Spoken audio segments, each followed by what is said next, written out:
身后大家打的这个运动就叫匹克球，它是结合网球、羽球、桌球3个运动的一个直拍运动。它用的场地大小是一个羽毛球场大的大小，然后它是一个男女老少都很容易上手的一个运动。我们先讲基本的持拍动作，基本上球拍这边有分1号、2号、3号、4号，基本上食指的下面这个点对到手刀这个点，刚好在我们的2号位置是最好的。为什么呢？因为它正手可以攻击，反手可以攻击。你如果是拿在3号的位置，正手可以攻击，反手你要做攻击或防守的话，这边会动作不正确。发球的人一定要发得深，发得远，低或高都没有关系。那接发球一样，一定要回得又深又远，同时也要观察你的对手，如果他抽球很好，正手拍很好，你就是打他的反手拍。哦，他如果反手拍很好，你就打他的正手拍，这样比较可以获胜。使用截击的时候，基本上来自于网球的截击，所以手腕一定固定，但是要放松。如果来球快的话，球拍不能够再继续晃动，要来球慢的时候，你才可以去做攻击。丁克这个动作在匹克球运动的技巧里面是非常重要的。那丁克主要初学者常会犯的错误就是他的手腕会乱动，会用手肘来打球。基本上我们丁克是用肩膀为支撑点来做击球动作，但是过程当中一定都要放松。初学者在进行双打的练习时，他比较常留在后场，这样子会造成他球在攻击的时候比较没有攻击性，所以接发球或发球有机会尽量上到厨房区。其次，因为球它比较硬，所以初学者在厨房区很容易去打到脸部，要请初学者要更加留意。我还在打网球的途中，原本想要往职业的路发展，因为我手受伤的关系，所以我就休息了一段时间。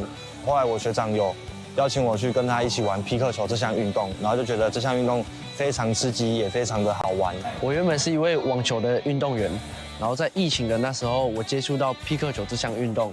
那这一路上我也出国到各地去比赛，然后也拿了蛮多奖项。我会那么努力的坚持到现在，是因为我当时当网球选手有想要走职业选手的路，但受伤的关系，那我现在有想要把我之前没有走的路，现在努力的把它走完，这样。去国外比赛，然后看到每个人的厉害的地方，然后去询问、去学习。因为我是有梦想，我的梦想是就是成为职业选手嘛。那这一路上其实蛮辛苦，可是也很好玩啊，对。匹克球这项运动其实蛮适合各年龄层，然后也容易上手，所以欢迎大家有空可以来参与看看这项亚洲新兴的运动。希望大家可以线上为全国匹克球锦标赛的选手加油。2014年度港都杯全国匹克球锦标赛开幕仪式介绍贵宾。首先，我们介绍第一位中华民国匹克球总会周小琴理事长。接下来介绍树德科大修运系罗志勇罗老师。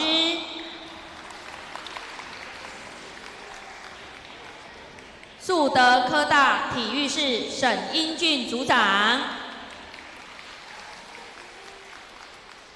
来宾致辞，我们邀请中华民国匹克球总会周小琴理事长致辞。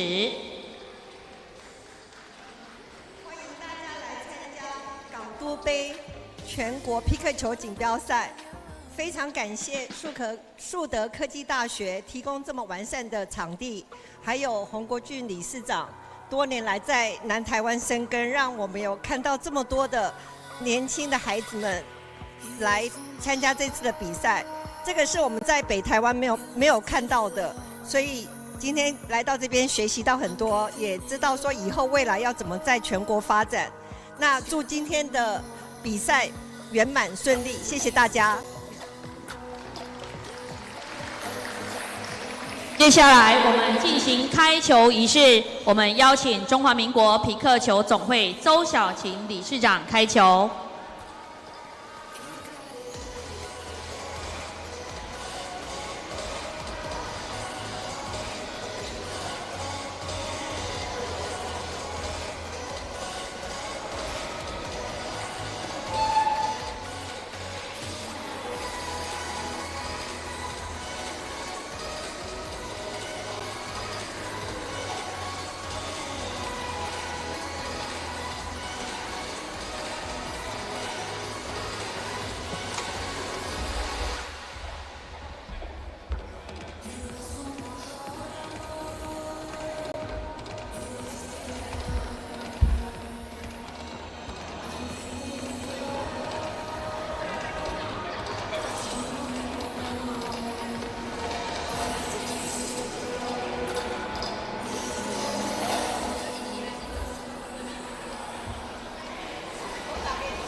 请开球。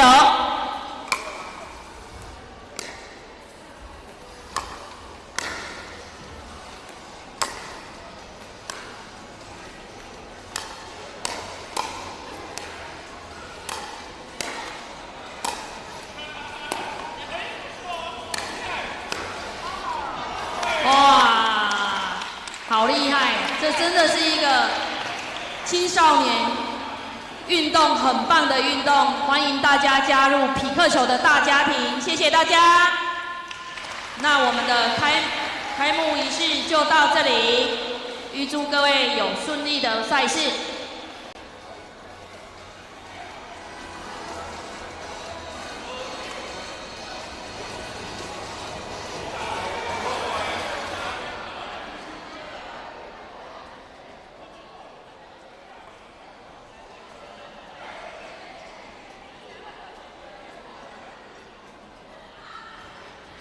竞赛组报告：青少年公开女单。好，所有喜爱皮克球运动的观众朋友，欢迎您在周六跟周日2天的时光呢，透过线上相会哦，一起来欣赏到114年度港都杯全国皮克球锦标赛的转播现场。今天呢，很开心哦，我们又来到了大家熟悉的这个树德科技大学进行2天的赛事。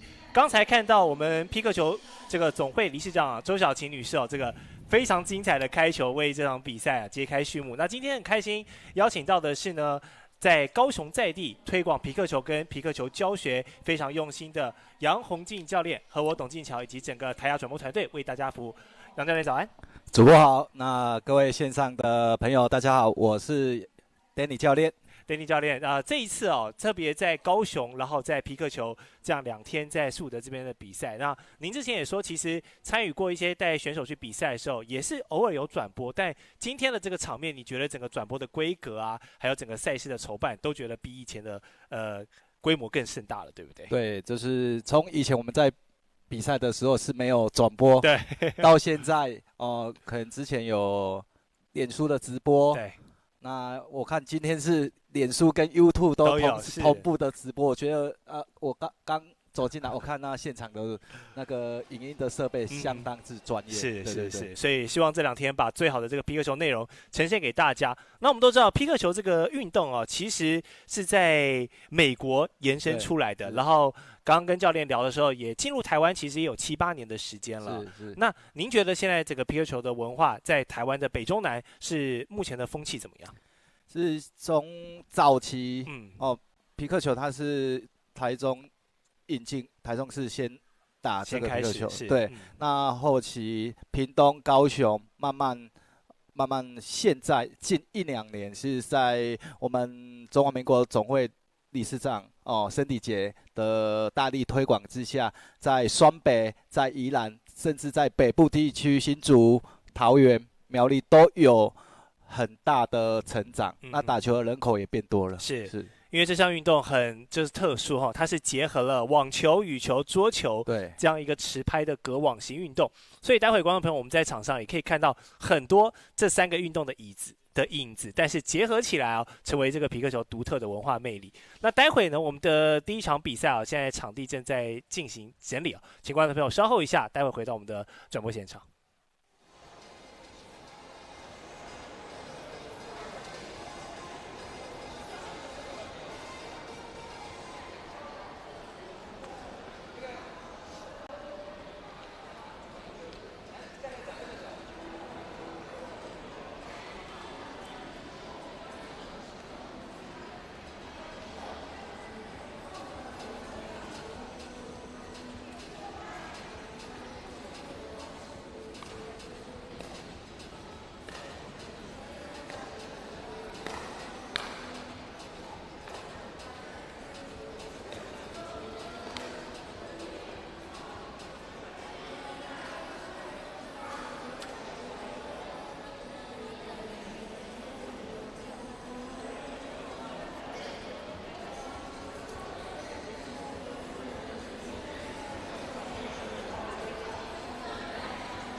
大会报告，各位选手请注意聆听以下赛事广播。今天的赛事是由打11分、6分、打11分、6分换边、10分、10分附加分，每边的选手各有暂停1次的机会，每次的时间是1分钟。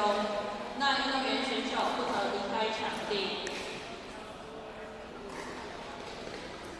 选手出赛时必须使用 USTA 或 USDAA 的认证球拍。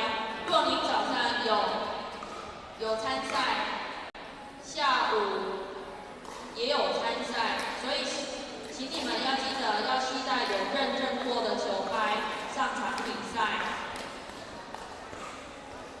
禁止使用3C 产品，请各位选手配合。那会场内也一律禁止使用闪光灯。感谢各位选手的配合。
好，今天的第1场比赛呢，我们先转播到的是青少年公开的女单，由洪玉欣选手对上尤婉容选手。这个皮克球运动在1965年在美国的西雅图这个慢慢源自起来到发展到现在也好几十年了，对，然后现在也成为蛮新兴的一项运动。是皮克球，它现在在美国是非常流行，对，然后很多美国的网球场都已经改建成皮克球场，是，对，连一些退休的网球名将，像最近阿格西，对，他就去上海、越南做表演赛，对。那也很乐见，就是台湾有越来越多的小朋友投入了这项的赛事。对。也跟观众朋友先讲一下他们的赛制哈，在目前这个阶段，我们是取抢1局11分的状况。对。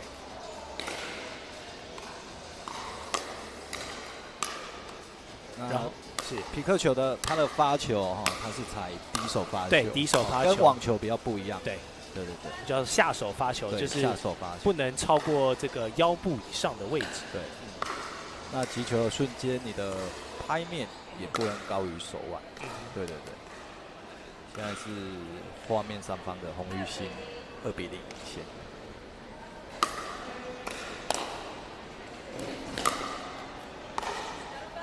得分，他这一颗反手切球还蛮有危险性的。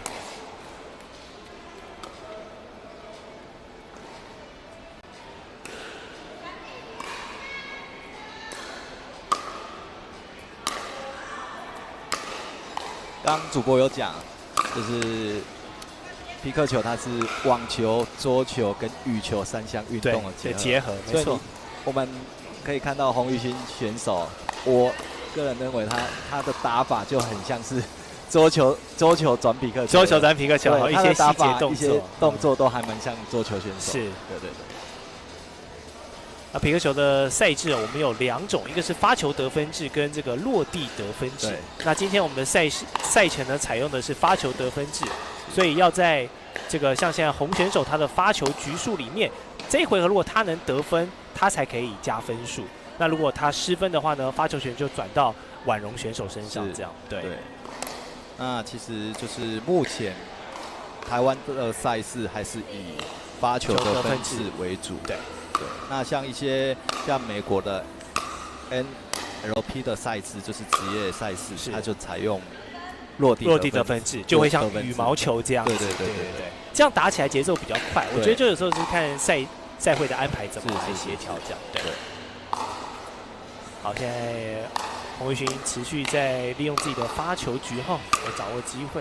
我看他这一颗用很像桌球的削球的方式啊，然后让尤婉容选手很不容易去回接这一颗。对。好，目前双方打到6分，先进行这个换场的动作。比赛是打11分，对，11分，中间会换。侯彦竹，请携带你的球具至竞赛组。这颗接球出界，继续洪玉兴选手发球得分。匹克球的场地就是完全跟羽球的场地是一样的就是在羽球场上来进行。对，摆判。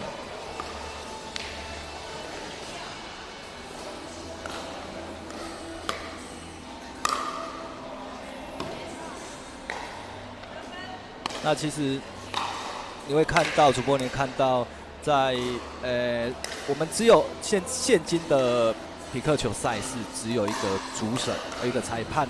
那其实，在我们界外球的 call in、call out， 其实就是由选手自己来判断。对。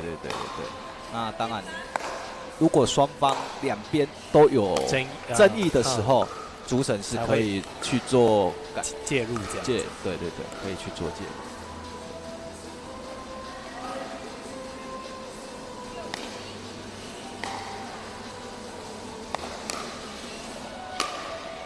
今年报名的人数也蛮踊跃的在青少年公开女单这个组别，一共有12位选手报名。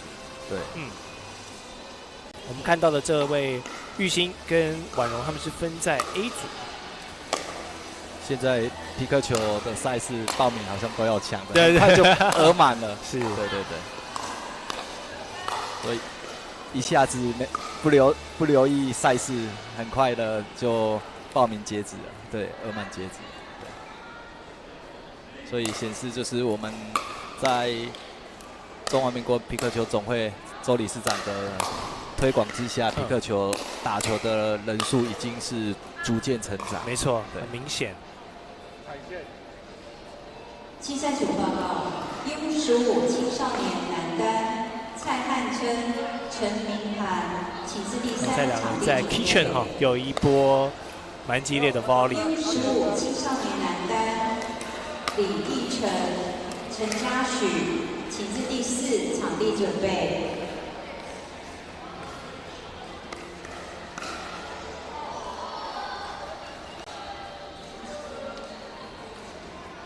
那其实就是主播你会发现，就是如果今天再打单打的赛事，那发球方的分数，如果他是偶数，他就会站在右边发球。是，对。那如果他的分数是单数，他就会站在左边发球。第2场地准备。现在比数是10比1。对。哇，这个可惜哈，抽球挂网。对，不然洪玉兴现在已经来到听牌的阶段了。那尤婉容还有机会哦，但刚才这个情况，他现在就变成发球局只是他的，他要得分必须在这个回合里面获胜才可以取得分数。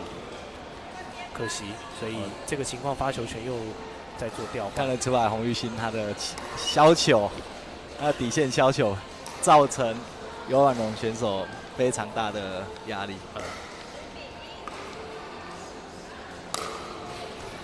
好，看一下玉兴可不可以把这一分给拿下。哇，好，婉容最后的挂网，那比赛的第11分出现了。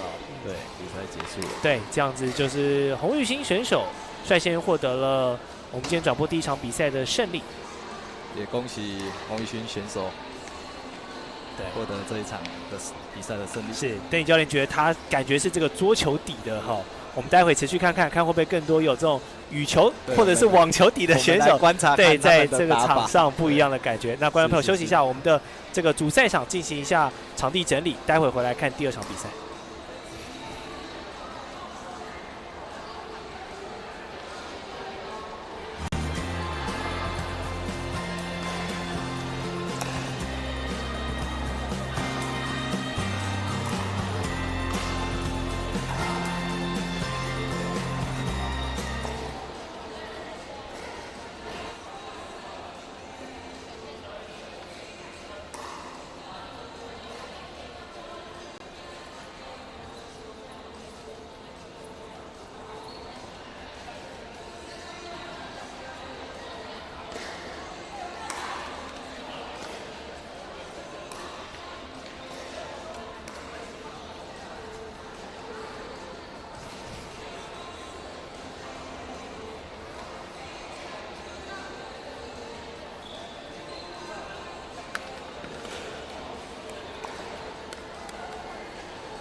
4月19、20号连续2天，在高雄树德科技大学体育馆进行着114年度港都杯全国皮克球锦标赛。观众朋友可以透过中华民国皮克球总会的 Facebook、脸书粉专以及 YouTube 大家的好朋友 Hot Sports 跟动资 Sports 都可以欣赏到今天的赛事。那也有这个留言区哦，大家可以多多踊跃留言，不管是帮选手加油也好，或是对皮克球文化啦、规则啦，还有这个好奇啊，各种问题，大家都可以留言，我们的小编都会很开心为大家服务。那现在待会要来进行的比赛呢，是一场 U15 青少年的男单比赛，由简凯伦对上侯彦竹。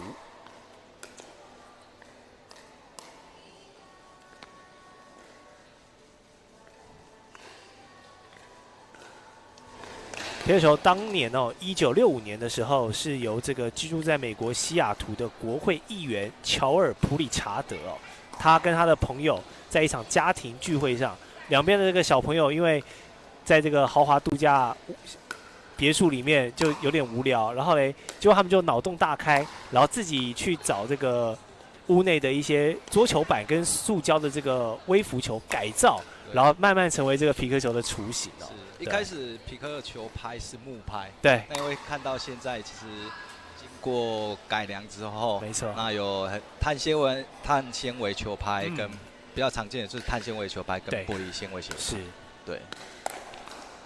现在这个皮克球的工具也很多了哈。对。好，里面的材质也是是核心材质也是很讲究，是，对，都很有技术。对对对。好，我们来看2位 U15小选手的表现。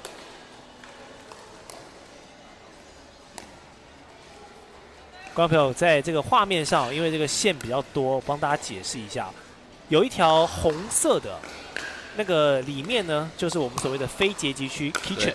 对。那选手必须要把球打到那个非截击区里面落点，那对面的选手才可以踏进到这个厨房里面去做接球的动作。观众朋友解释一下这个非截击线。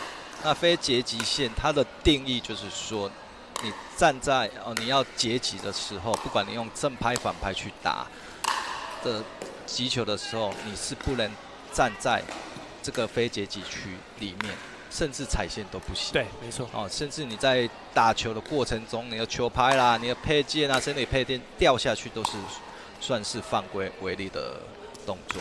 对对对。是。所以看到这个下方6点钟的侯彦祖小选手哈，他往前做进逼的时候，也会在那个红线前面，就是做距离的控制。是，对。这颗侯彦祖接发出界，比数来到1比3。好，看一下，看凯伦可不可以掌握自己的发球局。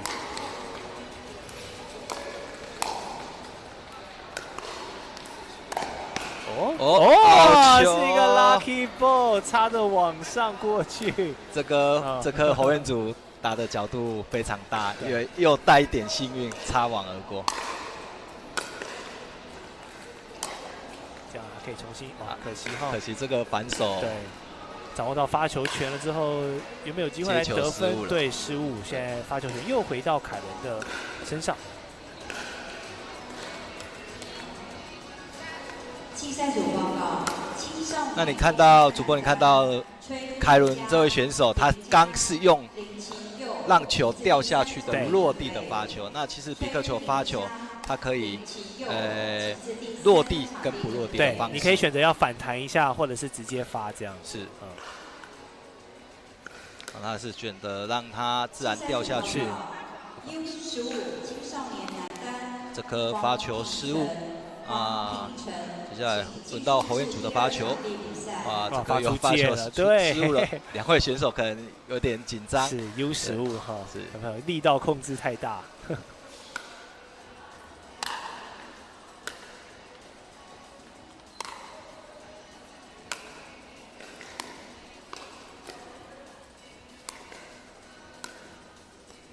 这个吊球漂亮，这颗简凯伦选手正手拍的打斜对角的，让他打进去了。这颗打得很漂亮。比数来到3比3。郑海成、梁怀志，请至第4场地准备。哇，这一球切得太远，侯彦祖切得太深了哈。其实，在我们接发球的时候，尽量不要用切球的方式去回接。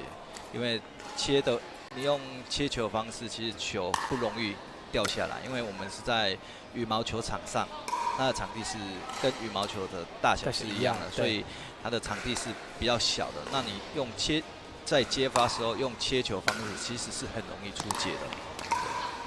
小朋友力道这个掌控度还在成熟的，还在养成的阶段。是，对。所以常看他们回球啊，或者回接球的都打得太大力。对。那现在如果想要体验皮克球的这项运动啊，教练跟我分享一下有哪一些途径？好，那其实以高雄为主，我们现在好像树德科技大学啊，他们也都有固定举办一些皮克球的营队啊活动啊。那平常日或者平常日如果有小朋友想要体验在我们凤山高中，我们文会在凤山高中以及武山球场，那甚至在大同国小里面都有设置匹克球的场地。是，那也欢迎高雄市民来找我们体验这个匹克球。确实，因为这个场地可以打室内，也可以打室外。对，室内就只要有羽毛球的这个规格就可以打了，虽然它的网子会更换一下就可以。对，其实我们都是目前以高雄或高雄是在鼓山区、鼓山旧中山国小是有3面标准的匹克球球场，那其他地方其实我们都是用羽球场，综合式的。对，综合式的场地这样子。好，看一下侯彦竹的上网，这个上网的攻击，对，打得很漂亮，比数又追平，侯彦竹追平了。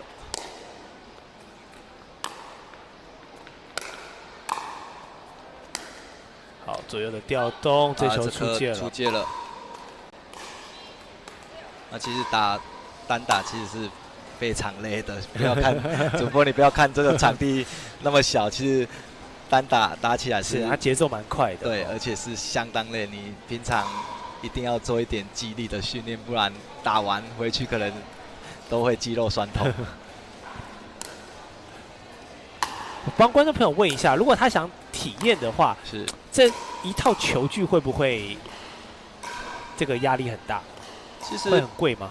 匹克球刚讲嘛，就是它有木拍、有玻璃纤维、有碳纤维的材质。那其实一般初学者的球拍价格其实不会到很贵，但其实初学者的球拍跟比赛真的是专业比赛的球拍是价格落差是蛮大的。那其实，在推广的阶段，那如果有民众要体验，其实我们各个球场都基本上都有就可以租借，都有那个匹克球拍，二手的匹克球拍，让前来体验的民众啊，可以先来试看看。对，所以他不用一开始就花很大的成本，不用先开心体验一下。对，而且我们都有很热心的教练啊，是，我相信，还有我们的球员啊，可以协助教学。对。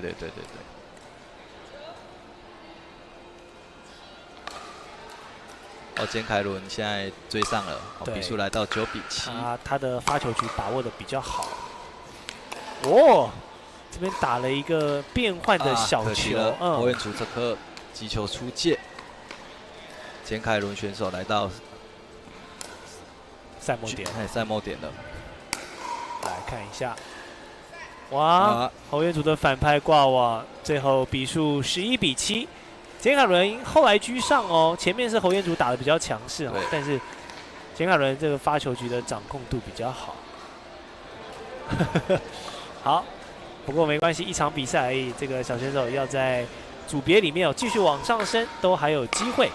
那我们也持续期待待会有更多这个选手精彩的亮眼演出。我们的第一场地先休息一下，待会再回到港都杯的现场。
好，转播的第3场比赛，来看到青少年公开的男单，连子贤选手对上陈宇恒选手。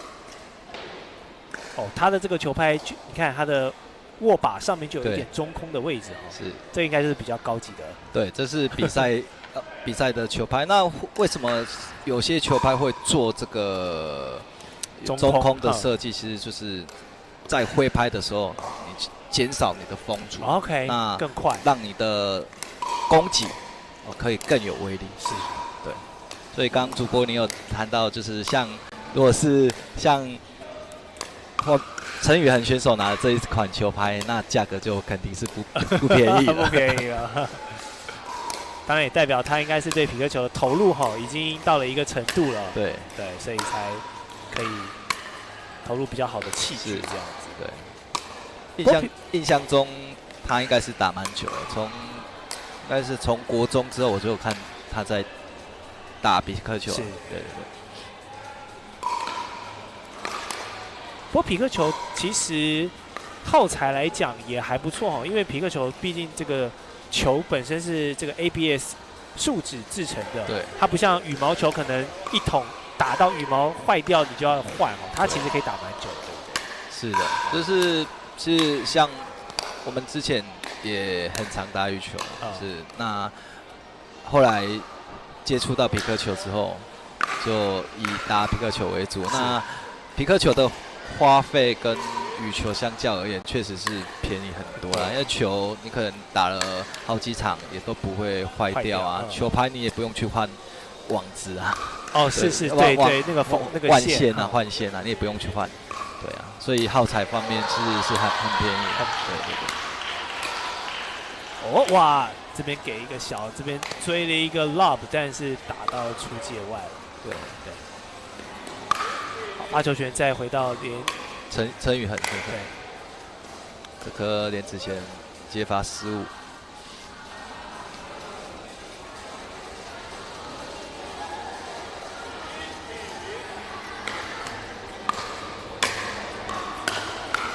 这颗陈宇恒发的非常深而且看他发球其实是蛮有质量，对，算是刁钻的发球。对，就是其实以匹克球，它不像网球，你有办法发，速度很快。对，但是你只要发生无所谓发生，就是很贴近底线的位置，是会造成接球员是很难去挥接的。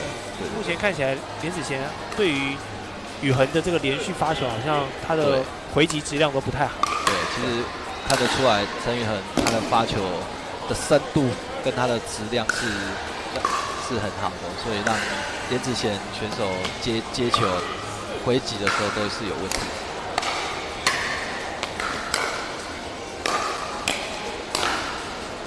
这个哇，这些对救回来，哇，这一球打得太大力了，对，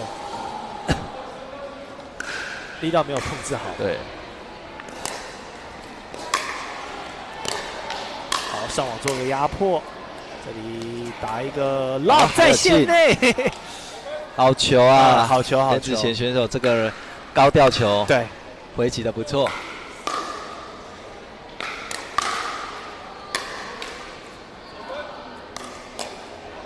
因为发球得分制的，所以选手要把握他们发球的，没错，可以得分的机会。那现在连子贤选手也连追3分了，比数来到3-4。机会来了，做一个大的变现。对，这颗陈宇恒已经率先上网，所以可以掌握到这颗攻击的机会。公开名单：陈延龙、林婉萱，请至第4场地准备。我目前转播了3场比赛，选手的年龄当然就是刚刚有比较小的 U15的，到现在这些比较大一点的选手，感觉大家都还是比较在后方做较量比较少看到这种丁克球的大战，对不对？就是年轻选手比较打球比较硬一点。其实单打匹克球的单打，如果你抽球的实力比较好，那基本上你在抽球过去，对手其实是已经是很难去接球。那当然，你有机会上网的时候，其实就应该要上网。这样是会提高你赢球的胜率。对，那陈宇恒选手继续利用他的发球，造成连子贤很大的威胁。这颗又是击球出界，对，因为他身高蛮高的哈，所以在打一些这种篮空球，把握度还不错。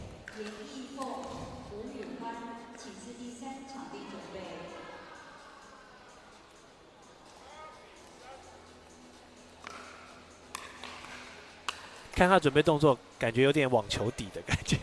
这是对，可能之前是打网球的，然后跟小学是学过网球，所以基本动作还不错。现在连子贤选手喊了暂停。那皮克球的每次可以就是有1分钟，选手可以暂停。如果是打11分，可以暂停2次。是那每次暂停是1分钟的时间。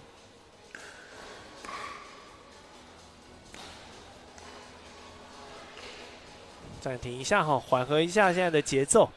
觉得这个现在落后6分，下来喝口水，转换一下。落后6分对于皮克球来讲，其实也没有说是很多的分数，尤其是皮克球它是发球得分制，所以选手你要去把握发球的机会。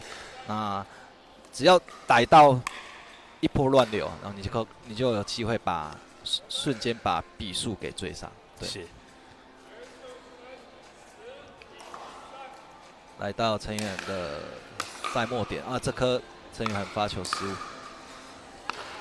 差一点点哦，刚才那球差一点落地在框里面，对，应该是陈宇恒发球失误。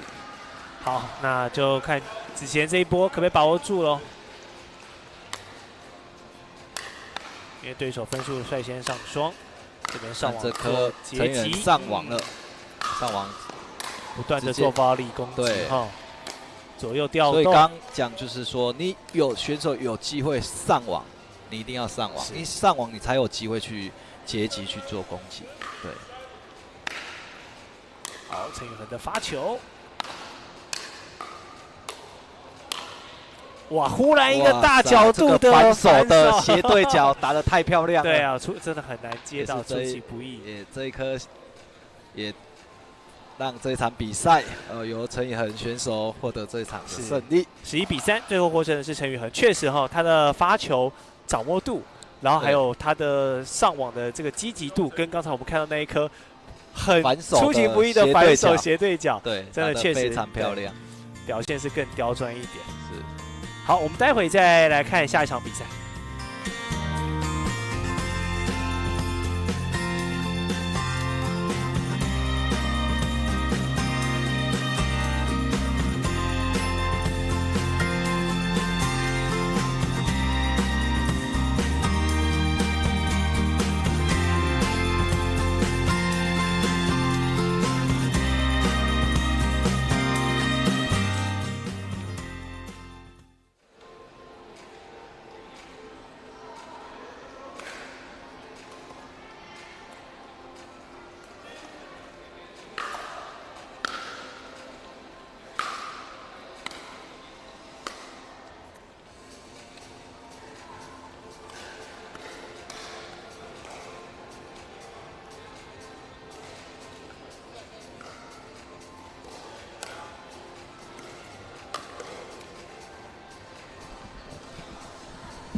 好，我们持续转播来青少年公开女单，同样是 A 组的刚才尤婉容选手有登场过。那这一场比赛，她要跟组别里面的 A3的选手钟宇杰来较量。刚才她是败给了洪玉兴是，希望她这一场比赛可以渐入佳境，有好的表现。对。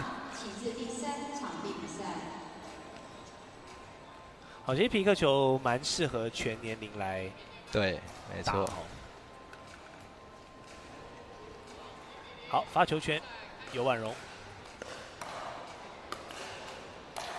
哇，这颗发球触网没进因为发球你要进有效发球区是要超过非接极限。是。有点可惜。哇，这个发了一个大力金刚拍，有点远哈。两位选手可能还是有点紧张，没错没错。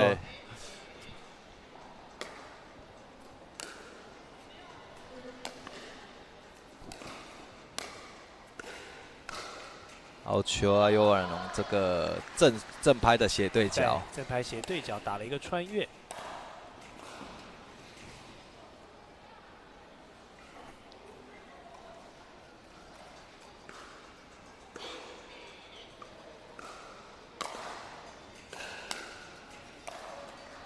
哇，那主播你会看到，就是刚才为什么尤尔农选手没有去接这一颗球？其实匹克球它有一个独特的规则，就是双反弹的规则。对，也就是说双方的选手你要击球的时候，你要截击，要双方场地各落地一次。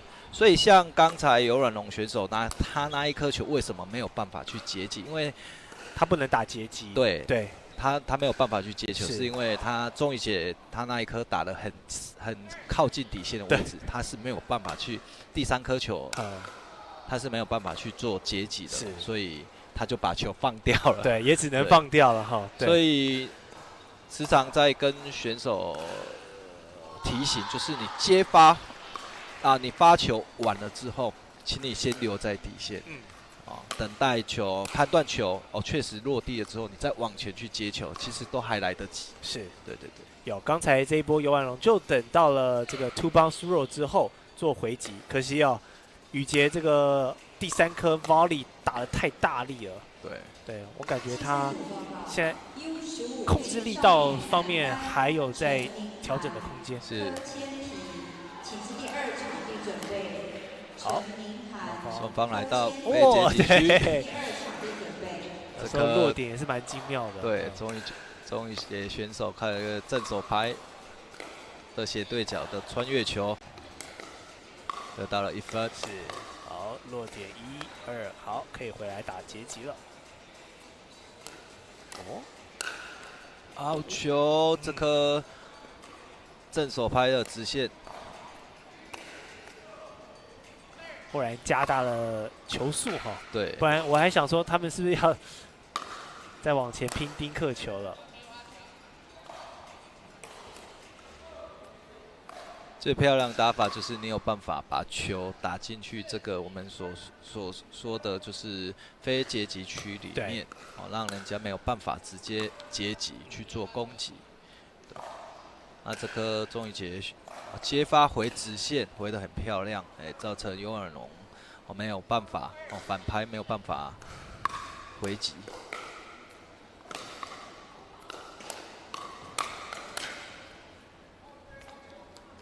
出界了。对，弹得有点高哈，弹到了司令台上。他已经像刚才钟宇杰，他已经站在非截击线后面。那要去打这个高吊球，其实打高吊球，要有蛮好的手感。对，确实是。我觉得皮克球选手真的要更上一层的话，你要这个收放自如哈。对，其实是皮克球蛮靠球感的一项运动。对。那当然就是它是很好入手，但是你要打得很有水准、很有实力，其实你要花很多时间去做练习。没错。说易入门，但是很难专精。对。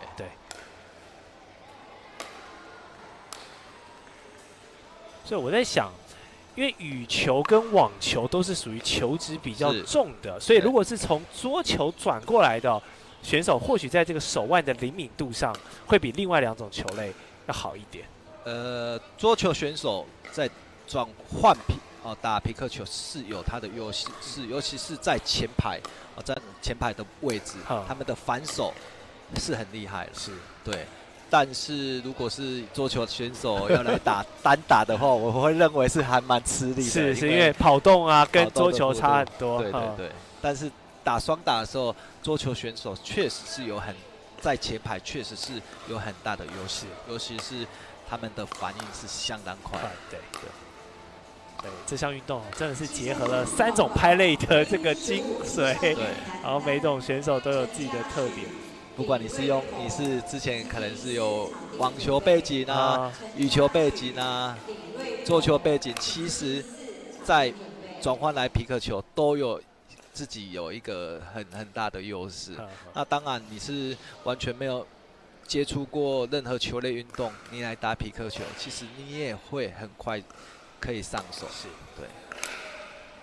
所以我一直在做校园推广的部分，所以就是觉得皮克球这项运动其实是可以让更多的学生或者是更多的体育老师把它投入在课程里面。是，对。杨教练在这一推广过程中，你年纪最小的学生跟你最年长的这个皮克球成员，你就经历过什么多大的落差？最小的应该像今天比赛的有一批现在高中生，其实是我从他们小学3、4年级的时候就开始在推广。那其实我的学生最小的有5岁吧，5岁就可以。那最大的目前现阶段的学生最大应该是81岁。哇，对，81岁的，那真的是老少咸宜。对对对，那美国现在有报道说，美国最年长的皮克球选手是95岁。哇，厉害！对对对，6岁到95岁。对。对，这项运动真是老少咸宜哈。对。比赛一下子对，来到游婉龙了。确实，因为到了赛末点了。对，钟宇杰的力道控制比较差一些。对。竞赛组报告。但他现在又获得了发球权的机会，我们看一下会怎么好好把握住自己的发球。好 ，2 bounce roll 可以截击了。好，双方互相的 volley， 哇！这颗钟宇杰杀球得分。竞赛组报告。高玉鹏，请进数字竞赛组。持续罚球得分哦，比数来到5比10了，慢慢拿下，又把比数逼近了。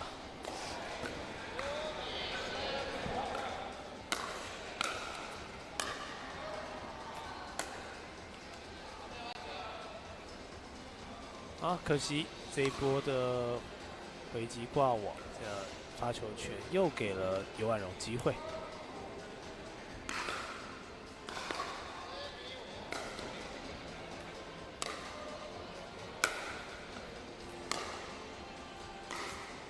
哇，杀了一个空哈，挥棒落空，挥拍落空。卡拉布利3幸，好，卡拉布利也让这场比赛最终游婉容选手获得这场比赛的胜利，是的，恭喜他。好，我们待会再回到港都杯转播现场，观众朋友先休息一下。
竞赛组报告 ：U15 青少年男单阳明区李彦宽，好，下一组对战 U15 青少年男单。这个组别一共有3位选手哦，都是在 A 组别，高义腾、侯彦竹跟萧和祥。那稍早我们也转播到一场侯彦竹的比赛。是的，上一场侯彦竹很可惜那最后败给了简凯伦。简凯伦，对，那看他这一场有没有很好的表现？是。两位小选手 U15哈，个子上看起来好像是彦竹稍微再高一点。对。不过因为皮克球的发球是要踩下手式发球，不能像网球一样做这个抛的，所以高压式网球是高压式的发球，那皮克球它是低手，很像羽球打高远球，低手打高远球的动作。对，所以这样的发球规则也一定程度上消弭了这个身高上的一些差距。是。好，彦竹率先发球。对。好，回弹了。哇，这有硬吗？这颗球硬哈。对，我们是看最外面。对，外面呢，边线是最外面的那一条，所以这一球确实是落在场内。裁判。可能判对裁判老师的视角可能被他挡到了，是高一腾的，刚才是他得分了，所以没有，刚刚是换球权，交换边发球，这颗好球很主已经把对方的位置整个晃掉了，把对方的重心高一腾的重心给晃掉了，轻松得分了。好，双方前面2波互有来回，但是都在自己的发球局，要把握住。哇，这个发太大力。对，文竹发球失误。对，小选手有时候还是慢慢控制那个力道。这颗高一腾其实他发球发的还蛮不错的，就是他没有发的很平，但是他发的很高，那落点也很深。其实这种球，我们有点高吊球的发球方式，其实也会让接发球员是很难去接球的。对，就是不要有一点，就是球员不要有迷失啊，就是说我发球一定要发得很强啊，很平啊。其实用高吊球的方式，也落点靠近在底线位置，其实也会让接球员是很难去处理这一颗球。哇，对。这球可惜哈，距离位置太近了，又是跑一个反向。对，所以高一腾刚接的比较勉强。比数2比1还很接近，双方都上网。好，往前的哇，可惜了。高一腾这颗球打了擦边球，文竹来到3比1。哇，这颗很精彩的。出现了 S9， 对，这颗黄彦祖发的很有水准，大角度的发球啊，让高一腾挥棒落空。哇，这颗反手的斜对角，力道把握非常好，他有点像是用推的，对。那其实因为主播你会发现匹克球，它不像那个网球啊跟羽球。中间是有穿线的，所以一般我们在打匹克球，它是用推的方式，推的方式去击球。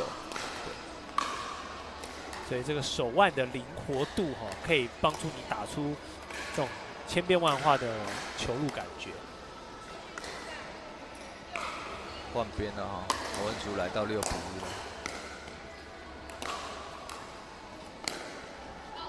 精赛组报告，青少年公开男单陈宇恒，标准，他就是在 kitchen， 然后没有办法掌控好力道，他对。请携带您的球具。当然，这个年龄层的选手比较小孩子，就是比较用力打，你要他控小球。小朋友有肯愿意出来比赛，然后。愿意花时间练习，其实我觉得已经都表现的是很好了而且这个运动也慢慢刚起步了。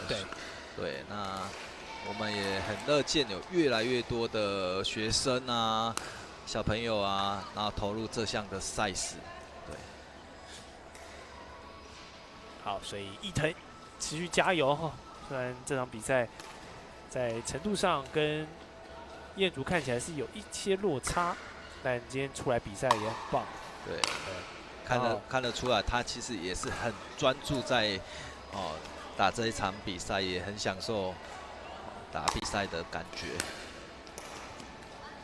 积极的上网啊，可惜这颗可惜了，击球挂网。不然其实刚刚那个顺势上网还不错哈，那球机会球出来。好，看一下侯彦祖啊，侯彦祖确实发球有一套。这场比赛第2次发球失误了，回去要打屁股了。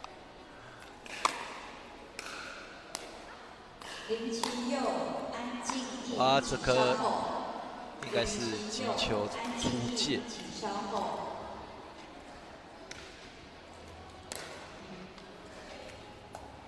好，发球失误。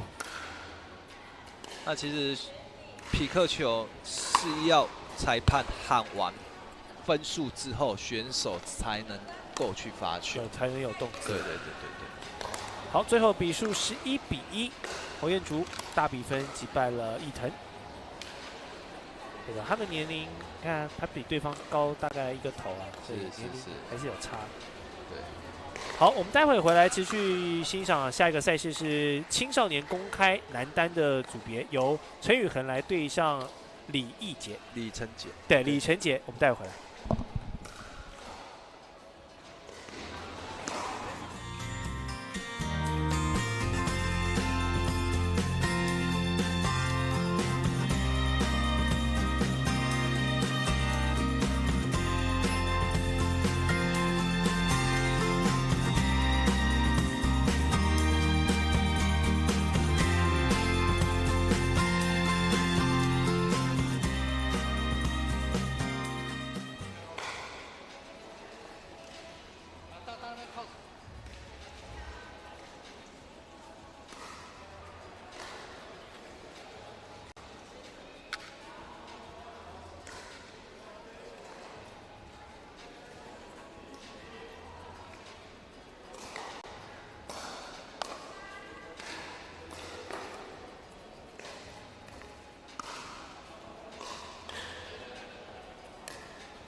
好，再来这场比赛比较有看头喽，是青少年公开的男单，陈宇恒选手对上李承杰。2位选手其实接触匹克球的都有一定的3、4年的时间了。从他们在赛前这个对抽就看得出来了。对，那击球都是相当有违禁的。那刚才陈宇恒选手是获得第1场的胜利。对。那看一下他这一场的表现。是。刚才陈宇恒是击败了连子贤哈，不过其实连子贤那场比赛也是有一些 nice play 的。是。看一下这次对上哇往前的这个反应力大挑战。李承杰这颗加速让陈宇恒第一时间是来不及了。这一场比赛就看到第3颗球的出现，就是在底线把球打进去这个非截击区里，比较高级的动作，对，算是匹克球的一个比较基本的击球的动作。对。现在来到陈彦恒的发球。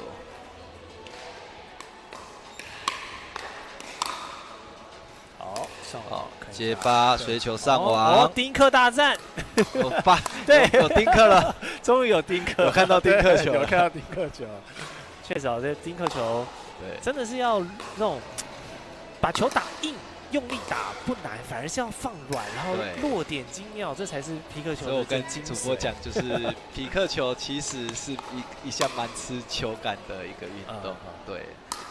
入手是很简单，但是尤其是往前的丁克，你是要非常有这个手感。是，他是透过这种放，然后柔软性的球路哦，去限制对方的重拍攻势。哇，这个陈宇恒的斜对角的抽球打得很漂亮。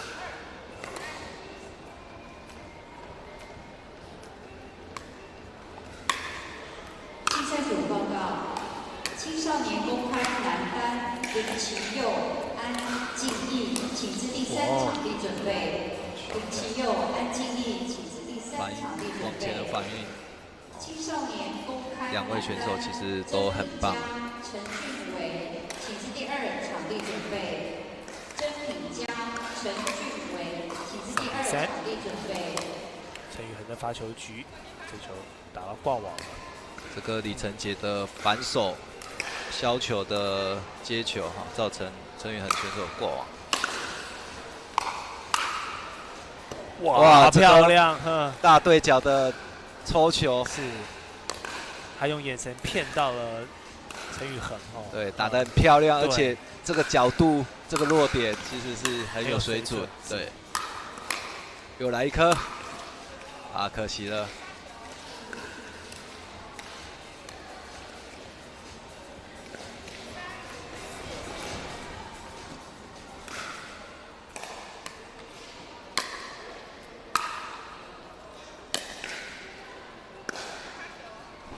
我刚有看到，就是李承杰都是用反手削球再接发，他对他的球感蛮有自信的。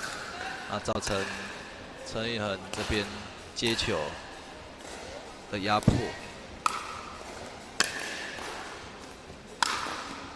又来一个极限。哦，今天李承杰的抽球是。状况很好，对，而且他出拍的隐秘性还不错，对，常常可以诱惑，就是迷惑到这个接发球员的位置。你以为他要打一个对角，结果他给你来一个极限。对，是打皮克球，你的动作不要太大，挥拍的动作不要太大，因为球落地的时候其实高度不高啊，你挥拍。动作太大，然后你往往会达不到最好的甜蜜点，击球的甜蜜点。好，率先拿下6分的是李承杰，所以双方进行换场。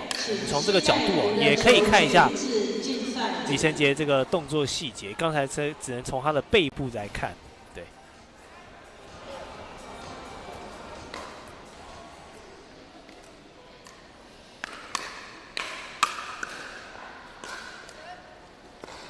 了，对。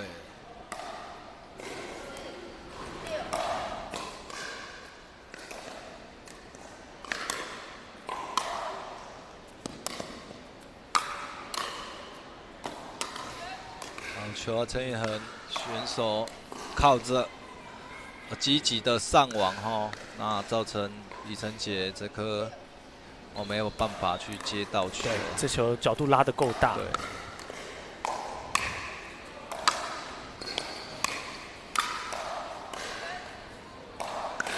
可反手又是击球的失误，比数来到6比6哈，陈宇恒追平了。所以选手只要可以借由发球啊，那造成节奏上的变化啊，顺势的一波，像刚才陈宇恒是3比6落后，现在已经是7比6，对，一瞬间的事情。所以打皮克球，你只要可以掌握自己的节奏，通常都会有一波的分数进账。哇，这颗这个怎么打的？非常精妙，他是完全过网之后的下坠，过网击坠啊，正拍的过网击坠啊，好球啊！显示他平常应该是投入皮克球训练是花了很多的时间，没错，不然打不出这种球感。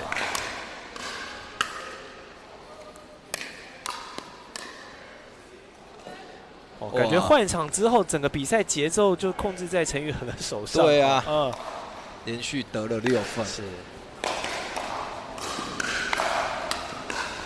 这个转播镜头6点钟的位置哦，是他的这个福味，非常有福气的方位哈。一换位场之后啊，整个人状态直线上升。对，哇，这个球又是哇，但是李承杰回的也精彩。对，不然刚刚陈宇贤那球已经是压在线上的。对。的一个小球了，放这个小球已经是放了对漂亮了，结果对方还回得了，也是厉害。对，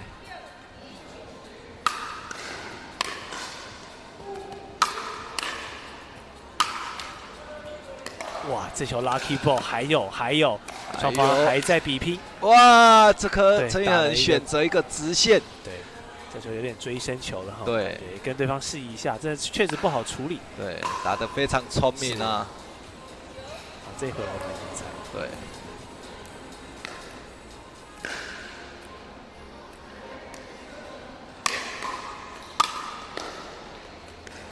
好 ，two bounce roll 完成。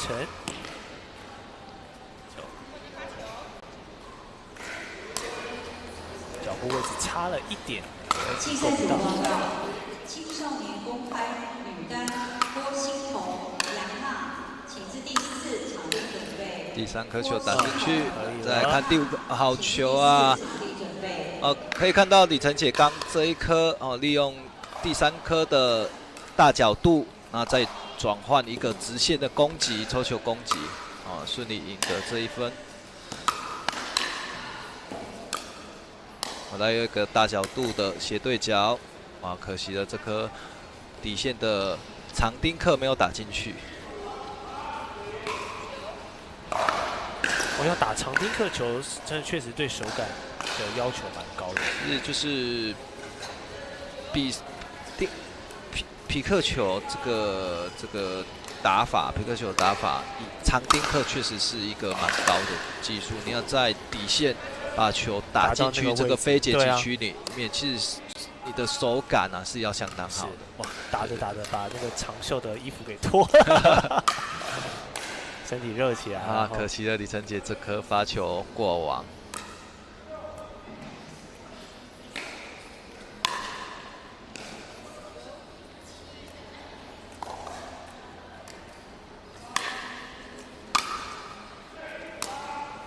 陈宇恒的反手上网，双方互相的接击，哇！可惜了，可惜了。两边的在非截击线后面的截击都是节奏都很快，速度都很快。打高，上网，一个截击，连续的 volley， 哇，可惜了，可惜了。这个陈宇恒反手的截击过网，也让李承杰追到只剩下1分的落后。他刚刚连续2球都是 volley 的挂网反手的。灵活度，哇，这球又太大力。这个就是我刚讲的，就是一个长丁克的回击，让造成陈宇恒击球一定要迫使他截击，然后让陈宇恒选手这颗是截击失误。对，哇，很紧张的时候，就是说双方选手喊了一个暂停休息1分钟，缓一下。喊了一个暂停。确实，这场比赛打得蛮激烈的。对，那双方选手也都表现的把他平常练习都表现的发挥出来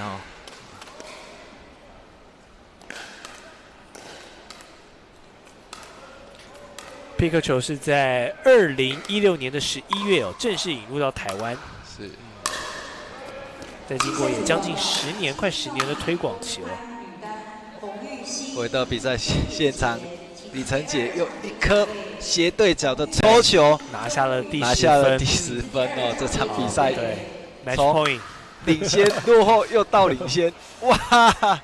陈宇恒，所以这个接发失误让李承杰带走了这场比赛的胜利啊！是的，李承杰这个开低但是走高啊，所以有时候1分钟的这个短暂停选手谁能够专注度继续保持住很关键，因为你这1分钟，如果你整个注意力下降了，或是干嘛的话，一个瞬间胜负就可能被逆转。其实就是选手要把握发球的机会，然后掌握自己的打球节奏，那就有机会把比赛带走。像刚刚李晨姐还从6比9落后，又一下子连得5分，精彩的把比赛给胜利给带走。是。好，我们的第一场地进行一下场地整理，待会回来是 U15青少年女单，来看郑瑜静跟刘家佩选手会有什么表现。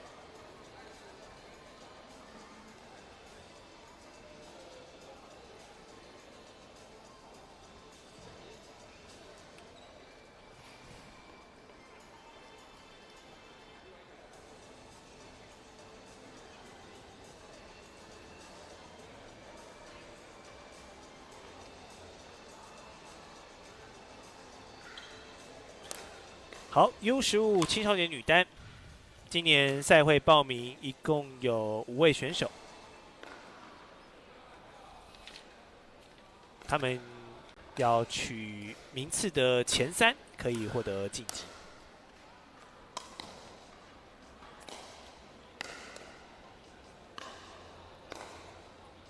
那你可以看得出来，女子组目前报名的人数是比较少的。是。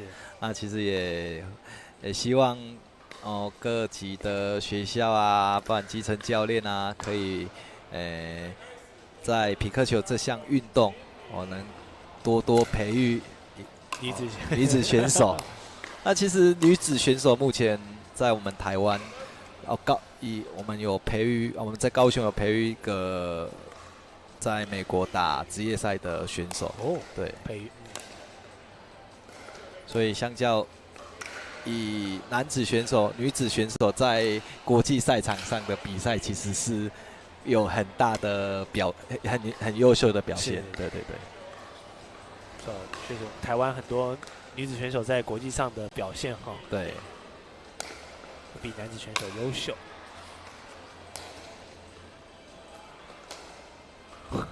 双方这个高球高来高去哦。这刘家佩还是一个左手拍啊。对。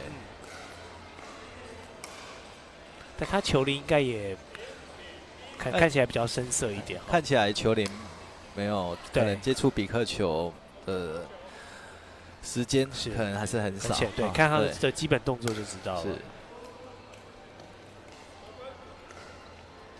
所以在击球啊，都还有一点不熟悉，甚至可能连规则还不太熟悉这样。是，对。但是还是教练还是觉得就是有小朋友现阶段小朋友愿意出来比赛，对，就我觉得就是相当有勇气，那也表现已经对表现都非常好了。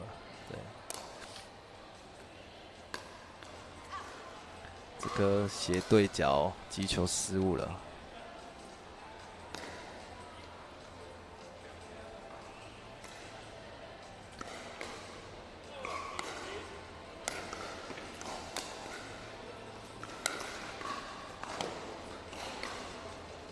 那我也知道，就是以目前台湾，已经有很多学校把这个匹克球纳入是学校的社团里面，对。那希望就是说有一天，有正式的匹克球可以成为一个校队学校的校队。那目前都是在学校都是以社团的形式在成立这样推广匹克球，对。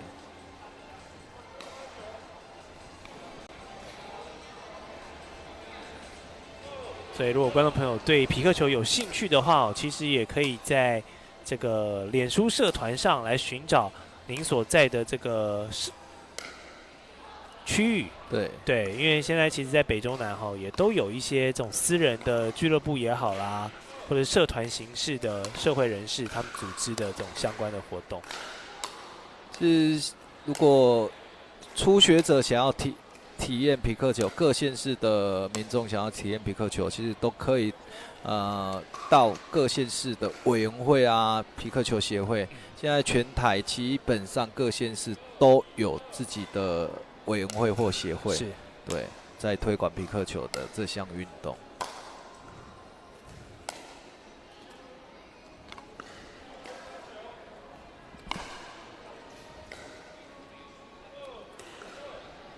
现在轮到刘家佩的发球，对，啊，这颗发球失误了。像他们这样的选手，球龄还比较浅。在这个阶段，如果是教练在指教他们，会先要求他们先做好什么事情比较重要？其实就是把接发球，先把它打进去，这样子我觉得会让比赛的可以去掌握比赛的节奏。你不要说连发球的时候你可以得分的机会你都没有办法把握，就比较可惜。对，就会比较可能会影响到你这场比赛的胜负。其实选手像这些学生选手，你只要把发球、接发球那一些击球的基本功练好，我相信他在比赛的赛场上一定都会有不错的成绩。对。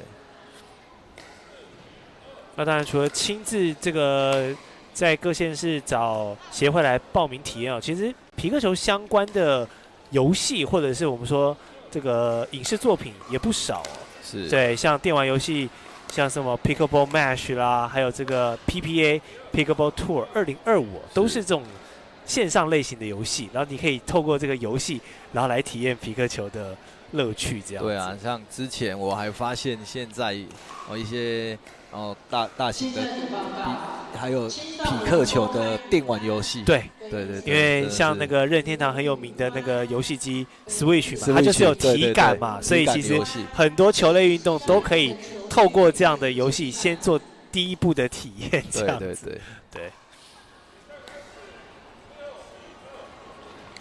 来到换边了郑宇进先取得6分。刘家佩把口罩拿掉了，这是解除封印吗？看一下状态会不会提升？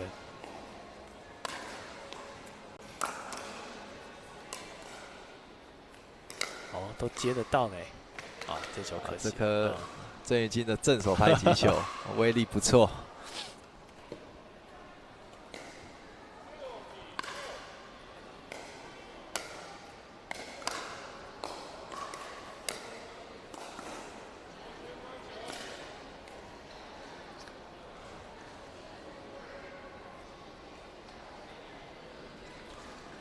那其实在，各个学校，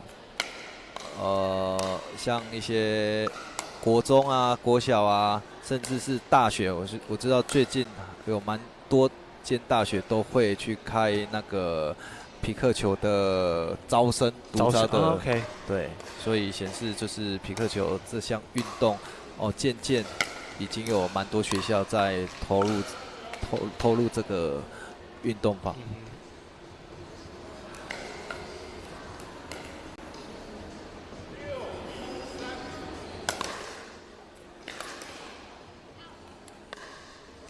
反手打的出界，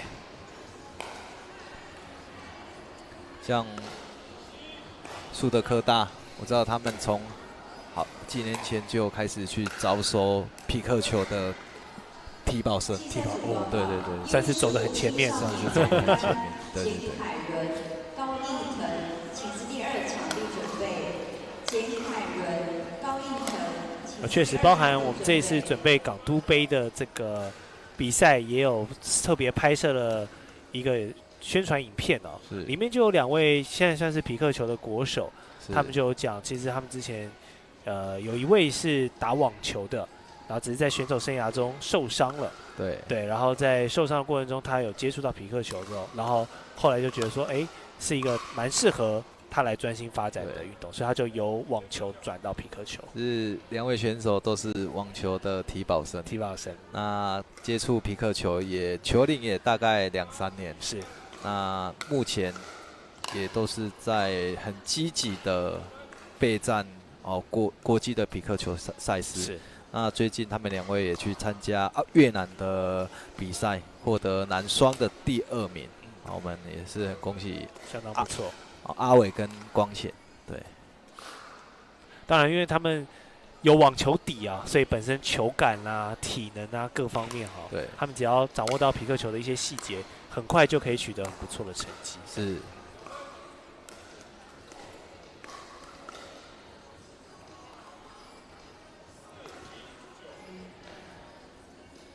好，嘉佩的发球，哇，这颗发球，他的发球其实没有发进，对，失误率蛮高的，对，确实采用落地的发球方式。今天刚好出来比赛哈，如果回去有机会看自己的这个比赛重播，可以再注意一下自己的哪一些动作细节。对，我们说出来比赛，除了这个，当然输赢是一回事，但是切磋，然后了解自己的不足跟还可以进步的地方比较重要。好，可以打 volley 了。 2位选手都很客气啊，都没有上网去攻击哈，都留在底线了。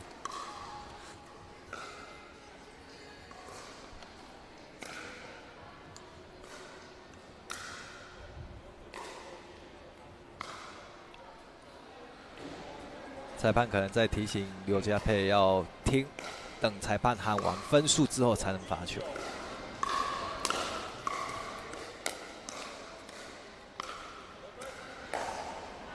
因为一般如果教练没有特别去跟选手交代选手可能裁判还没喊完分数，因为平常他们练球就是这样练。对，平常练球可能不会去有一个裁判站在那边帮他们喊分数，所以这也是出来报名比赛才可以获得的经验。是，好刘家佩追上了，哇，这颗又发球失误啊！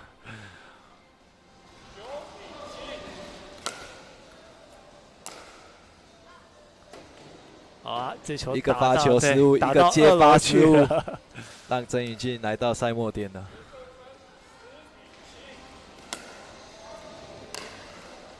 好，那这球出界之后，比赛11比7，对，还是曾宇峻基本动作各方面做得再好一些。好，我们待会回来持续看到的是青少年公开女单的 裴子婷选手对上吴宇欢选手，我们场地整理一下，马上回来。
成、李彦宽，请至第3场地准备。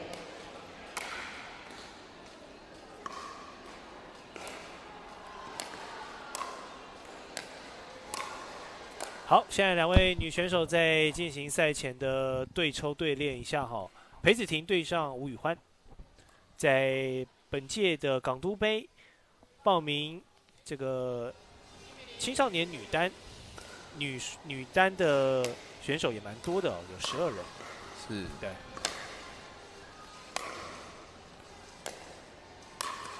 好，哇，双方的截击这一球出界了。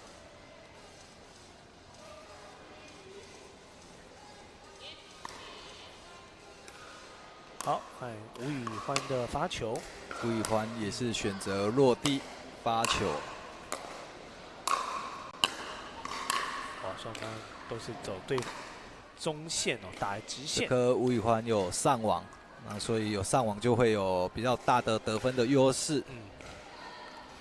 那也顺利赢得这1分。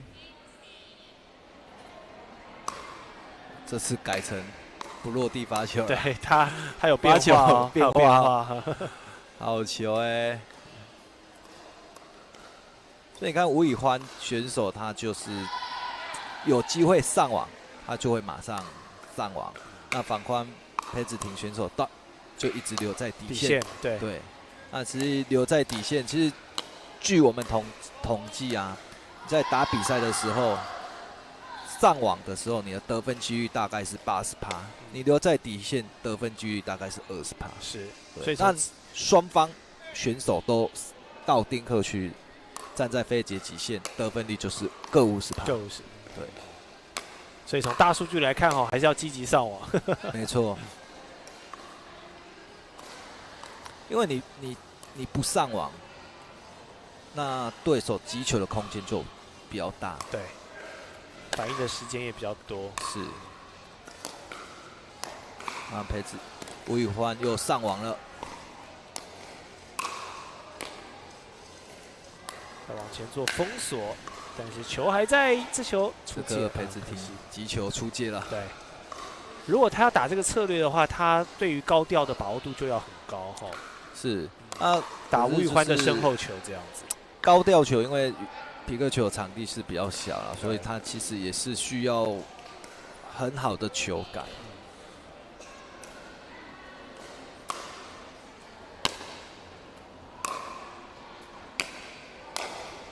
好，吴宇欢上网继续手带往前，这一球裴子婷打得很好，这是一个漂亮的穿越啊！是，终于有一颗好球了哈。对，但也要能把握住自己的发球局才有用啊。是我们发球得分制啊，就是还是要靠自己的发球才能拿分数。我现在裴子婷要站在右边发球，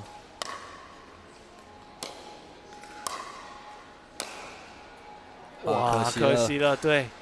所以他不上网的时候，就会造成他一直都被压制在底线。那反观吴宇欢，他可以顺势上网，那他相对。他得分的几率就会比较高。是这个发球得分率先以6-0把比赛打入到换场的阶段，所以如果子婷还是要保持这样的战术的话，对他比较不利哦。是。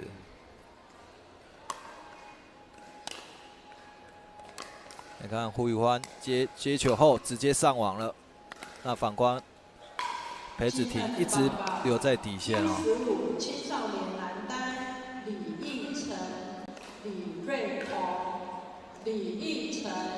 李瑞宏，这刚才两个对拍哈，对啊，一个在底线，一个在往前，确实那个游刃有余的程度就会有差。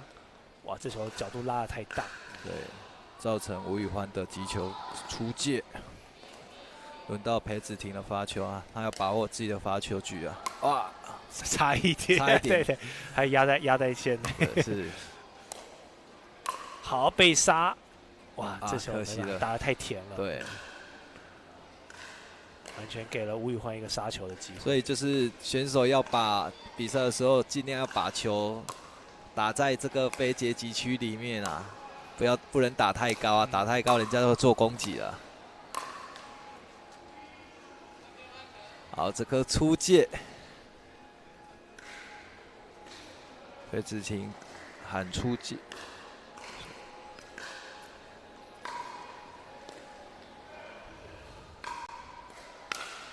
所以裴子婷应该是得了第1分啊，本场比赛第1分啊。没有换边发球，是换边发球而已。反手挂网啊，可惜。对，子婷比较可惜，他有一些回球还可以，但是总是在自己的发球局数里面没有办法发挥好，所以迟迟没有办法取得得分。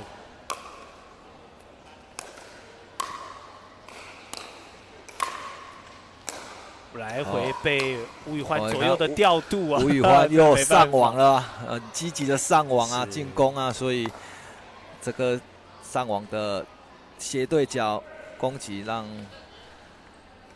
裴子婷也没有办法顺利接到球。对，他就是打左打右啊，连续。好，这边喊出1分钟的休息哈。看得出来，裴子婷选手有点累，有点累了。真的体力上的累哦，再加上他迟迟没有办法在自己的发球局去取得进展。对，这时候喊暂停也不失为一个策略啦，让冷静一下哈，想一下问题点出在哪里。对，没关系，双方选手都很年轻啊。对，回去继续练习。今天在现场也是有蛮多选手的家长也好啦，亲朋好友哈，来我们树德科技大学。除了转播之外，如果能来现场看看，可以更了解哦，匹克球现在这实际上打起来是怎么回事这样。而且最近越来越多亲子的体验的活动，对，爸爸妈妈带着小朋友一起来打体验匹克球啊，越来越多。好，第9分到手，现在吴宇环慢慢在靠近他的胜利。哇，这球可惜了，这颗吴宇环击球失误了，压得不够低哈。对。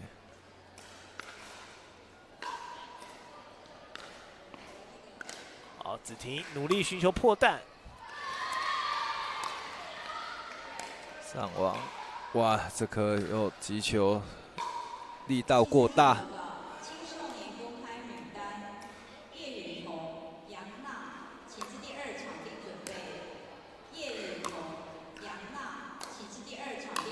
回来了，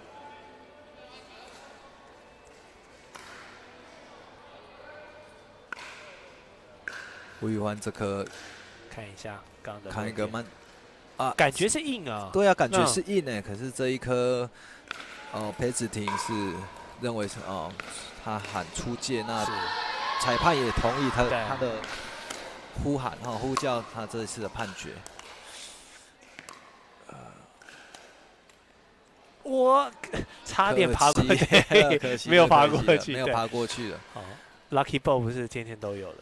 看一下刚才，哇，差了一点点。我说靠运气赢来的分，总是会靠实力赔回去的。好，子婷要把握机会哦，又是自己的发球，看看有没有办法拿下1分。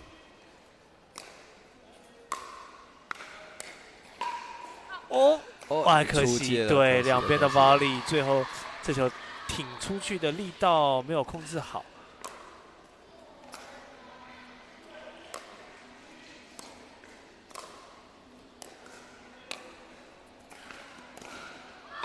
出界，好球啊！吴宇欢这个有上网啊，积极上网去做攻击啊，也他的策略一直都是正确的，他只是后方自己的发球也没有把握的太好，所以没有办法像连续取分，就可能得1、2分之后发球权有转换，但是在分数上他是这个毫无疑问的领先哈。裴子婷，又轮到裴子婷的发球。要积极上网啊，裴子婷！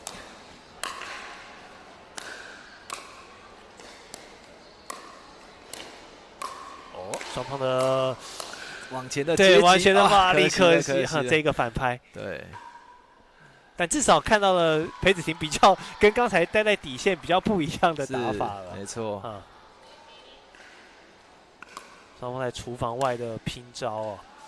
哇，这颗接发之后也让吴宇欢好，最后获得这一场的胜利，11比0哦，给裴子婷剃了一个光头。待会回来，我们继续来看 U15青少年男单李义成选手对上李瑞鹏双李大战。我们休息一下。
好，时间来到下午的2点14分，我们在港都高雄持续为大家带来港都杯全国匹克球锦标赛，在树德科技大学的赛事进行。现在看到的是 U15的青少年男单，李义成选手跟李瑞鹏选手即将展开他们的比赛。今年的 U15青少年男单报名也蛮踊跃的一共有12位选手报名。然后这2位李姓选手是分在 C 组，他们会打一个循环，然后取分组的第1晋级到复赛。我印象这一组报名的时候很快就额满了。对。哇，第一个正拍，想放一个短，但是没有掌握好这个反弹的系数打得太远了。对。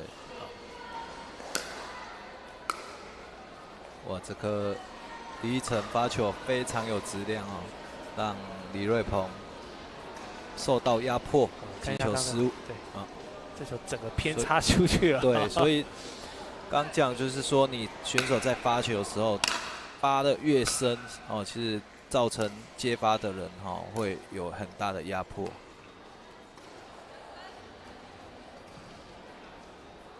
一下子比数来到3比0。对，刚才他们俩在赛前对手的时候，感觉还有来有回，就一进入到比赛，李一晨马上就开始发难了。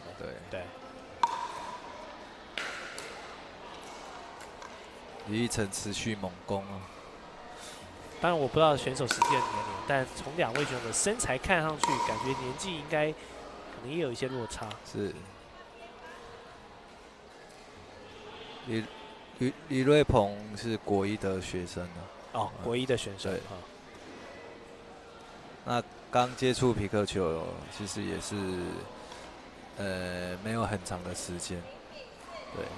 那也不错哎，鼓励他出来报名比赛。那这也是他第一次，刚赛前有跟他聊啊，这也是他第一次参加皮克球的赛事。对。哇，第一次比赛就有转播也是不错。对，可以留下自己比赛的身影。之前是打羽球的之前是羽球民权国小羽球的。哦，哇，民权名校呢？对。哦，戴志颖的学弟。那国中就开始专打皮克球。是，对。反手，哇，可惜了。看得出来，李瑞鹏经验还是比较不足。对。尤其是瑞鹏的反手对，在目前的6分里面，有蛮多失分都是来自于他的反手没有发挥好。那就看李一晨会不会发现这一点，持续对对方来做反手球的进攻。哇，这颗你会发现。李瑞鹏他手腕的运用过多了。他是因为他之前是打羽球的，羽球会用比较多勾手腕的勾手腕的动作。那其实匹克球他在击球的时候是要用你的肩膀为支点，用推的方式去把球打出去。你手腕用的太大力了，就是你会造成你的球飞出去的位置是会。偏掉是对，所以在打匹克球的时候，尽量要让你的手腕去固定。对，就是要从整个肩膀发力去带而不是说用手腕这一个支点去勾。确实啊，这也是非战之罪，毕竟他是羽球底出身的，所以他这个转换还没有转换好。他国小一直在练羽球啊，造成他现在要转匹克球对，一直运用他的手腕，所以也造成他。击球都会有失误，哇！这场比赛很快的11比0。好，没关系，我们也帮这个一鹏加油是，对，这年纪还小，刚转皮克球，还有很多的进步空间，在持续努力。对。好，那我们第一场地休息一下，待会回来继续看青少年男单公开，有郑凯成选手要对上李家俊选手，这个组别的程度会高一点，待会回来看会有什么精彩的表现。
青少年公开男单，郑凯成对上李家俊，双方赛前先进行抽球一下。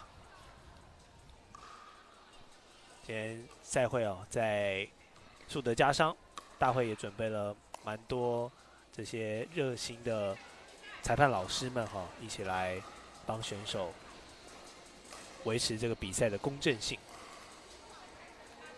现场也蛮多场地的，那我们的这个转播场地是靠近司令台右方的这一块。听说这个球场也刚整建完成，哦，对，那也是一个羽球啊、匹克球的混合两用的球场。对，你看这个地上的标线就知道了。当然，匹克球观众朋友就只要看白线最外的那一框，跟它中间有一条红色的横线。对，红色的就是非截击线。我们就是在这个红色区，就是所谓的 kitchen。就只要看这2条线就好，其他就不用在乎。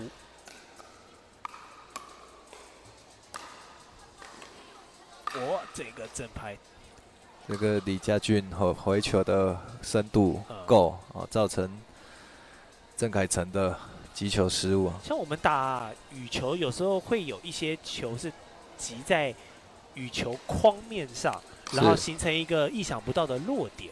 那我就好奇，匹克球的球拍也可以造成这样的效果。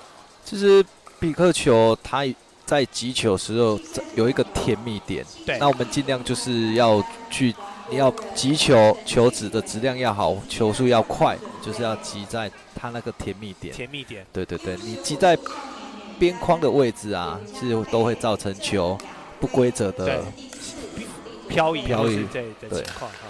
只有时候关键的时候忽然来一下，对手也会。当然，有时候这种运气成分，对，运气成分也是会让对手措手不及。没错。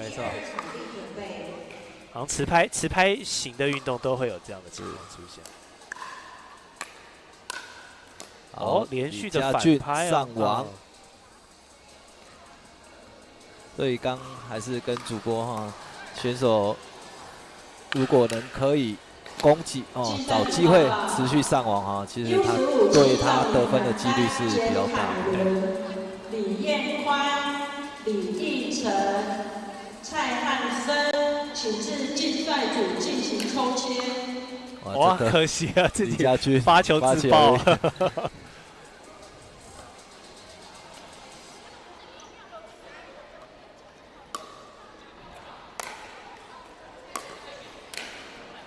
我看凯成在前方接球推的那个姿势有点像是打桌球的推拍的那种。是。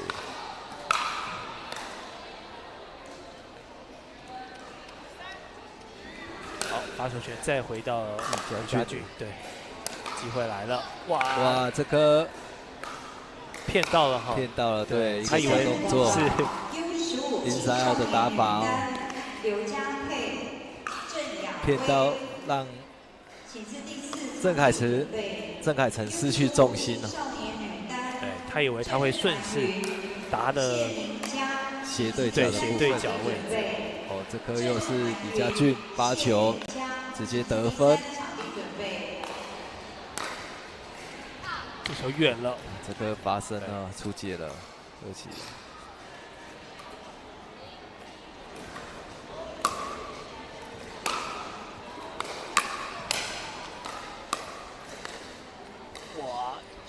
可惜郑凯成击球出界。那你会看到，其实李家俊选手他也是都会顺势有机会就赶快上网。这颗是不是界内？界内，没有，还正想说那个落点好刁钻对，最后裁判老师真的出界了，判定是界外郑凯成得分了。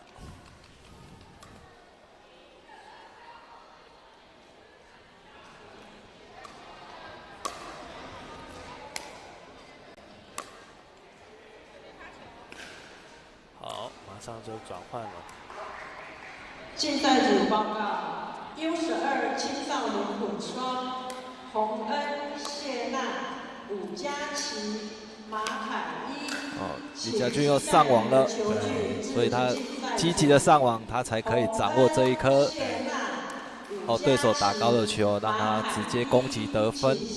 好，杀球拿下第6分，双方进行换场。所以就是选手要在比赛的时候要积极的上网，你才有机会去抓到对手击球过高的球，然后顺势可以去攻击得分。对。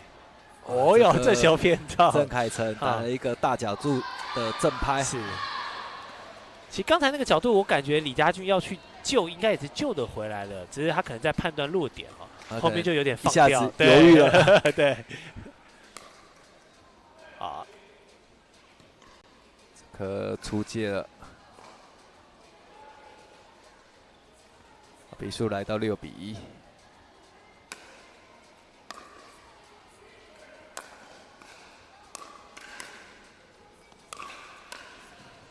连续的volley，对，好球啊！所以还是老话一句你要积极上网你才有比对手多得分的机会啊。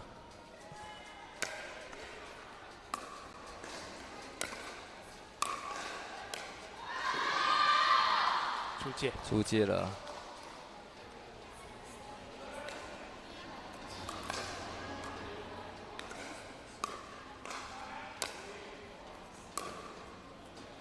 哦哟，这个好球！对，而且球落地之后那个弹还挤压到了，对，那球很难，基本上接不太到了，他整个往外去旋出去，喷出去了。对。哇，可惜了，郑凯成、李家俊这颗接发失误。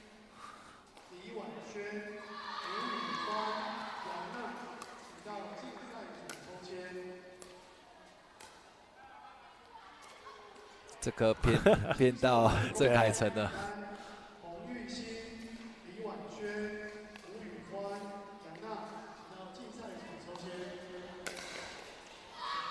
哇，这个发球李家俊发球失误。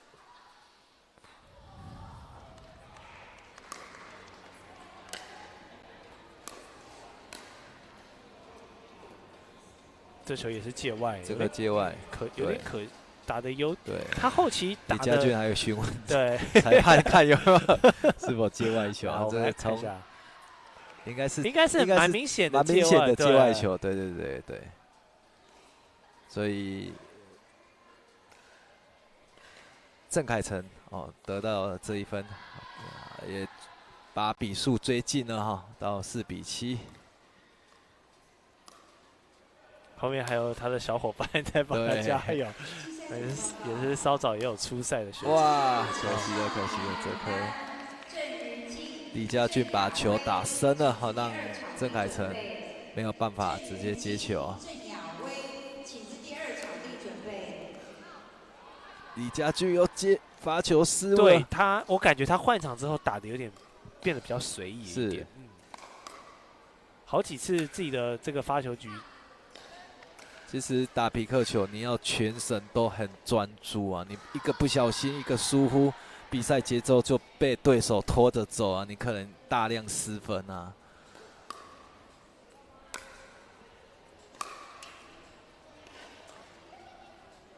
所以也呼吁就是比赛的选手啊，你不要过于轻敌啊，对啊，或过于放松啊，这都会一下子。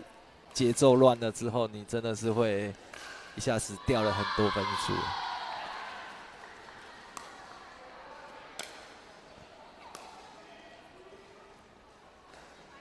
加两边不断的互换球权，但都还没有取得能够增加分数的机会。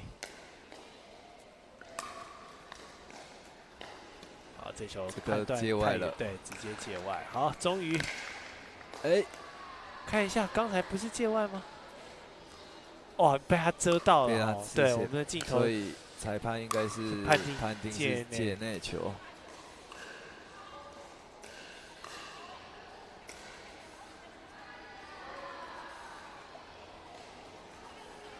比数来到7比5还是李家俊暂时的领先。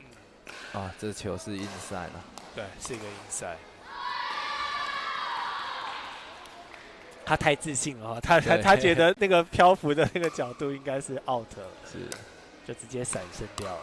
好，上网积极抢攻，对，来一个啊！李家俊这颗杀得很漂亮啊，该杀就要杀哈，对，前面都有点太客气了，是。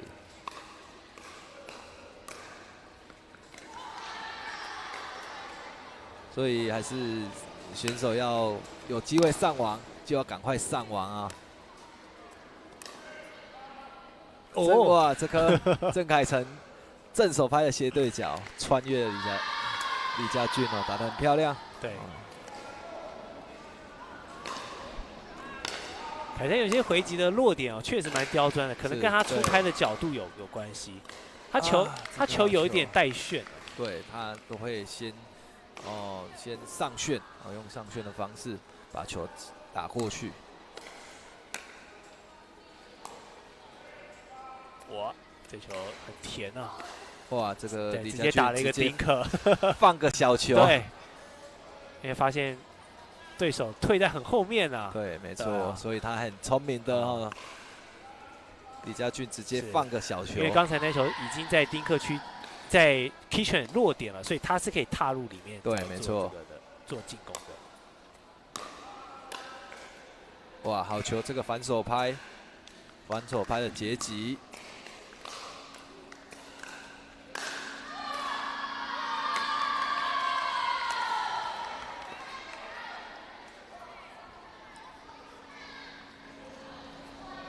在这一波，郑凯成好像是失去了比赛的节奏，让李家俊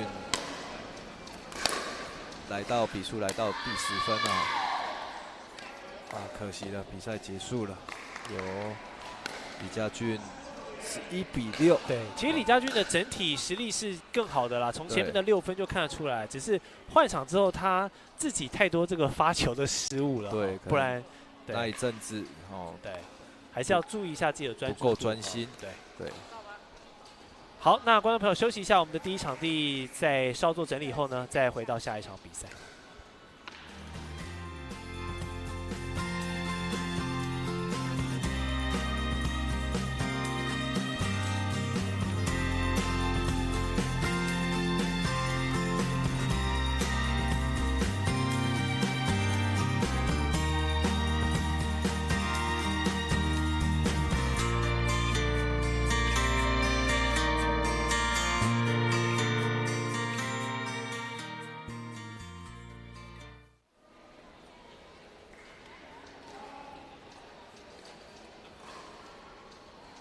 竞赛组报告：青少年女 U15青少年女单郑涵云、谢明佳，请至第2场地准备。U15青少年男单李彦欢、简凯伦，请至第3场地准备。U12青少年混双吴佳琪、马凯一、张耀龙、方曼轩，请至第4场地准备。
好，我们在比赛现场现在为您带来今天第一场转播到的双打比赛了，是一场混双 U12的青少年混双。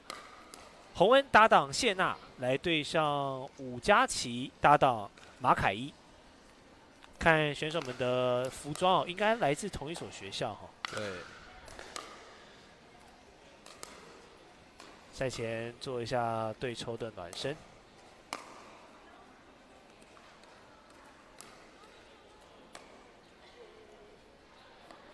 老师，我们刚刚看了这么多单打，现在进入到匹克球的双打，你觉得匹克球的双打有什么跟其他的持拍球类比较不一样的点？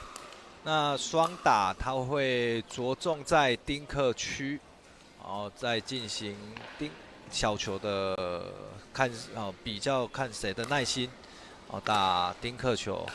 对，那如果一方球打高了，那你就可以顺势去做攻击。那不像可能就会不像单打会看到大角度的穿越球这样子。所以选手应该是要在丁克区里面，在那边很专注的、很有耐心的去打丁克球。对。那会像我们看羽球或者是网球比较多这种前后排策略的部署吗？匹克球应该是要两个双打的时候，队友都是要站在非截击线后面，是比较不会有这种很明显的前后站位，因为它的纵深就没有那么明显了。我看这个没有接发，没有随球上网，造成站在一前一后。那如果是这样子的站位，通常我们都会把球打在丁克啊，在这个男选手的丁克落在底线的那一方的位置。对，因为这样子我就有比较多的击球的空间。好，这他应该要接发随球上网。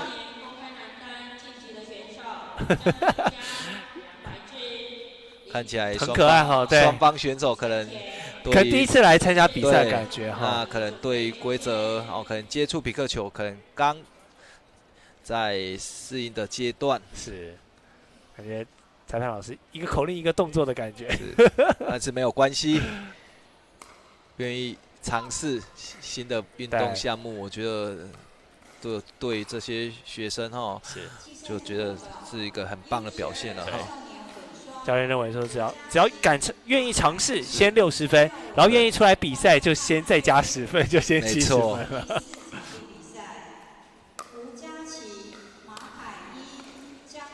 哇，这球想跳起来，发现太高了。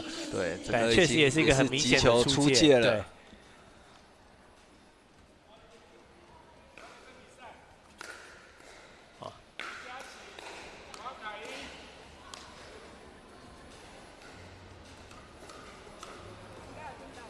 洪恩谢娜这一组率先得了1分。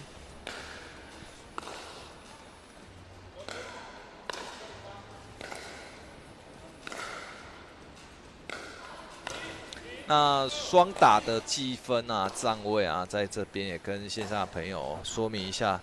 那在比赛一开始的时候，最先发球的那一方，我们通常裁判会给选手佩戴一个手环。那代表就是他是第一发球者，然后你会发现以洪恩跟谢娜这一组，目前洪恩谢娜发球，所以他是第一的发球者，所以他们分数在右边分数是偶数2分，所以谢娜会站在右边去发球，对。好，这颗谢娜发球失误，所以换成洪恩为第2位发球。对，双打的计分现在是很像，就是之前羽球旧制的计分方式。对，所以现在洪恩谢娜这一组比数来到3-0，那洪恩就会，因为他是2发的人，所以他就会站在右边发球。对，不过他这个2发失误之后，球权就转换边发球了。是的，对。那轮到伍佳琪的发球，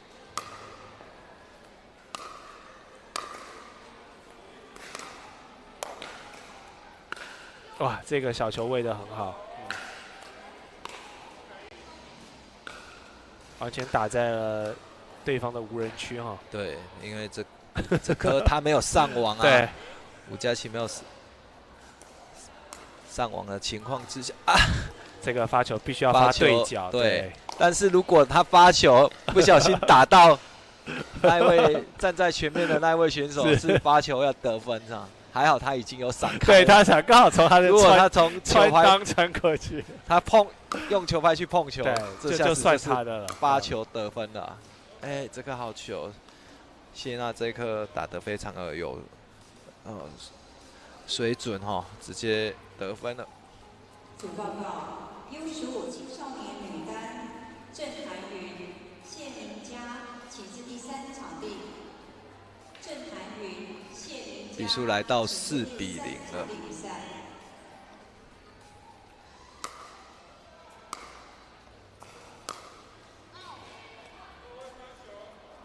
这颗谢娜洪恩击球出界，轮到谢娜的发球。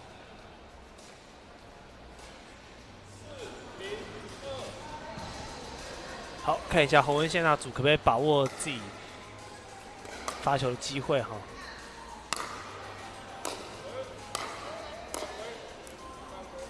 好，这颗是洪恩谢娜击球的犯规。因为他们没有洪恩在第4颗哦，就是他没有双反弹的规定，他第4颗就直接截起了，对，所以这颗是他们的击球的犯规。有时候选手可能从其他球类转换过来哈，还对于这个 2 bounce rule 有时候会忘记。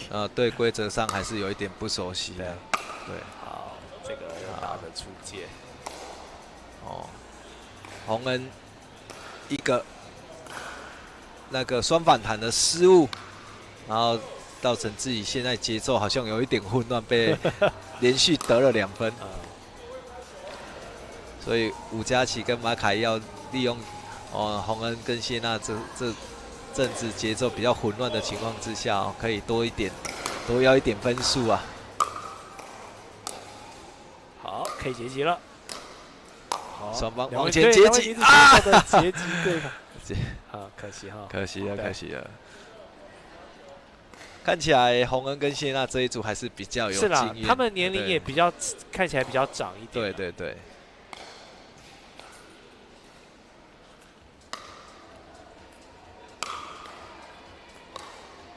两个人三不管地带，没有沟通好，没有沟通好。其实像这种中间球中间场地的球，我们都是习惯让正手拍的人去处理，对，所以前球应该是要洪恩去处理。对，没错。那当然，如果以双方2位选手都有默契的情况之下，喊个声音，对对对，2个人其实都可以去击球啦。所以最怕双打，最怕2位选手没有在沟通，对，自己打自己的，对，自己打自己的哈。不过因为这4位选手看起来在场上球力应该也都还蛮稚嫩的，所以对，没错，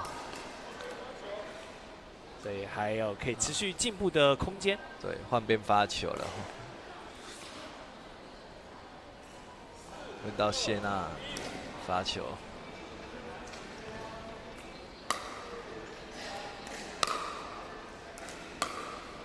哇，这个打得够深啊，造成谢娜挤压出界了。轮到洪恩2发，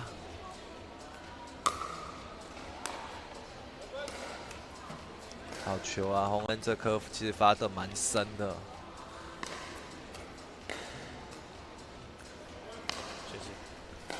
凯伊要反手拍处理哈，他也技巧也还没有到那么熟练的感觉。没错，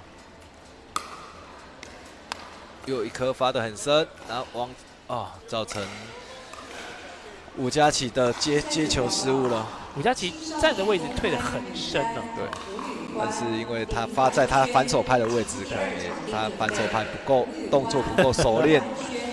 好，比数6比2，双方换场持续由洪恩来发球。裁判老师要指导一下站位，正确的站位。不然有些小朋友确实是换位之后不知道怎么站在正确的位置。蔡汉森，请携带您的球具至竞赛。那其实选手只要熟悉规则，哦，你只要知道你是第一位，谁是第一位发球方，哦，其实这就可以推测说谁的站位在哪边，利用自己的分数，去推测自己的站位是否是正确或是错误。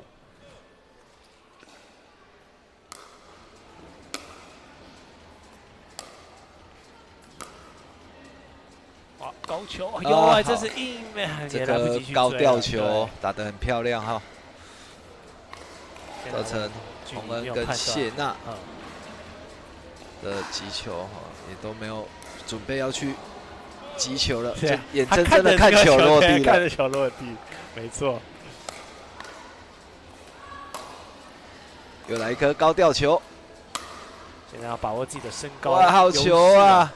这颗直接穿越。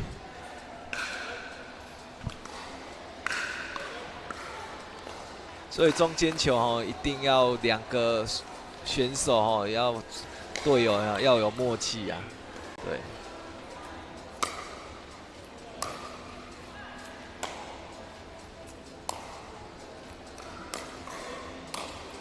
哎呀，这球不应该了哈！对，大好的机会出来，杀的有点太随意了。其实刚这一颗洪恩他在杀球的时候，他的球对方打过来的球点其实已经是往下掉了。对，那往下掉的情况之下，他不应该采取杀球的方式，他可能要由下往上，对他要用由下拍面往上的方式去把球挑高起打过，这样才会过网哈。所以他这种球其实在判断上其实是比较不容易。对。需要些经验，要持续多打比赛。哇，这个吴佳琪跟马凯一已经追上来了。哇，这个发球没有把握住啊！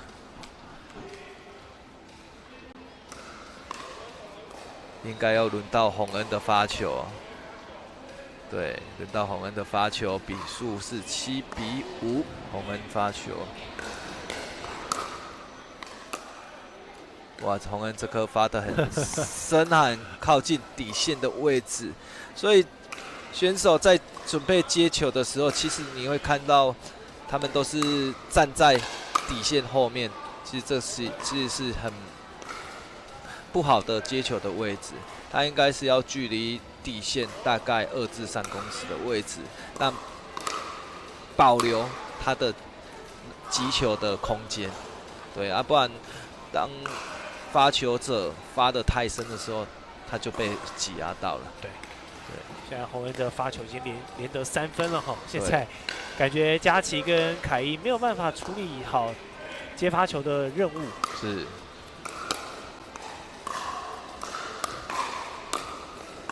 哇，比赛结束了，我们恭喜洪恩这场同校内战还是由洪恩跟谢娜拿下了胜利，拿下这一场比赛的胜利。两位双方2队刚好在平常学校练习，这次出来比赛，我觉得也是他们的一个经验成长啊，包含真的规则上啊，甚至作为这个队友要多一点的沟通。对，因为在场上感觉比较多是各打各的状况，但小选手还是很可爱哈，就是出来比赛增加经验。好，我们待会再回到港都杯全国皮克球锦标赛的转播现场，先休息一下。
赛组报告：青少年公开男单崔廷佳、甄品佳，请至第4场地准备。崔廷佳、甄品佳，请至第4场地准备。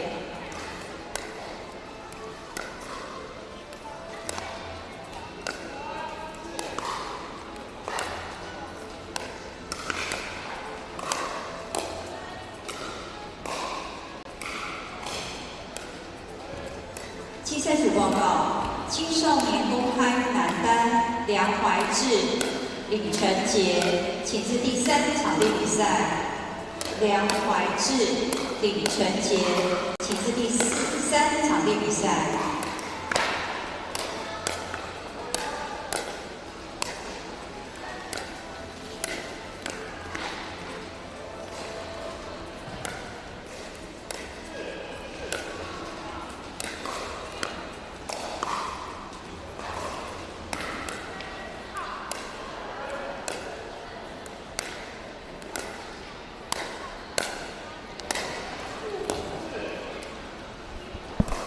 好，刚才看完这个双打的赛事哦，我也跟杨教练请教了一下，就是现在皮克球的报名啊，各方面，我原本以为这个学生会报名单打比较多，结果 Danny 哥跟我说反而是现在双打才是主流。对，其实皮克球它有分单打跟双打的赛事，那以往主办单位在办比赛都是双打为主啦，但是 如果要看个人的实力是否够全面，我觉得是单打以单打会可以看出来一个选手的实力。对，好，那这一场我觉得观众朋友可以努力观察一下李依晨对上蔡汉生的比赛。哇，蔡汉生他是从罗东，对，宜兰的罗东是跑来高雄比赛啊。刚才在这个转播的空闲之余哦，对，也是 皮克球总会的理事长周小琴理事长也特别带着这个蔡汉生选手来我们转播区介绍他。他球龄不到1年哦，练了9个月而已哦。现在在皮克球在这个组别里面，真的是对打球的质量非常的好啊。听说以前是踢足对，球，我还以为他皮克球啊，我还以为他是打其他的这个持拍运动哦，对，结果完全是不同东西的，所以 看来他的运动天分很好，对，这个不管是手还是脚都很灵活。我们来看看，也期待他有很好的表现。好，这时候回击后的上网，截击失误了，但基本观念我看对很好，是非常好了，接发也有随球上网，对。 哇，一晨的发球自爆失误了。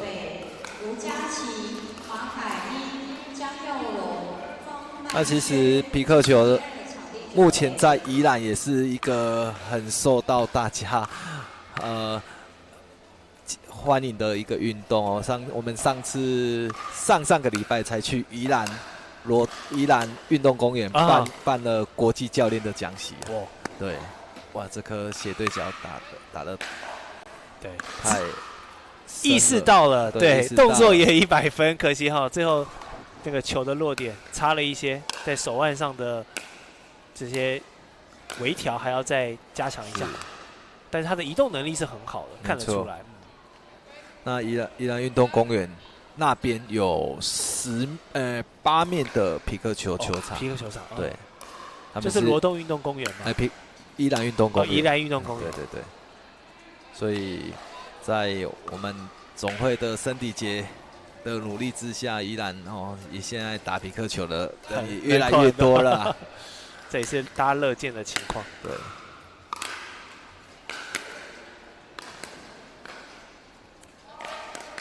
这颗李依晨击球出界了，比数来到4比3，漂亮！好球啊！蔡汉生这个斜对角的穿越，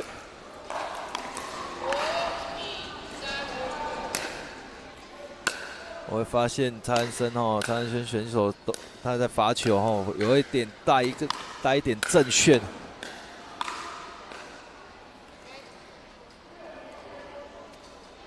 而且他的移动能力是蛮好的，没错，就是他手长脚长，看得出来他的运动细胞是不错，整个协调性各方面，所以率先拿下6比3，进行到换场。我们从12点钟的角度来看一下他正面的动作细节。哇，这个李依晨接发出界，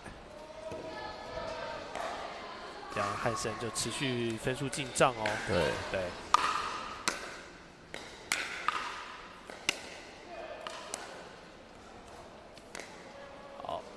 这个哇，好球好球！李依晨这个打的斜对角的穿越，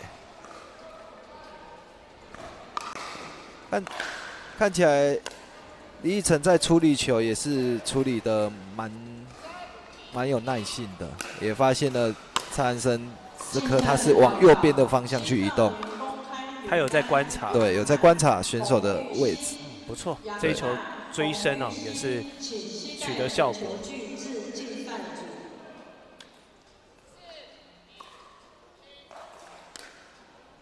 虽然现在这个新冠疫情已过哈，但还是有蛮多选手还是习惯比赛的时候佩戴口罩，我觉得蛮厉害的。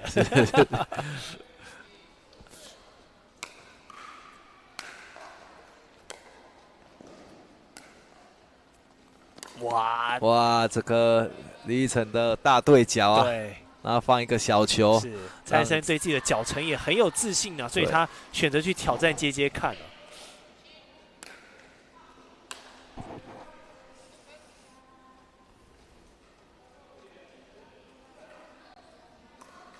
两个选手风格很不一样，蔡汉森是靠自己的这种出色的移动能力哈，很多脚步的移动，而奕晨呢，则是靠自己控球的能力。对，常常会有一些精彩的穿越跟一些出其不意的变现哦。所以现在比分还在2分之差之内啊。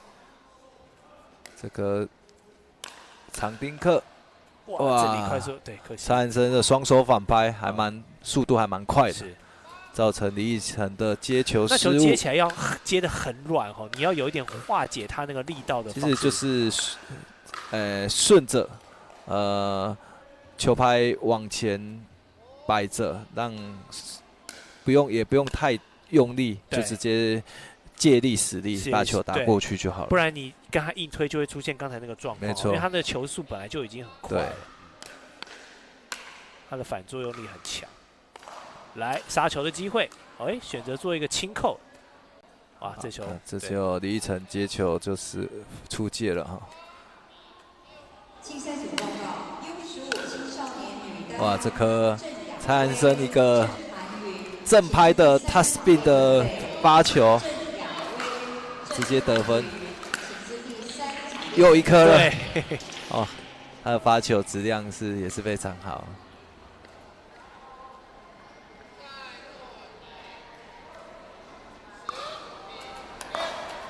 确实哦，去攻击对方的反手，处理起来就不是那么的舒服。哇，一个正拍的支线，对，让蔡汉森赢得了这一场的比赛。我们恭喜蔡汉森，这运动神经很好的选手，打皮克球才9个月而已哈，在场上现在那个大将之风。没错。希望他未来有在皮克球赛场有很好的表现。是，我们可以持续关注这位选手。好，我们的第一场地进行整理，待会回来有持续更多的精彩皮克球赛事陆续登场。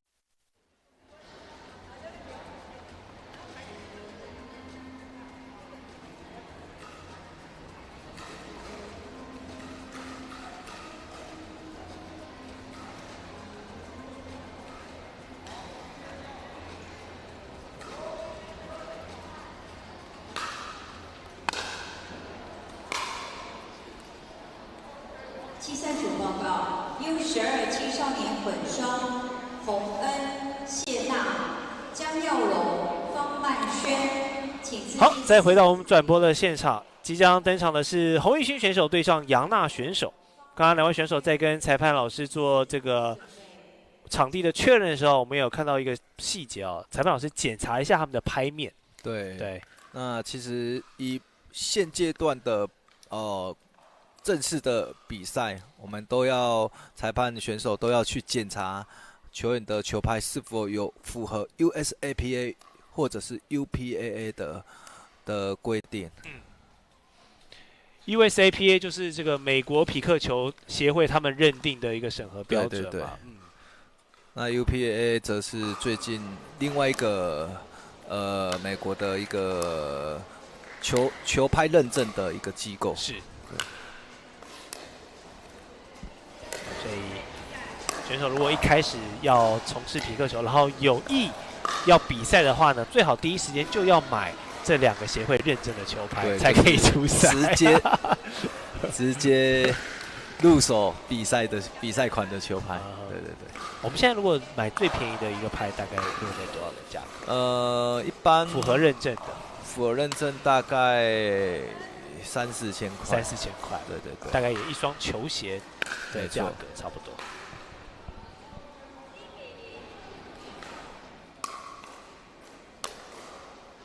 好，率先拿下分数的是杨娜。两位，这一球回得蛮有水准。再可惜，这个反拍想拼一个过网。对，在之前比赛我们有可以看到洪玉兴选手啊，这都是用削球的方式去回击。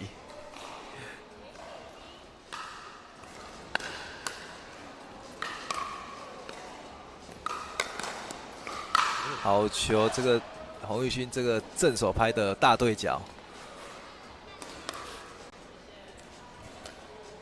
发现对手上网速度已经变慢了一点，对，马上抓一个对角的正手拍，再来一个好球啊！看来这个得分模式是他蛮擅长的。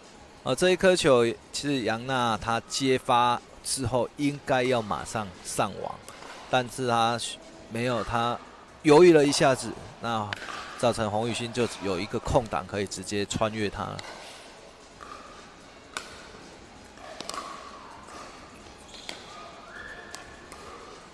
哇，这球接得不好，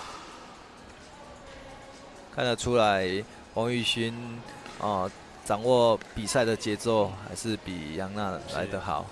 然后可能刚才这个没有转换过来哦，刚刚那个球是在厨房落地，又是一个正手拍的斜对角。他的正手拍很有威力耶。对。我们刚刚说他的这个削球的动作细节是那个，他这个正手拍就是很网球底的感觉。是，对。还是他可能这个。哎呀，这个乒乓球跟网球之前他都有涉略过，感觉比较偏，桌球的正手，拉弧线的动作，正拍拉弧线的桌球动作。哇！我非常肯定他是桌球选手，待会结束后，我去访问他一下，我们来确认一下，看他是哪一个项目转过来的。你看这个小球其实就很像桌球选手的动作。但我们说桌球的结构跟匹克球，因为匹克球有中空的这个状况，是这两种球类在削起来，这个物理轨迹应该会很不一样。没错，就是匹克球它其实很不容易去做旋转的切球的这个动作，对，因为它的拍面它是就是一个塑胶的拍面，那不像桌球至少还有桌球皮胶皮，那匹克球它最好它其他的材质它除非有做一个那种细磨砂的表面。不然你是很难去spin 这个球产生那个摩擦力。对。但是现在的科技越做越好啦，球拍的品质的科技也是越做越好，所以在很多的球拍，它其实都是做细微纱的表面，让选手在击球的时候可以更容易的去做一点带旋的这个。那对于洪玉兴这种类型，就很喜欢这种对，没错。所以就也在击球也比较容易去摇球。对。好，刚才这边哇，把它削得更远。对，而且还落在场地内。好，率先取得6分的洪玉兴，现在来到转播镜头的6点钟的位置下方。杨娜现在还有2分，应该要在右边发球啊。对，他有意识到。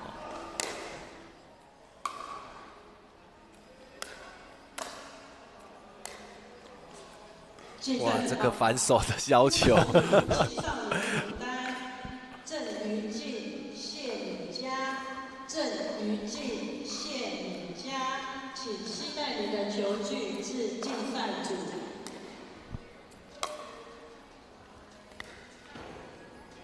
这颗杨娜击球出界了，比数来到8比2。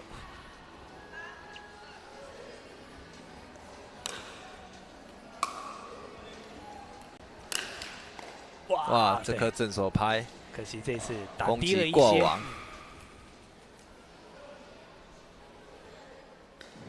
当时匹克球在第一时间，在这个美国西雅图被创造出来的时候，一开始他们的创造者还是用这个羽球网的高度哦，就是60英寸、152公分的网先去打。后来可能觉得这个球质啊各方面是打不起来，所以才把这个球网降低到34寸哦，比网球的36寸略低一点。对，其实匹克球的高度比网球球网的高度是比网球低于5公分。对对对。那当时候他们也是拿着木板，我看当时候那是历史是拿着木板，然后拿一个塑胶球，那就在那边打了，对。那也到美国，也到了2025年开始，才慢慢的将匹克球这项运动纳入是一个正式的比赛项目。对，其实中间也过了40-50年的推广的这个阶段。哇，他的威力正拍又来了，这个正拍很猛啊！所以率先来到听牌的第10分了。这个完全就是做给他打，他最喜欢的打法了。是，直接做球，坐在他正手拍的位置。啊，不过杨娜还有机会哈，这一球打出界之后，发球局又换到杨娜这边，3分，现在只落后7分。想办法再坚持一下。哇，又是一个正手拍啊！对，所以像这种正手拍很强的，你就要比赛的时候要特别注意啊，千万不要一直打。是不是如果走一个丁克去阻止他打出这种比较 power 的球，会不会也是一个？当然你对丁克球的把握度要够好。是，那其实你单打的时候，他如果可以打出大角度的击球。那他就不用去选择去打丁克，对。好了，比赛也11比3，对，洪玉兴的还是有很多这种靠了他的强力的正手拍的抽球，他正手拍，然后还包含反手的这些削削球，也都是蛮有水准的。所以我们待会看看洪玉兴在本届的赛程，我们看看他可以走到多远。好，我们休息一下，待会再回到港都杯转播现场。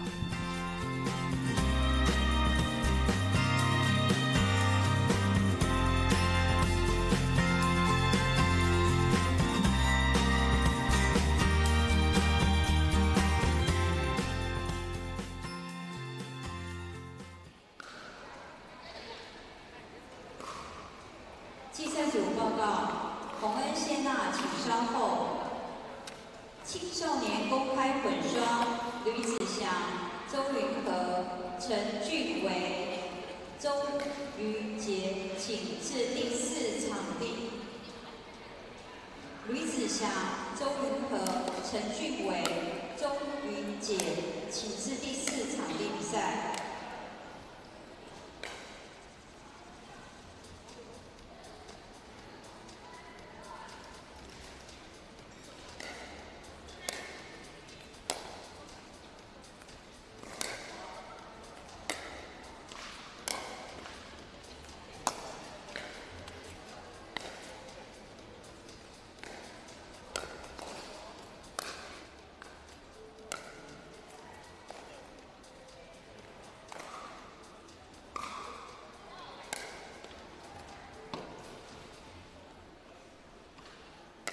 好，再回到比赛的现场，我们看到是郑瑜静跟谢敏佳 U15青少年女单的较量。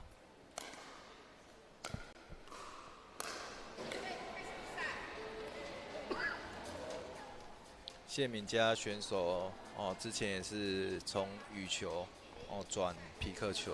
羽转匹克球。对，也是民前国小的。公开男单崔平佳、梁怀志，所以这种持拍类的球类运动其实这种宗法都有一点相似。我们说持拍运动家族，网球、羽球、桌球到匹克球，而且这也是他的第1次参赛。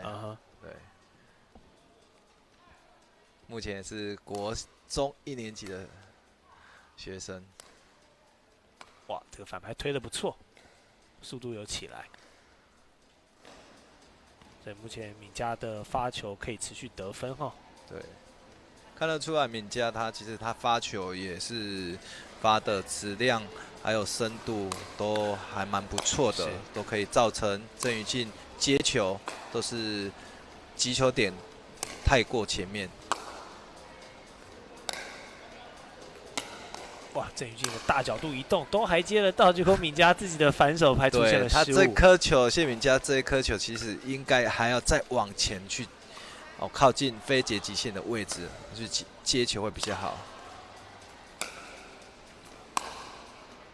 哇，这个反手拍好球谢敏佳单手反拍。对，其实匹克球目前因为球速跟球质越来越快，很少人在使用单手反拍了，其实都是用双手。你看那些职业选手都是用双反的方式去打球，会比较多。现在网球世界也是单反的艺术真的在消失之中我们以前看 Roger Federer 这个单手反拍，没错，在网球就只有Roger Federer 的单反是最漂亮的。那其实匹克球基本上很少人是用单反在打。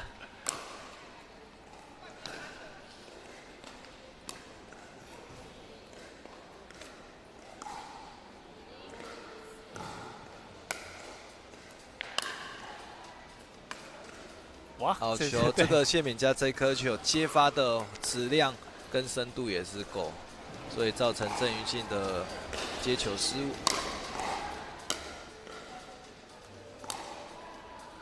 这是一个单反，可惜了。那其实也可以看到谢敏佳的选手，他还是会稍微用一点手腕的动作去击球，他的挥拍细节还是有一点羽球的打法，对。好，瑜静得分了，现在他的发球局看看有什么发挥。双方选手也都很保守都没有上网去击球哇塞，这个谢敏佳这个单反的斜对角打的还真的是蛮不错，球感还蛮好的。他对他手腕的那个灵敏度是蛮有自信的，就直接轻轻的这样一挑，对，就过去了。我又来了，放一个短，好球啊！这个是很聪明的打法。看到郑瑜静他一直不上来，留在底线，选择一个放小球。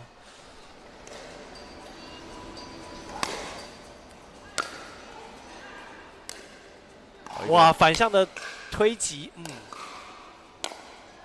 好球，造成郑瑜静直接大角度的去追球是率先6分拿下。谢敏佳策略上很成熟，对，没错，就是当然以前一直用大角度的去调动以前是羽球底的，肯定这个又是来自这个民权哈，是非常厉害的羽球培训。我相信他们对于网球运动的基本的这种战术都已经是融会贯通了。现在是光华国中1年级的学生啊。他用的这个拍也是一个中空的拍，对，没错，选择一个中空的球拍。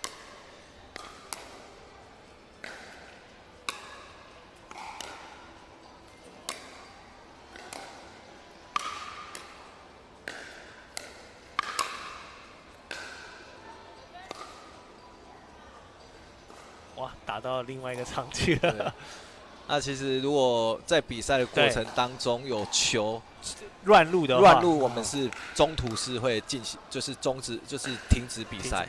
对对对，也怕选手踩到了。没错。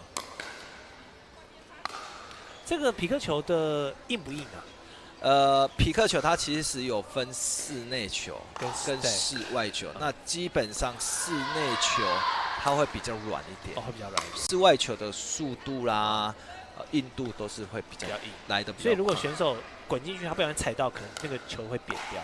室内球应该是会扁掉，因为毕竟它还是塑胶球做的。对对对。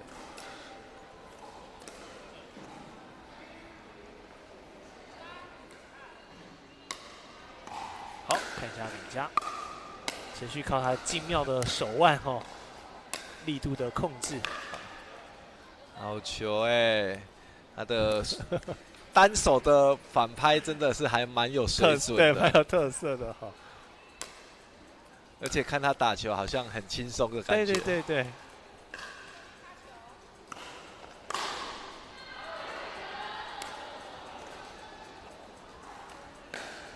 就是击球瞬间的这个手腕的加速发力。对。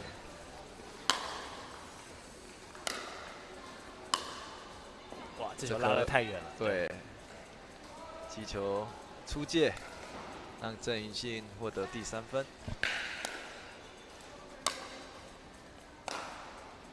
哦，于静这球也打得太远。正派是要学习怎么把球给压低像前一场洪玉兴的正拍，那个力道就控制蛮好，他就有带一点上旋，对，所以上旋的情况让球飞行的轨迹就会提早落地，对，他速度也有，没错。好，这边直接做一个 volley 的截击，再来一个 volley，而且他都用反拍，他也不要打正拍，有机会这球得分了。他就利用大对角的调动，对，让郑云静一直跑动，让对方疲于奔命，他就轻松在中线做调度这样子。感觉是一个蛮聪明的选手，也打法也是很聪明。这颗球谢敏佳第3拍直接截击违例，所以这颗应该是谢敏佳双反弹的失误。所以他自己也意识到，对，所以就是小朋友在对于双反弹的规则，还是要再多去熟悉。是，确实在拍类运动也只有匹克球有这样的双反弹规则而已。没错，而且实拍类的运动也只有匹克球有这个非截击线，你不能再往前直接去击球。对，所以这个造成规则上的变化很多，造成大家在击球的时候，其实跟网球跟羽球都有不一样，有另外一种特殊的打法。是，对。我相信刚转过来的一定是一开始就要设定不能超出那个线，因为他们一定很习惯就是直接冲到那个线前面。刚开始练匹克球的时候，通常都会怕踩线啊，或者是直接跑进去，对，里面非截击区里面打击球。但是这个都是新手常会犯的失误啦。等到你熟悉了规则之后，其实你已经不会有这样子的失误发生。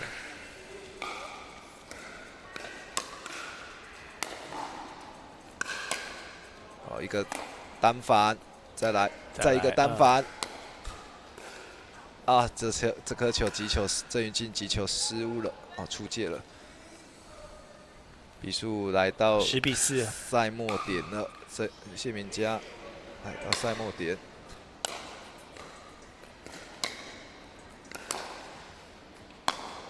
哇，拉得太远了，这个球有点大意了。这颗球，谢敏佳就是用他羽球的打法，哦，动了手腕，看他是动了手腕，太大力了，对，所以造成他击球拍面哦动了，所以击球也没有照他的方向去前进。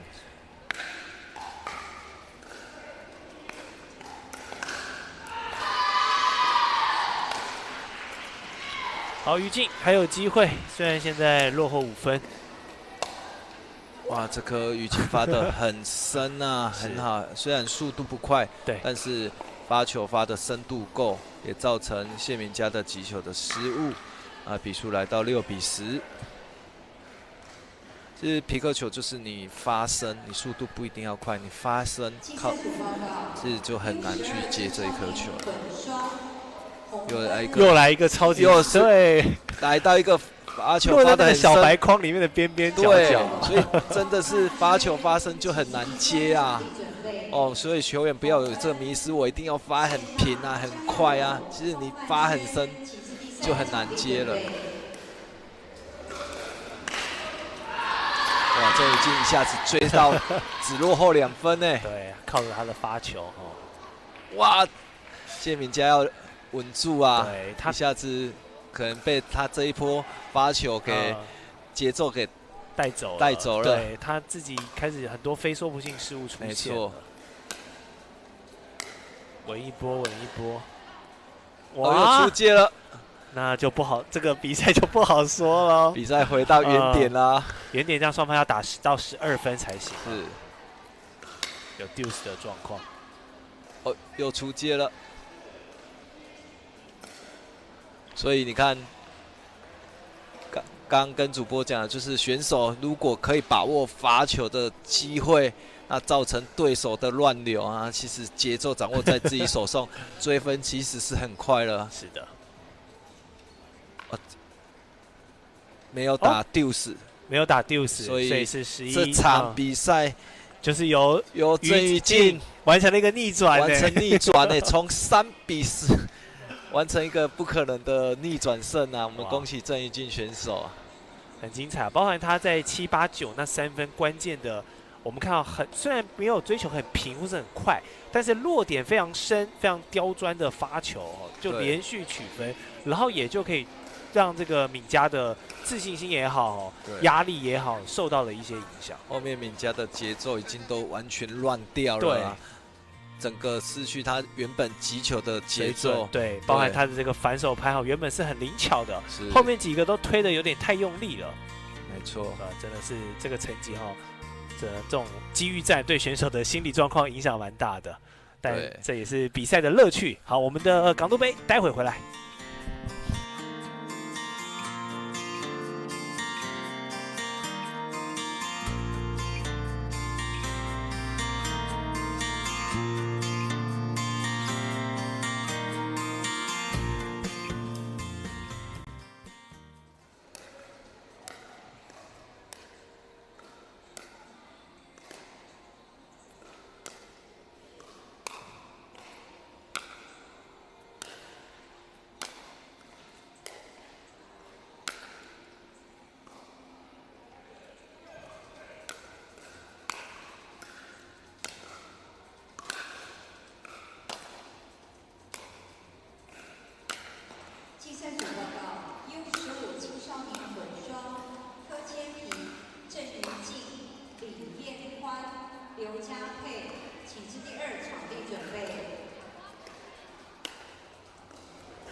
柯千平、郑云静，请稍后。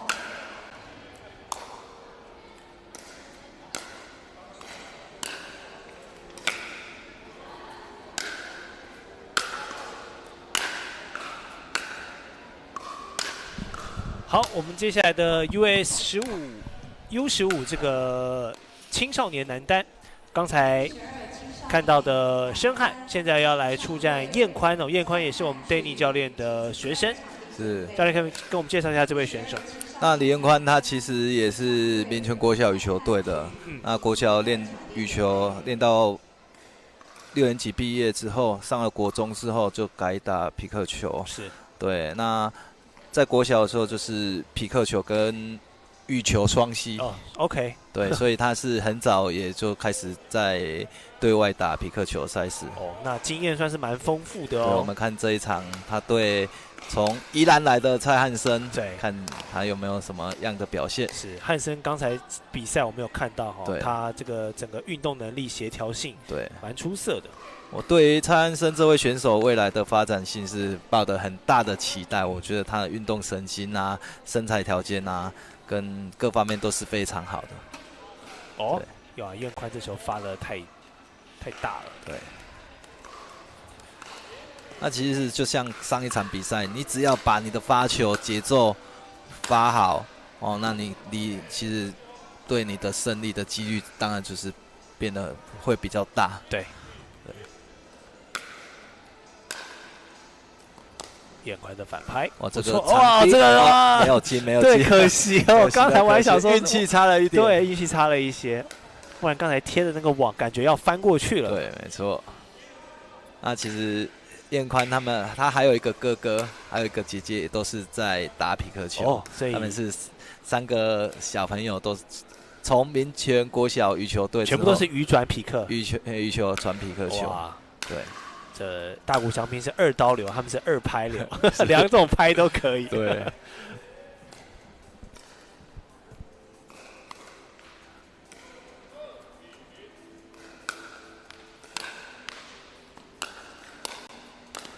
哦，双方在前面截击，对截击的比拼。哇，这颗蔡汉生好球啊！一个反手的斜对角，造成李彦宽根本就来不及。去打了这一颗球，重心被骗过去了，而且这颗球很低。对，因为李彦宽可能认为他会打直线，但蔡汉生反了一个斜对角，可惜啊，这个发球发得太用力了。对，所以选手在比赛的时候发球是真的很重要啦，你要发球得分，你才有得分啊，对，不然前面是白干活。是。反拍，哇，这个杀球的机会，再来一个放短，哇，这个追不到了。这个过网，结果球的距离就变短了。碰往后，减少球的弹性。哇，这颗蔡汉生双反击球失误，啊，比数还是2比0，由李彦宽。所以你看，我们虽然看到汉生有精彩的回球，但是发球局没有掌握好的话，你的分数还是没有办法取得进账。那就看彦宽有没有办法善用一些心理战去看得出来，就是李彦宽的比赛经验还是比汉生好一点。是，对，但是整体的条件是汉生，我觉得他是蛮不错的，身材各方面啊，运动能力都比李彦宽来得好。才9个月的匹克球球龄哈。之前是踢足球的，没错，对，还不是这个持拍运动，是。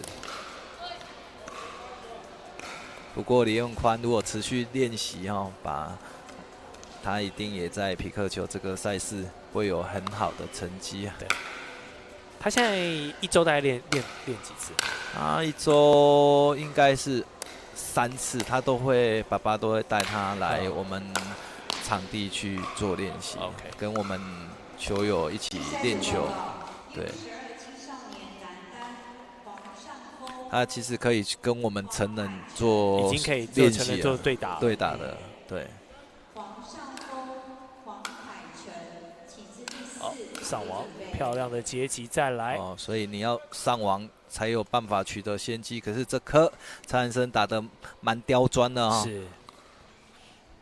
造成李彦宽的击球失误，汉生也得到了第1分了。第1分在手，看自信心会不会比较回稳一点？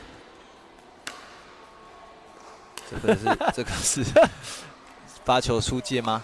对，没错，发球出界了，所以很可惜。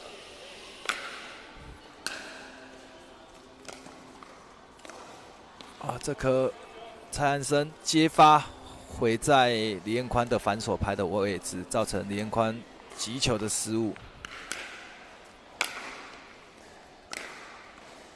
啊，出界。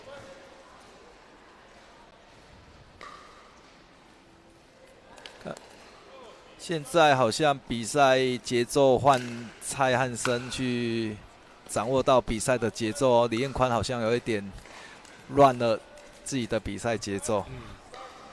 虽然看两位选手来回已经很多回合了，但其实比数现在也才3-3，因为双方一直在互换这个发球权。对。又一颗的截击出界，比数来到4-3，是反而蔡汉生领先了。哇，挂网，这个反拍确实不好处理。没错，蔡汉生连得5分啊，一波5-0的攻势，看有没有持续。又一颗。李彦宽的截击失误。好，如果现在教练在场边，选手出现这样的状况，你会给他什么建议？其实我会跟他讲说，你就是把你重新把速度、把自己的节奏放慢，慢慢的去处理球，把球先打过去为准，把球打进为准。对，那慢慢的你掌握自己的节奏之后，那其实你的分数就会开始慢慢得分。你看一开始这一场比赛由李彦宽先取得3-0的优势得分，那后续蔡安生靠着李彦宽的节奏不稳的情况，一波6-0又把比赛目前暂时领先。所以选手尤其是这种学生的赛事，你有没有去掌握到你自己的比赛节奏，其实是蛮重要的。是，尤其是彦宽，其实他该上网的时间点也都有上网，没错，跑动各方面战略上是没有什么问题，就是回击球的这个质量，比起他前面有所下滑，所以挂了几个网，包含球的落点也要小心把握住。一下子，对我们的落后4分了。我们的 cameraman 也要调整一下，刚刚这个镜头光圈有一些问题哈，在场上比较难捕捉到那个球的位置。当然是我们看的人啦。对对，好，哇，这颗蔡安生发的很有水准啊，发球质量很好啊。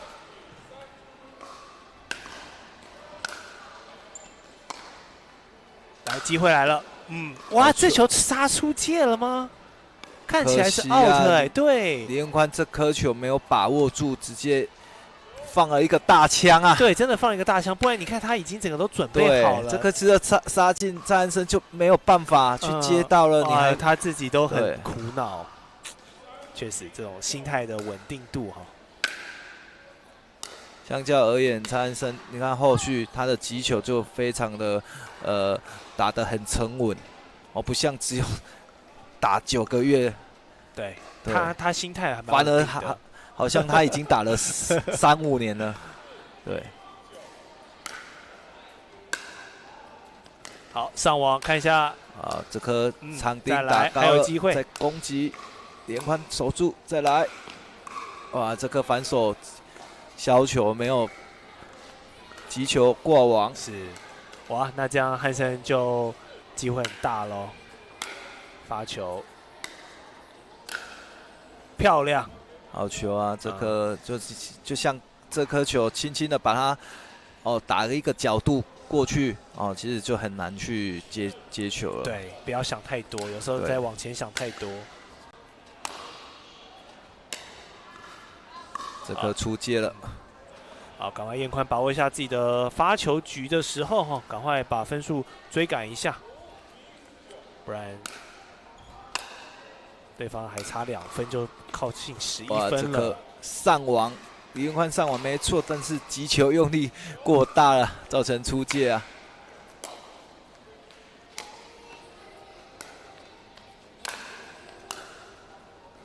老掉，再出界了，太远了。哇，这球捡不到，上面台上的人帮忙捡一下。所以你在比赛的时候，你要尤其是单打，你要高吊球，其实是非常不容易的。哦，这边想发一个高难度的贴网的快速球哈，可惜自爆了。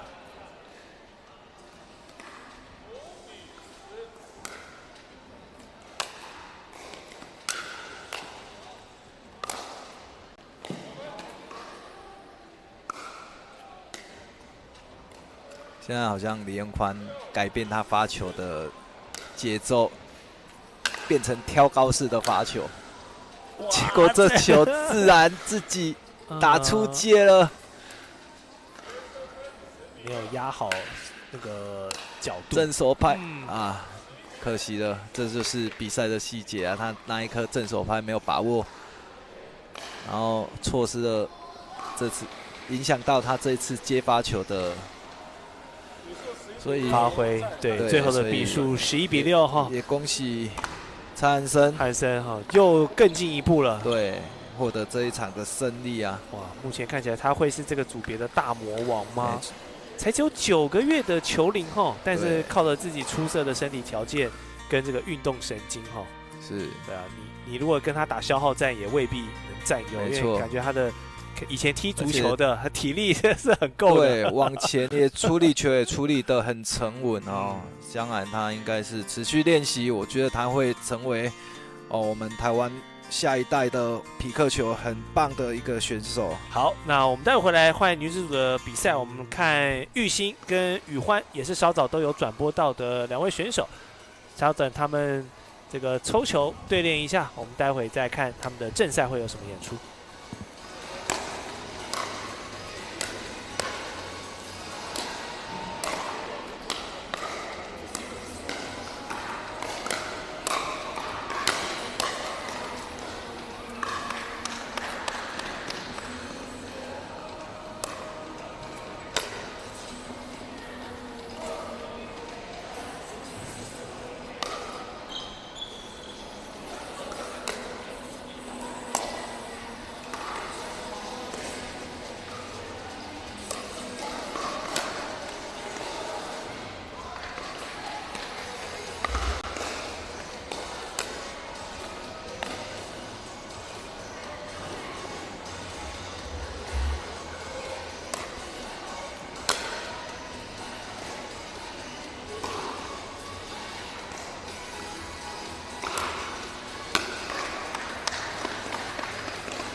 大会成绩报告 ：U15 青少年女单冠军郑于静，亚军谢炳佳，季军郑雅薇，请以上获奖选手至台上准备授奖。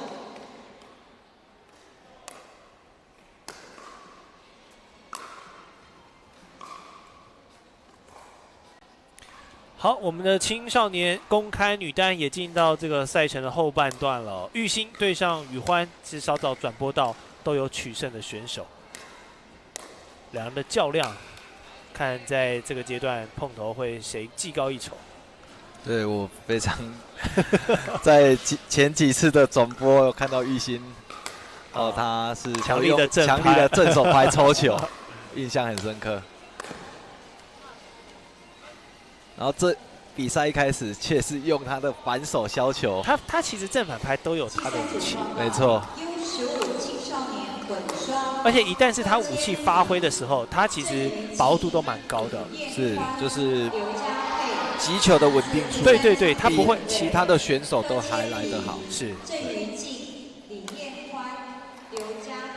非收捕性失误的控制也不错。对，那这一颗球是洪玉兴的身体重心偏掉了，造成他的击球的失误。其实主播你会发现，有些选手在击球的时候会时常脚离地啊，对，翘了一只脚在击球。其实这个都是一个很不正确的动作，都会造成他的击球的路径啊，他的会造成他身体失去平衡，所以击球的方向就不会是他原本预期的位置。当然，有时候选手在快速移动，这也考验他的这个反应神经，还有他整个身体的协调性。没错，像稍早我们看到的这个蔡汉森选手，他就是整个协调性很好的选手，运动能力很优秀。好，宇欢把握一下他的发球。哇塞，这个洪玉兴又来了，开始了他的正手拍。对，他的正手拍，洪玉兴的正手拍其实是很有质量的，很有威胁性的。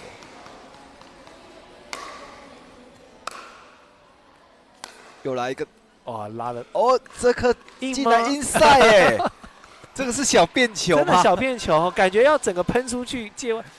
哇，拉得够高。对，硬，这颗是硬，精彩。他可能在一瞬间的时候选择把拍面由下往上了，反而是往上带。待会我会后我再来请教他。真的，对，哇，这颗打真是蛮有水准的。我们都以为那个架势要喷出去了，结果马上做一个及时的调整。对，这颗斜对角也打得很漂亮。对，双方还在回击。奥赛了，奥赛，这是打出界了，洪玉兴打出界。宇欢在距离感抓的还是不错。对。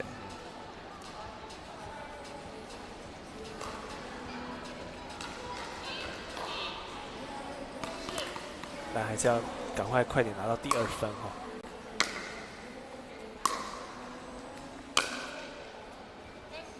好，这颗吴宇欢用了一个正手的削球，那洪玉兴选择用正手的上旋，结果洪玉兴击球失误了。两边都互相挂网。之前我们国际教练的研习，我们有练习的到了一个，就是一队都是用削球的方式 ，OK， 一队都是用正旋的方式。那其实主播你知道就是哪一种球是最难去打，你知道吗？我猜一下，是不是？好，你猜一下。我觉得可能还是正旋比较难。是吗？没错，还是正旋是比较难打。对。但是以匹克球，其实你用切球的方式，切球会比较不鼓励啦，但是因为它切球的路径，它会比较平，那球比较不会提早落地，所以一般你看大部分的选手都是用上旋去击球，那球会造成他球提早落地。哇，这球打得太用力动作开始有点大开大合之后，玉兴在细微的这个精准控制就稍微有点跑掉了。好，玉兴这颗选择用切球的接发造成吴宇欢的接球失误，那比数来到5-3。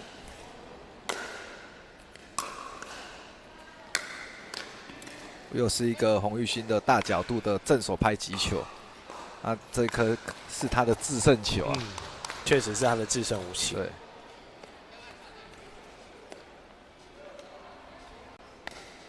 率先拿下6分，双方进行场地互换。青少年公开男单，曾品佳、李承杰。曾品佳、李承杰，请携带您的球具至竞赛组。又是一个洪玉兴的正手拍，而且宇欢其实刚才那个他的位置哦，重心也不对了，然后他选择去硬接啦。但那一球当然就看选手的判断，如果他不去接，或许也是有出界的机会，对。但有几球他就是选择去硬接，那就是一个比较没有那么理想的选择。洪玉兴一直用他的正手拍这个直线、斜线角度的变换，让吴宇欢选手很难去接球啊。哦，你看他这一颗球，他就是用洪玉兴用切球的方式，所以造成，因为切球的时候球是比较不容易提前落地，所以这一颗球就出界了。对，落不下来哈。对。哦，那你看他这一颗球，主播你看他这一颗球用正手touch spin的上旋的方式，球就提早坠下来了，所以基本上皮克球选手他在击球多半都是会打上旋会比较多。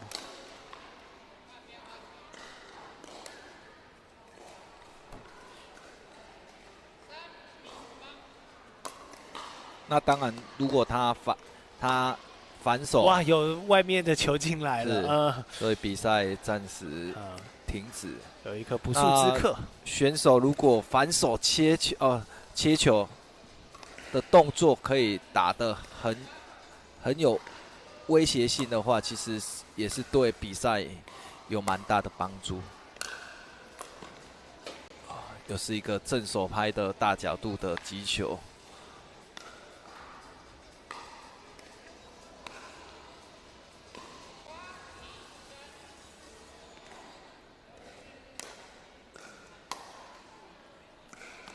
反手拉高被杀，被杀了，所以就是因为宇欢已经上网了哈。没错，那玉兴这颗球击球点过高，那就被吴宇欢掌握到了。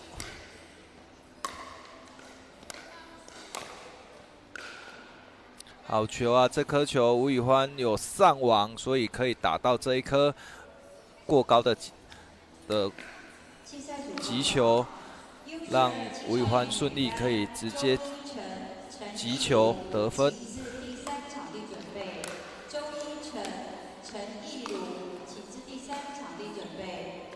现在比赛的节奏似乎到了吴宇欢的身上了。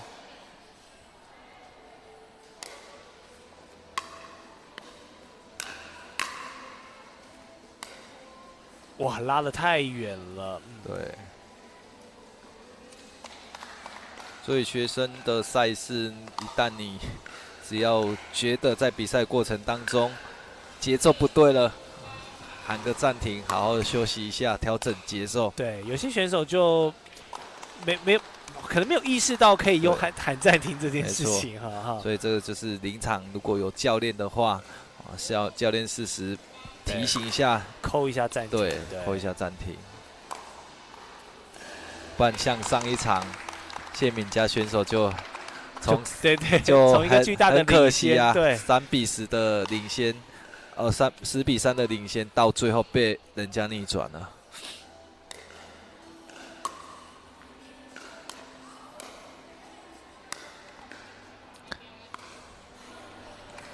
所以匹克球这个球类就很有意思，就是一旦你节奏不对了，你最后一分就是一直拿不下来。是。对，你就是一直在发球互换哈，然后两个人的体力一直消耗，但是分数就是定在那边。没错。然后当你看到对手的分数慢慢逼近，那个情绪啊、压力又会很大。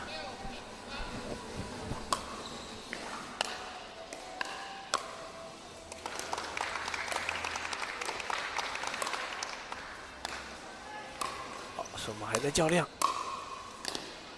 还有哇，回球挂吴宇欢这颗球打得够沉稳了，也把比数追进了，现在只落后1分啊。所以我刚才讲到，就是现在节奏已经慢慢在吴宇欢的身上了。啊，这颗洪玉欣击球用切球的方式回球回的质量很深啊，所以也造成吴宇欢的接球失误。out 出界了，这样洪玉轩稳定一波拿下第9分，看可不可以对他的心态上稳定一些。不然刚才他几个反手拍哦，拉的是蛮离谱的了，已经那个力道控制，比起前几场比赛。亚军李彦欢，季军李义成，殿军简凯仁，第5名黄品成，侯彦。哇，这颗穿越过去，洪玉欣的正手拍。请以上选手至台前准备授奖。正手拍的穿越，果然是他的得分的制胜武器啊！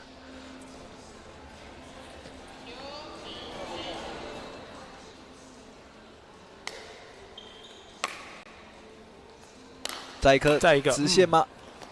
啊，没有了，这颗被挡下来了。这打的有点追身哈，但是宇欢的空间够，所以可以马上做一个适当的回击。看得出来，宇欢也是基本动作也是相当不错的选手。啊，这颗斜对角的反手拍，好，那吴宇欢击球失误，罚球权又回到洪玉欣的手上。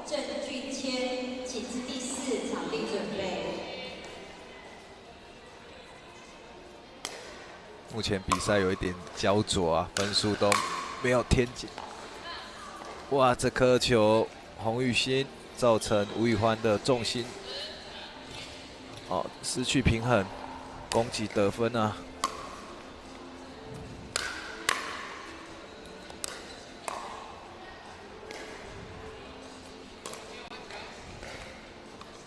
接下来轮到吴宇欢的发球。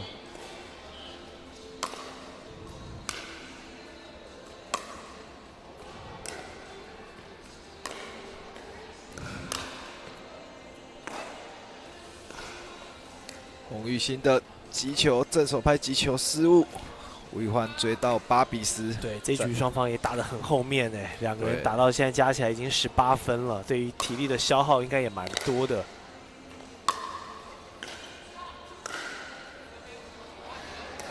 哦，这颗球玉欣示意是 out， 但是刚才看起来，我们再看一次。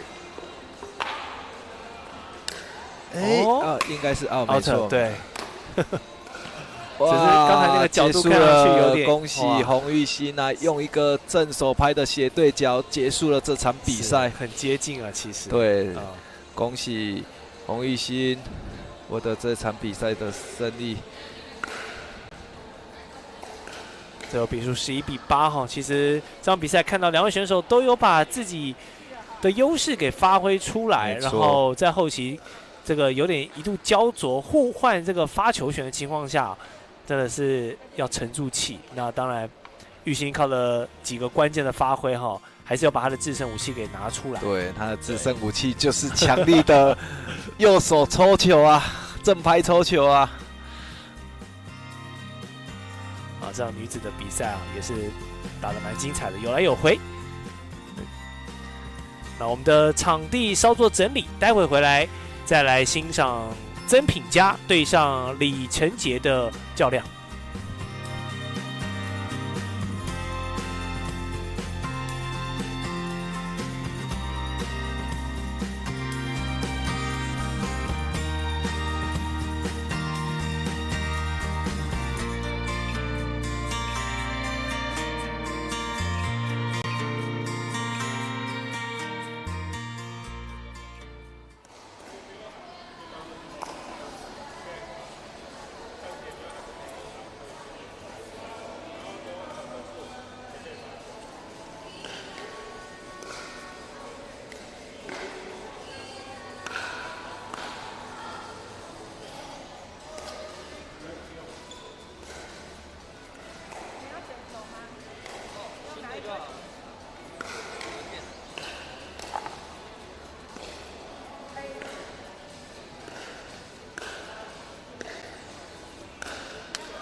好，青少年的公开男单也进行到了冠亚军的对决了。曾品嘉对上李承杰，李承杰也是 Danny 教练的学生。对，就是他们一家，然后他们一家人啊，两个兄弟，一个姐姐哈，那都是从小学就开始打匹克球啊。对，那也持续打到现在。那李承杰现在是高2了，对，打匹克球应该也是有5年了。他之前也有去国外比赛过，所以比赛的经验应该是相较于其他的年龄的学生应该是比较足够。对，那其实有越来越多选手投入比赛的赛事，那也让这个匹克球的运动的竞争越来越大，我觉得这个是好事啊。今天因为你刚刚有提到这个老二的杰杰在准备会考，所以本周没有来出赛。对，那这个陈杰跟弟弟彦宽哦，稍早我们也都转播到他们的赛事，是，所以今天是只有2兄弟来出赛的。没错。那我们期待2位选手都有很好的表现啊。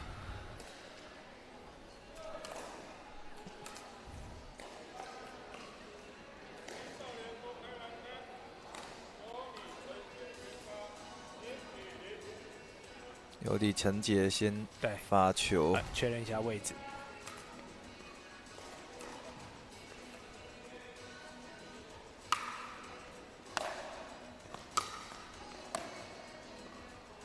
哇，这颗截击的失误，反手拍截击的失误，感觉品嘉刚想把那个位置打一个很刁钻贴着网落地的哈，没有处理好。竞赛组报告 ：U12青少年男单陈嘉乐、林正佑，请自第3场地。我有 lucky ball。哇，这颗真的没办法，这颗真是运气球啦。对他也跟对方示意一下，对，拍谁啦？贴着啊，真的是贴着网，就这样子真的没办法过来，这没有办法。有时候关键的比赛哈，运气也是一环啊。没错。好，品嘉有获得了自己发球局的机会，我们看一下。哎呦，发一个强力的反手，但是位置杀得太正，被看得出来品嘉他是可能之前是一个网球的选手。网球那个动作的那个动作蛮像网球的打法。我们看选手还要猜他是哪3种球类，猜一种。其实很好看啦，很好看，细节蛮明显的。对，因为你是打桌球、打羽球、打羽球，那的动作其实差不了，就是差异性其实还蛮大的。对。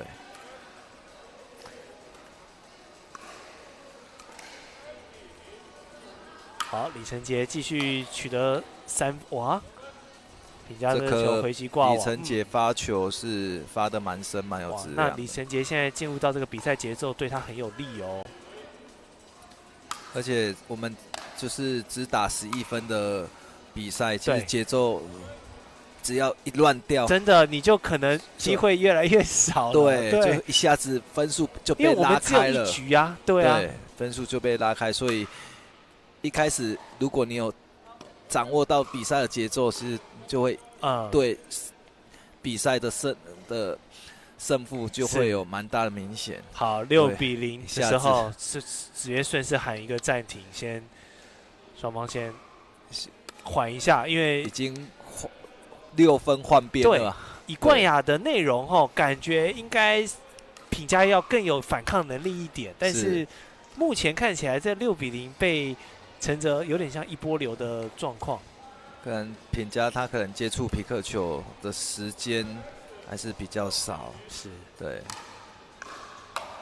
那虽然是网球选手来打匹克球是比较有利的，但是如果没有很长期的在练习，其实网球选手打匹克球也不一定占得到优势。不过这一球他处理的就很沉稳了哈。没错，来了一个强力的杀球。好呀，分数来了。这颗球就李承杰接发的坏习惯啊，他一直都想要用切球的方式去回击。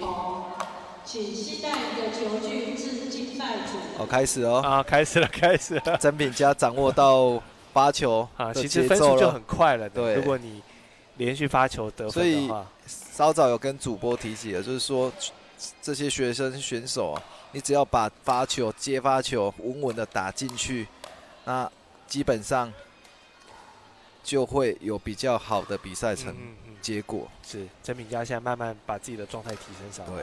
对，一下子就追了3分了。他确实看起来是打网球的啦。对，那动作对那个骗不了人啊。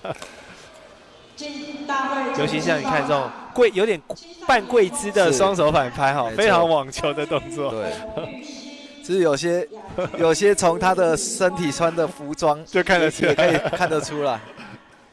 第4名李婉萱，第5名哇，这个曾品嘉正拍抽球的质量，造成李承杰的回球失误。以上获奖选手至台上准备受奖。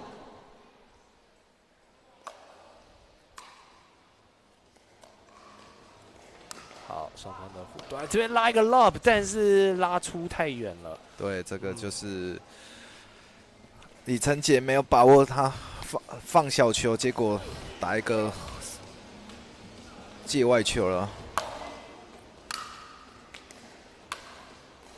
哇，这一球 outside in， 这个 outside in 绕过了外围网之后，对，没错，这个是跑回场内，这是一个高级动作，没错。哇，这真的是网球的动作呢。对，没错，这个是算是一个职业选手等级才有办法打出来的一个动作啊。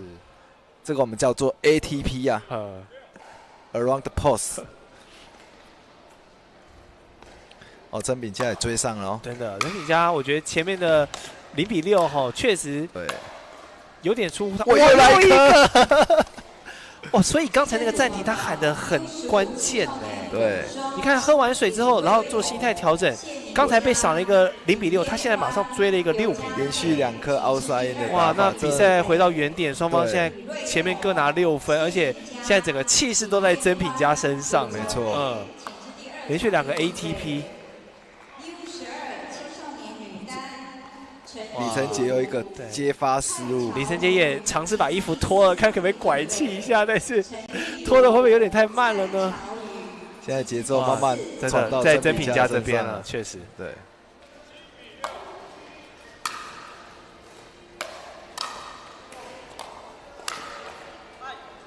好球啊，李承杰这颗，对，稳一波，对，看可不可以帮他止血一下，往前的攻击。哦，这曾品嘉把球挑高了。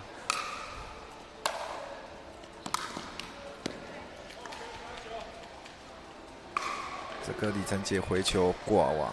竞赛组报告：肥子婷、李宇轩、肥子婷、李宇轩，请至台上。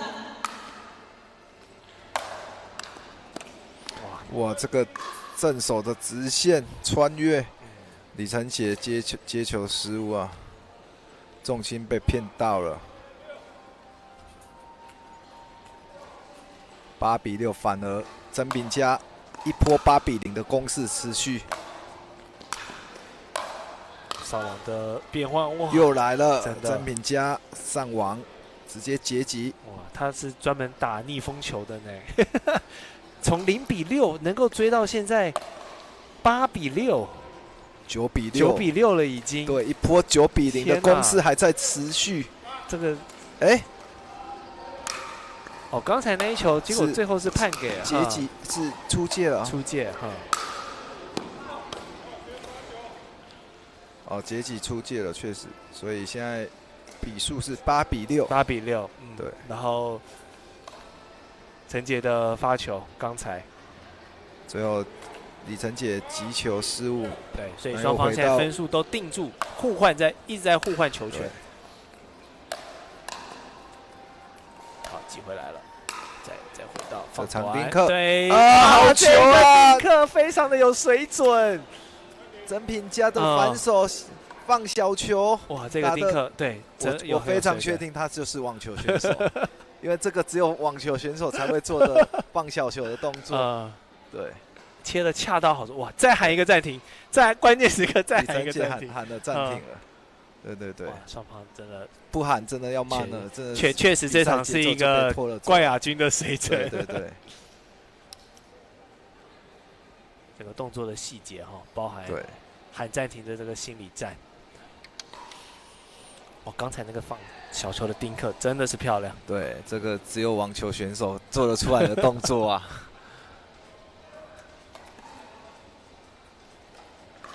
所以我们也非常期待有更多的网球选手转换到匹克球的赛场上，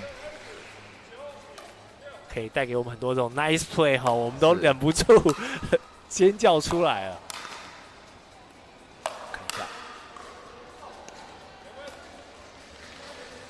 李承杰击球失误，哇，曾品嘉一波10比0的攻势啊！ 10比0来到了 match point 他的关键发球。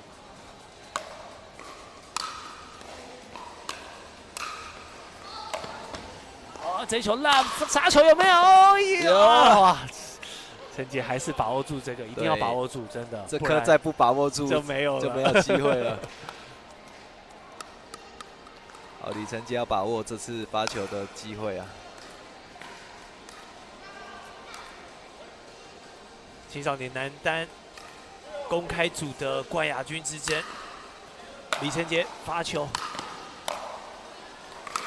一个在底线，一个在 K 选外面，所以主播你看，其实曾品嘉选手他在前面，他是用削球的方式，对，这个就是网球的打法，对，网球选手的打法。现在李承杰追了2分哦，刚才那一颗杀球之后关键的发球掌握到2分，现在追成了8比10。还有机会啊！哇，突然有球跑进来，会不会影响这场的比赛的节奏？天外异路，而且两边都已经喊过暂停喽。对，然后现在已经没有更多的这个拐气的用途了。好，转换一下心情。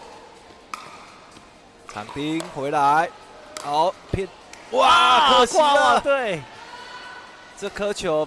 曾品嘉用一个反手的削球，造成李承杰的击球的失误，会不会成为这场比赛的关键呢？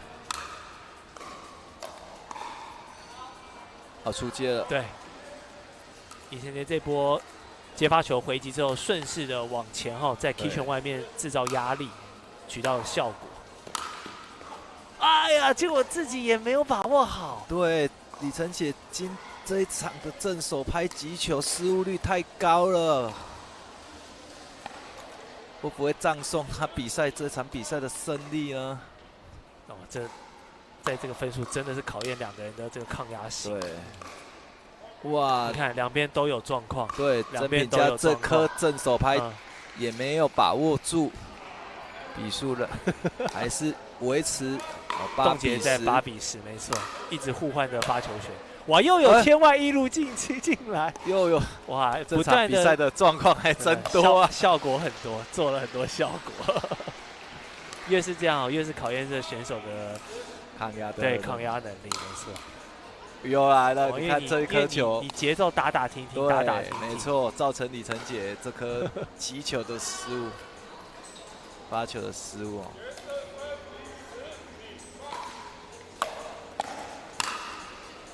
哇，太远，没有，对硬。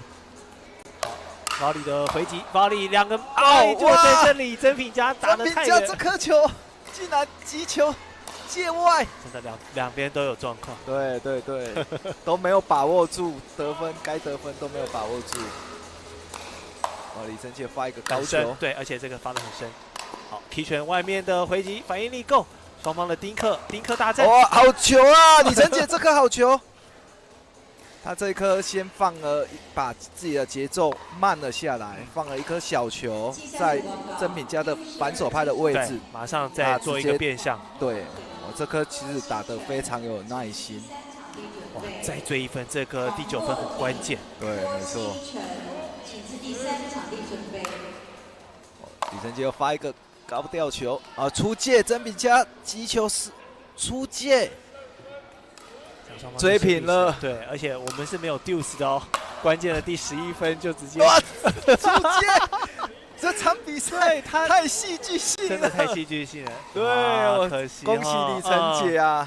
真的是这个剧情跌宕转折。对，没错，你看，这就是皮克球比赛的有趣的地方啊！我觉得就是你会发现，只要选手好好的把握他的发球的机会，其实得分的机会其实就是变得更高，赢得比赛的机会也变提升了。哇，这场比赛从承杰一开始的6比0，到品嘉的追回到6比6，然后再到双方互换场地之后，这个各有攻防，然后各有状况，最后靠着这个把握度哦，对，李承杰最后以1比10，以比赛的经验，李承杰是比曾品嘉还要多啊。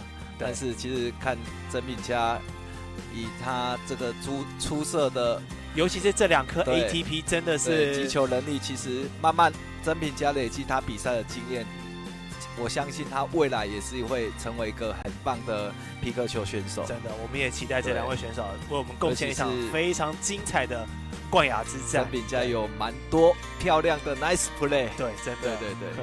好，我们这个观众朋友欣赏完这场精彩的男子公开组的冠亚军之战，我们待会回来为您带来的是双打的比赛，休息一下。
哇，在刚才这个惊心动魄的单打哦，男子我们看到非常精彩的一场比赛。对，我们现在转换一下口味啊，来看一下公开混双。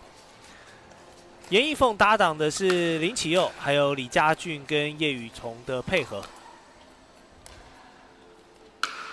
那还是要就是双打跟单打的击球策略又不一样，很不一样。对，双打你就是要多有一点耐心哦，多打丁克球。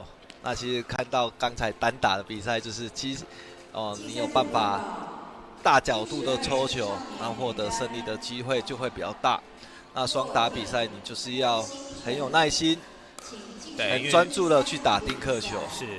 对，因为场上人数变多哈，你那个能跑动的空间受到压缩，你要更发挥这个在 kitchen 里面的应用。对。好，李家俊、叶宇彤连续发球得分，现在2比0。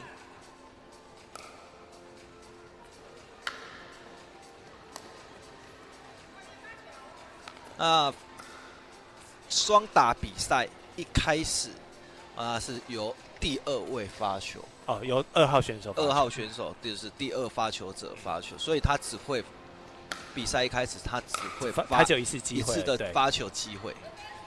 对，这是也是算是皮克球蛮特殊的规定规则。对。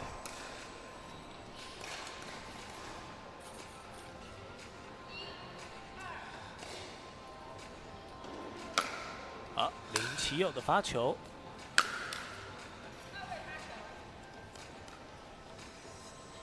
林奇佑正手抽球的失误，第2位罚球。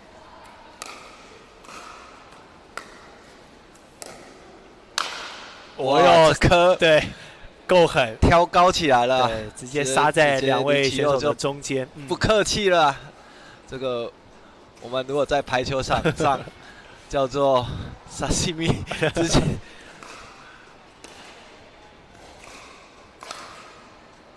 直接做球给对方攻击了，是，对。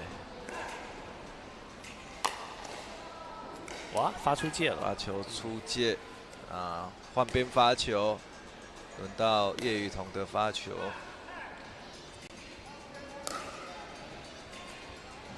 都有状况。这颗没有把握发球的机会，发球失误了。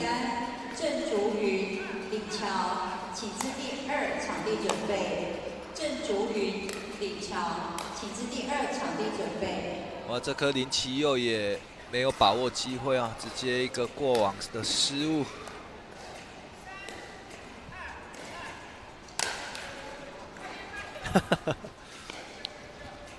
确实哈，李家俊这边也一个都有一些状况，对，看得出来两队的选手还是可能刚接触匹克球，所以一些动作啊各方面还是比较不熟悉。对，但我觉得不错，因为像家俊，我们稍早也有转播到他的单打比赛，对，所以竟然2天都要来打匹克球，就多报几个组别，多增加自己单打跟双打这个上场的机会，多增加自己的比赛经验。没错，对，毕竟爆满匹克球还是一个蛮新的一个运动，我们也很希望有更多的人投入这项运动啊，去报名参加比赛。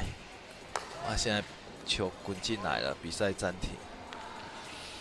今天在我们的树德科大，其实同时有4场比赛在进行的。我们今天架设了4个场地哦。那当然，因为这个转播人数跟器材的限制，我们就在司令台右方的这个场地是主要的转播场地。但其实现场要有4个场地同时进行，才可以消化掉我们庞大的赛程。是，对。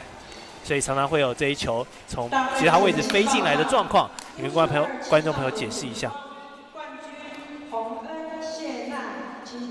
林奇佑发球得分啊！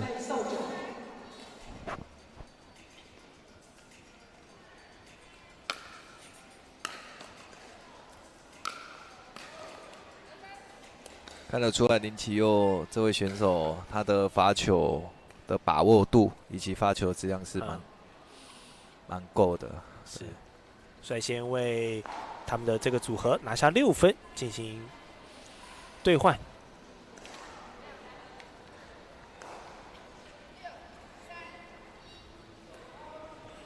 好，6-3-1，裁判老师喊出，代表现在是比数6-3，然后1号选手发球。竞赛组报告：青少年公开混双，陈俊伟、钟杰宇、李承杰、田景。叶宇彤是一个左手拍。哎，对，没错。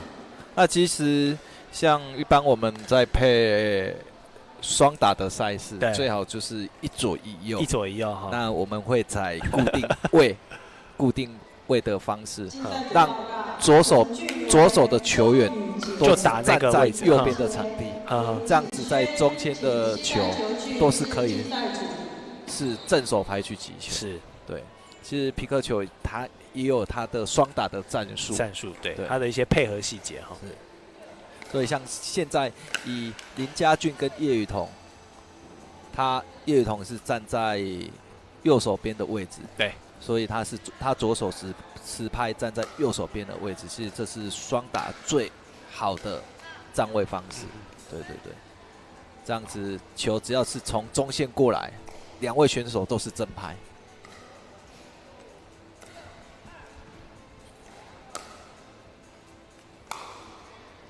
哇，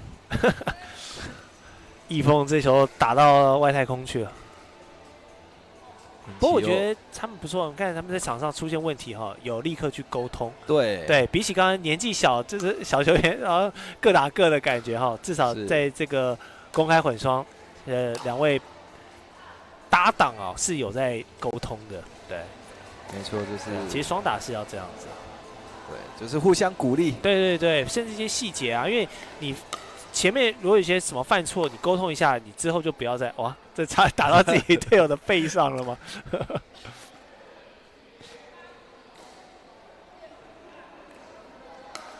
结果李家俊、叶宇彤目前把比数给超车了，是因为确实在严艺凤跟林奇佑这个组别哦，艺凤是算是破口，就是你打他的比较不好的，对，你打他的点，所以我们在打双打的赛事，谁的实力不好，就是往那个是实力不好的打。所以啊，你看刚刚这一球，林奇佑也发现了，就是他们一直在攻艺凤的时候，他马上插起来去做一个抢攻，对。男生要去 cover 女生呐，是对，林奇佑要去 cover 严玉凤。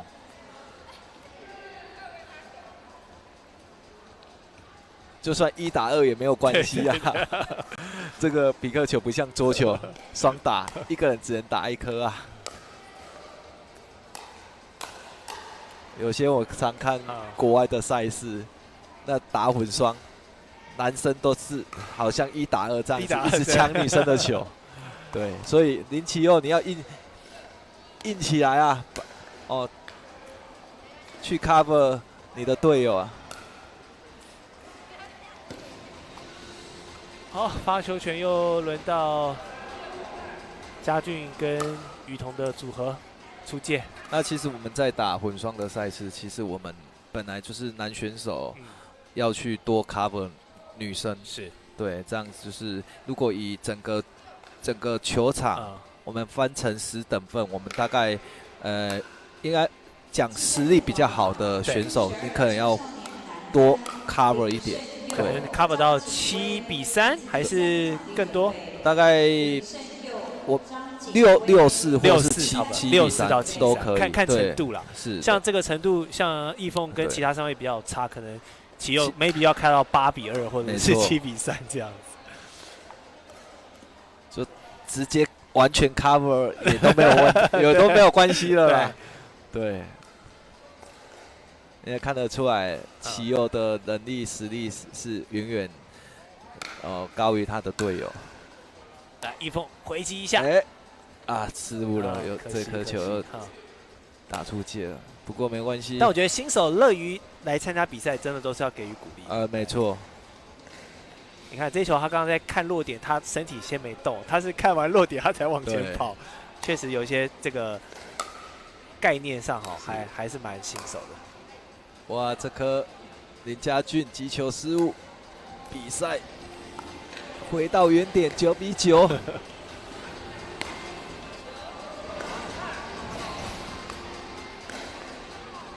来，易凤的发球 ，OK， 有发到，发过去，正确的位置。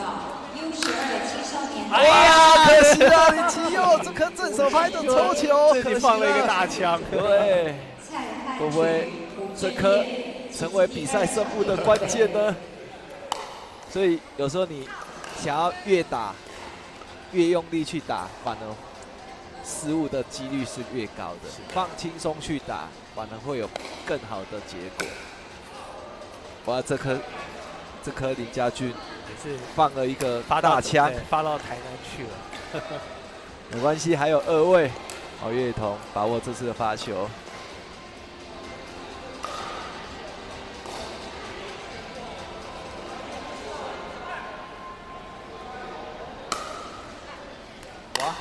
有发进了啊！这颗不客气了，对了，该杀就挑高了啊！林奇佑当然不客气了，就直接攻击了。好，发球权回到严玉凤跟林奇佑身上。严玉凤要把握自己的发球的机会，发进了。哦，没打过，对，好可惜。从我们比赛的转播现场可以以为这颗球其实有打过。对，我想说，哇，易凤要回击成功了。这颗inside吗？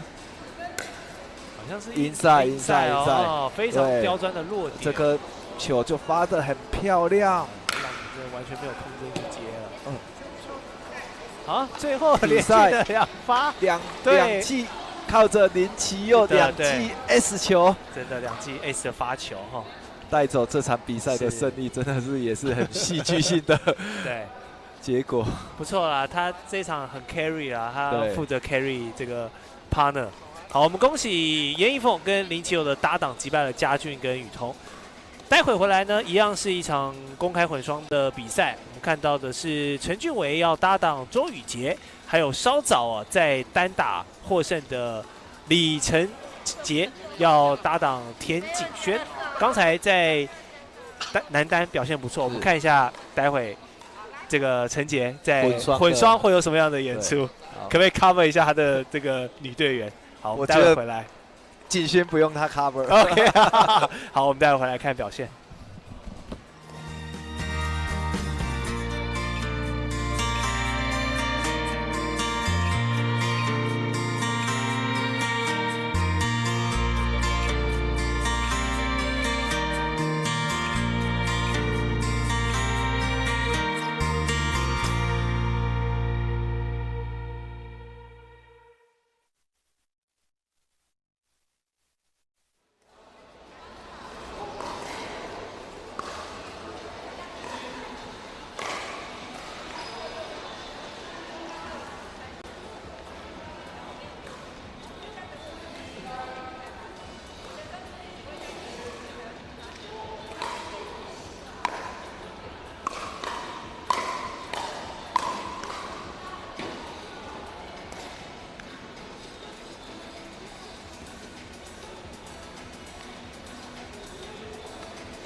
组报告：U12青少年男单黄海成、潘彦哲，请至第4场地准备。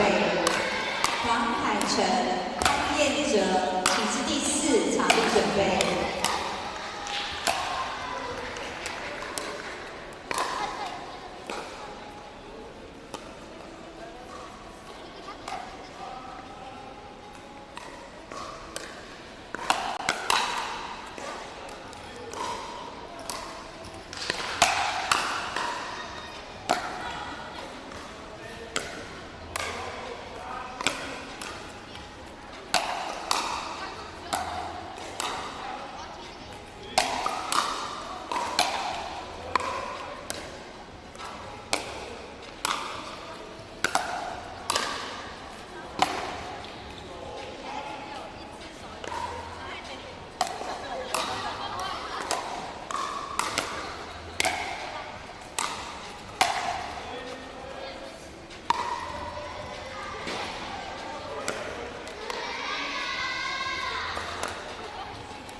组报告：青少年公开混双吕子祥、周云和、李承杰、田景轩，请至第3场地准备。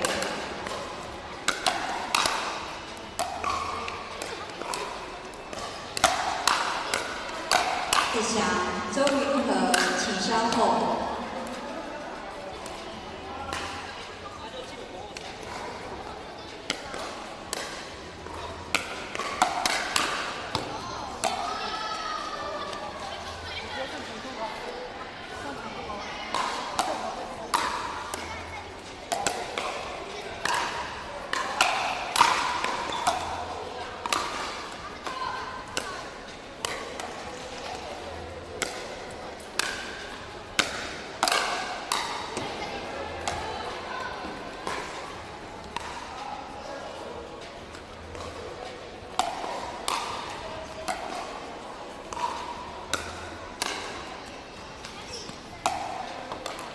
竞赛组报告：U15青少年混双李瑞鹏、谢明佳、柯千婷、郑瑜静，请至第3场地准备。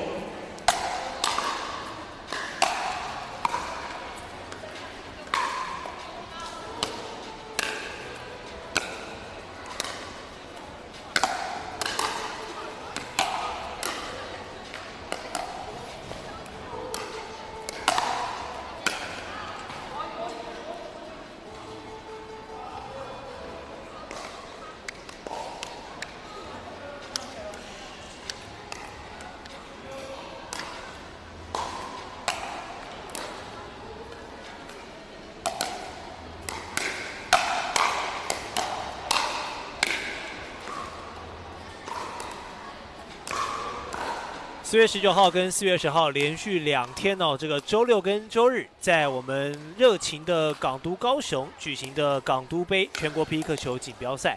我们今天礼拜6的赛程也接近这个尾声了。那我们看到这个青少年的公开混双，由陈俊维搭档钟宇杰，还有李承杰搭档田景轩。这一组应该蛮有看头的，因为陈杰是刚才稍早这个男单组别的冠军。对，他跟这个对手曾品佳打了一场蛮精彩的戏剧性的比赛。刚才品佳也有在跟这个 Danny 教练聊他的确是这个网球底的，没错，而且据他表示，他是刚打不久。刚打不久，所以未来也是大有可为。是哇，那他陈姐搭配了这个田景轩，他也是个网球底的选手。OK， 那之前也是有接触到比克球蛮多的时间。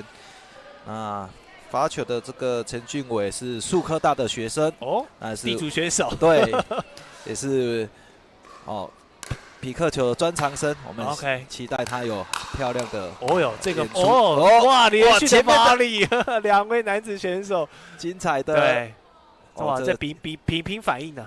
对。比反应了，真的，你看快速的过拍。对。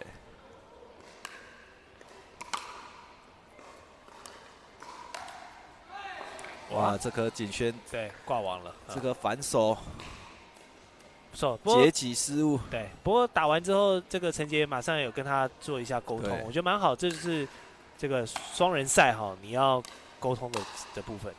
哇，这个杀的是俊伟毫不怜香了，毫不怜香惜玉，直接攻击了，对，没有再跟他客气了。哇，这球接发喷的有点远。对，景轩发球还是蛮有质量啊，蛮有水准的。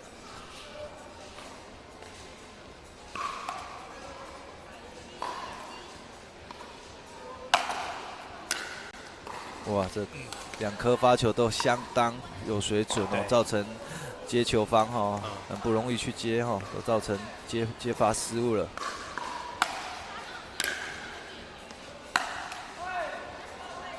不过确实今天景轩自己在控制球的高度哈，还要再提升一下。是，目前2个他这一颗直接直线去打女生的这个直线的位置就可以了，他想太多了。我也觉得，有时候要这攻其弱点哈。目前以场上3位选手，因为其实刚才钟宇杰选手的比赛我们有转播到他的名单哈，确实他的实力放在这个场上。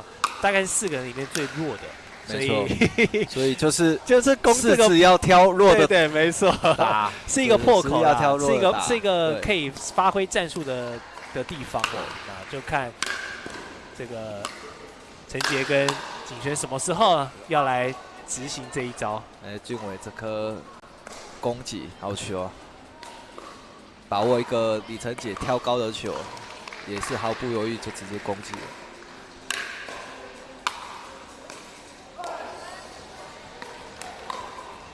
接发球像这个踩踏轻盈的脚步往前走上网，但这个接发球没有回击好。景轩这边有好，又是2位男子选手单打，就是继续打，就是2个人死磕到底。有时候不给其他人玩，对，硬要打给对啦，对，一方都不。对，这是男生一种比较中二的一个感觉，要跟你拼到底的感觉。你快，我要比对你快。对，所以其实打法要变得比较聪明一点啊，有时候要换个位置，换个方向去打。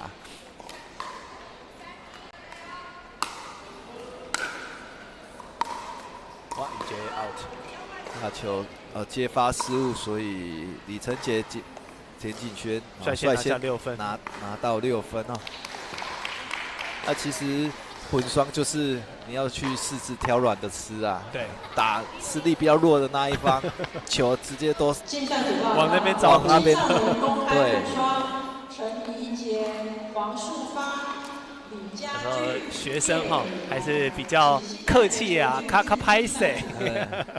但是你就是要去比赛，就是为了要赢得比赛啊，没错，还是要有一个比较好的策略。跟观众朋友预告一下哦，明天我们的赛事呢将会从早上的9点开始哦，我们就会看到这个社会组了。我相信社会组呢在打这个破口方面应该就不会那么客气了。对，明天有公开组的单打的赛事，我觉得就是会比更精彩。对，毕竟这学生哈还是比较客气一点。没错，明天这个受过社会磨练的人是没有再跟你客气的。对，好，比数也来到了9-3。这颗有接发失误吗？看起来是出界，他是出界了。陈杰是出界，但还是以裁判老师最终的OK， 是出界了，没错。所以比数来到10-3。哦，这有个天外飞球进来。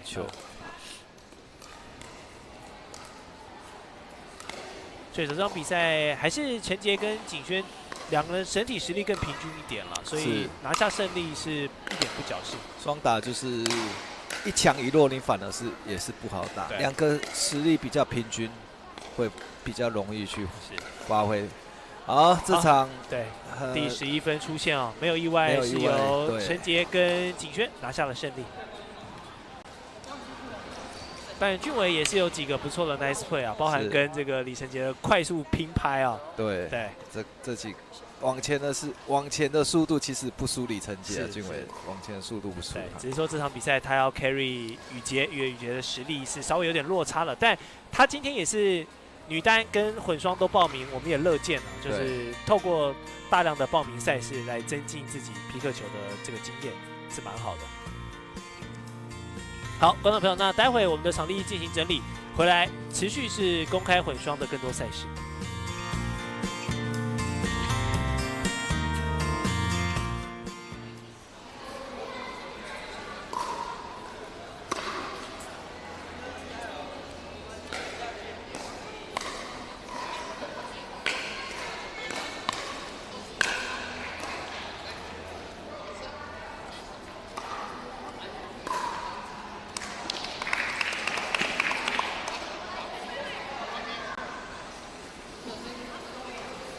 大会成绩报告：青少年公开男单冠军李承杰，亚军曾品佳，季军梁怀志，第4名崔平佳，第5名陈宇恒，第5名林奇佑，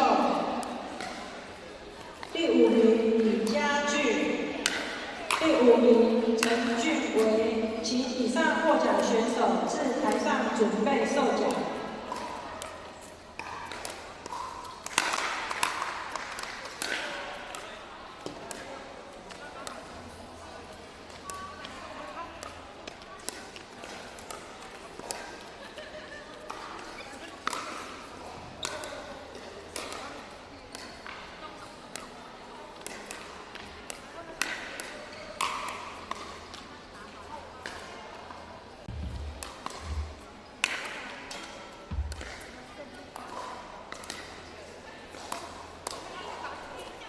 好，时间是下午的4点45分，我们在港都杯的比赛持续在进行哦。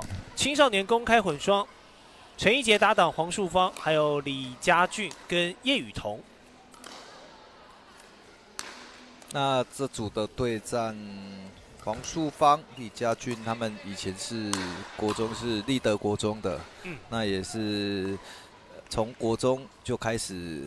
有在接触匹克球，那到现在我知道旭芳现在是在高参就读，对，那也很开心，也很高兴呢，他还是有持续在报名匹克球的赛事，对。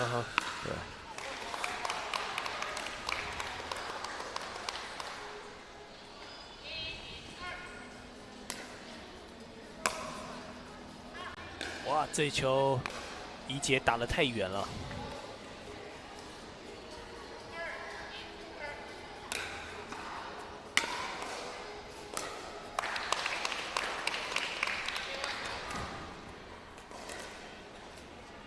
换边发球，换旭芳发球。哇，这个打了中线，对，穿越了雨桐哈，雨桐挥拍落空。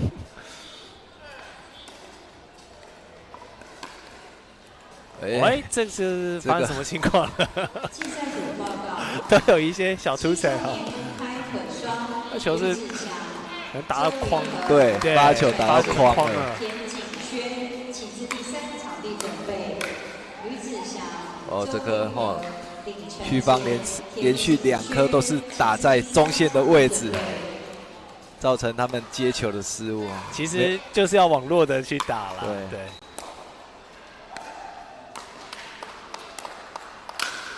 没错，就是要这样。你看他们这一场，他们的战术就比较明确。是。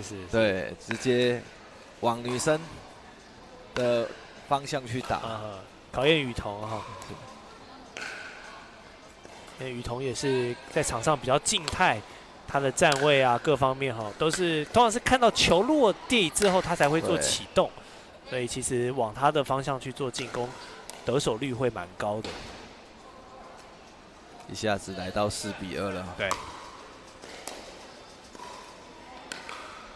哎呦，这边想打一个出其不意，对，可惜没有掉进去。我觉得这颗区方想太多了，他直接正手一个抽球到女生的位置，其实得分率就蛮高了。反而他选择打一个角度比较大的，结果打出去。哇，有天外飞球来了，可能要先喊卡。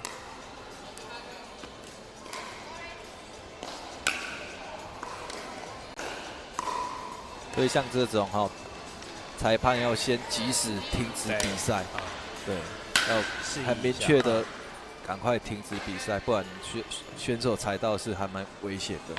所以我刚才问教练说，踩到会扁掉还是说会打滑？当然室内可能会扁掉，可是室外球就有可能会打滑摔倒。没错。哇，又来一颗！对。哦，旭芳这一场打球战术就还蛮明确了，很明确了，我就是往女生的身上。其实包含他的 partner 怡杰也是啊，怡杰刚才也是往雨桐的方向去招呼啊。可是旭芳这场发球已经连2颗发球失误了，反而女生怡杰发球是比较稳的。竞赛组报告 ：U12青少年女单领先郭星辰，请至第4场地准备。领先郭星辰，请至第4场地准备。刚怡杰一个发球的直接得分。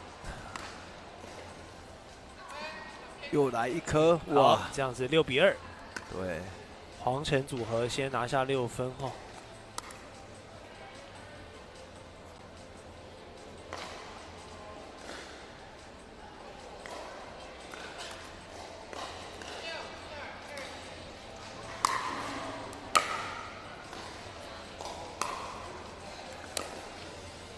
而且你会发现，其实雨桐他在接球之后，他是没有立即的上网，他一直留在底线。对，所以我是对方的选手，我也是会直接打给留在底线的那个球员。对，他的站位确实比较被动一点。竞赛组报告 ：U12青少年男单。这球发球界外。苏尚瑞、吴正彦，请携带球具至竞赛组。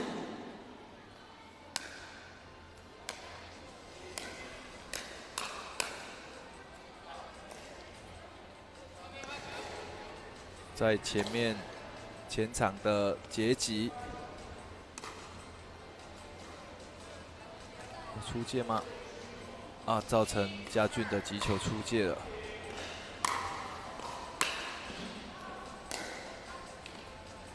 哇，这想捞一个长丁克哈，反手的切球的长丁克，只有击球过网，对，难度蛮高的。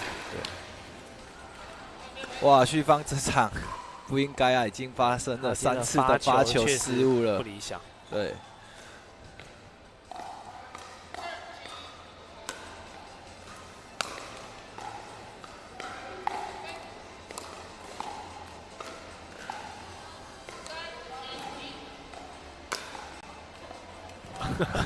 两边都有状况。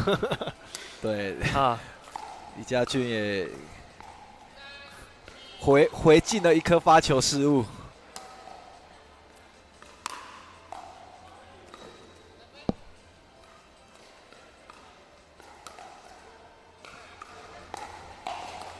好，换边发球，换一节发球。这颗结果裁判改判，是由李家俊叶雨桐获得这一分，比数来到4比7。哇，他直接闪身掉了，不接了。因为这个就是我之前稍稍比赛有讲的，就是你打完之后，你发完之后，你最好是留在底线的位置。你不要先往前。其实这个都是比赛的细节啊！你先往前，你又不能直接截击。那当对手接发回身的时候，你没有办法直接截击的情况之下，你只能眼睁睁的看球落地。哦，双方现在状况有一点多啊，一直在处于一直在非破性的失误有一点多。对，进入到双方都比较有点 NG 的状况了哈。可能比赛了一整天，可能对，因为也快5点了，其实体力上专注力也是有点消耗的有点多。没错。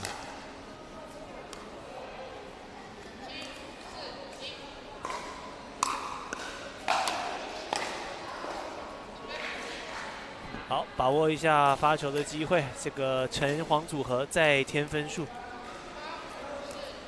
，8-4-7。哇，这样第9分，第9分来了，一个发球得分，比数来到9-4。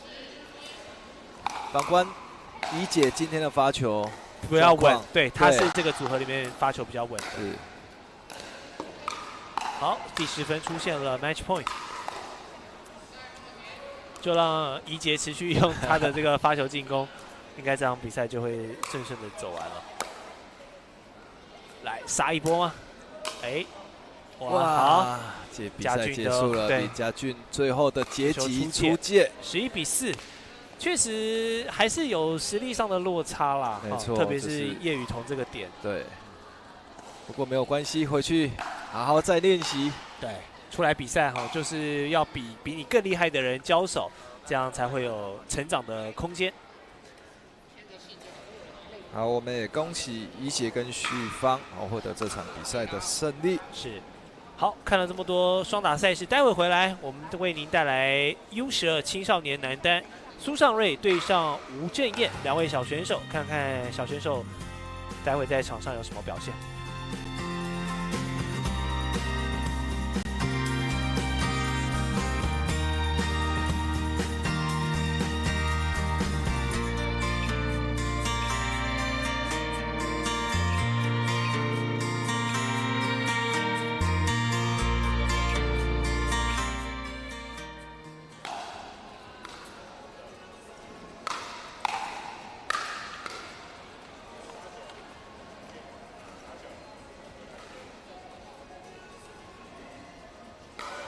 大会成绩报告 ：U15 青少年混双冠军柯千怡、郑瑜静，亚军李瑞红、谢敏佳，请以上获奖选手。U12的小选手青少年男单苏尚瑞跟吴正彦，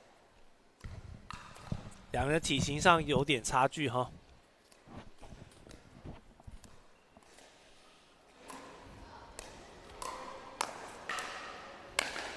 但因为丁克球是采下手发球的模式哦，所以不像网球是抛高，那这个个子高的选手在做下压的发球就会很难接，所以这个发球规则一定程度上弥补了身高上的差距。是发球我们在打皮克球的时候，你只要把球推深推长，那让球停留在你的球拍的时间久一点，那你的球质啊就会变重，对。所以不要只是碰到球拍就结束了，击球挥拍的轨迹就结束了，是要把整个动作去做完成，这样子你击球出去的质量才会变好。今年其实，在这些小选手年龄蛮低的这些情况，其实报名也蛮踊跃的哦。他们这个 U12的青少年男单也是4个组别都报满了，12位选手。显示就是皮克球在基层的推广有慢慢看到成效。U12青少年男单黄尚峰、潘彦哲，请至第3场地准备。刚才苏尚瑞打了一个大火箭球，喷飞出去，所以发球权换到郑彦的手上。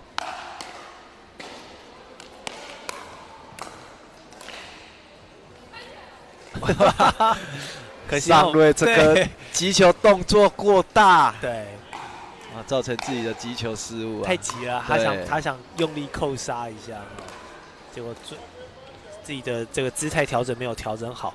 所以其实，在打皮克球的时候，你的动作是越小越好。对，动作不用太大。好，有球进来了，裁判及时示意。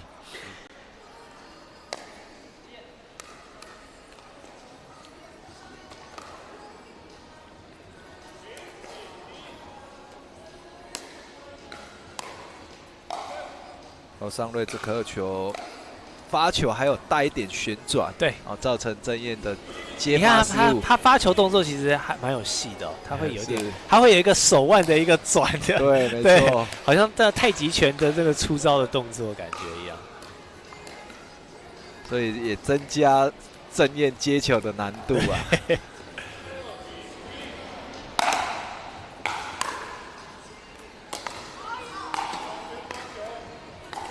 不过郑燕这颗接发球就回得很深啊，造成尚瑞击球的失误。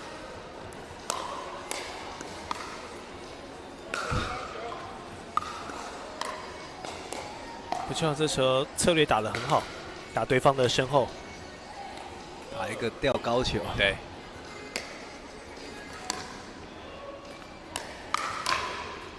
这一次就被把握到，打得不够深，所以郑燕有一个顺势做正拍的攻击。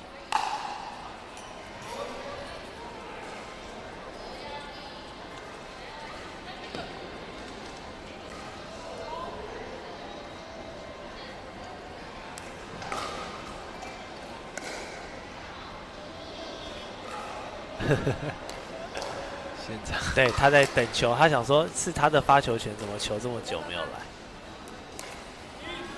好，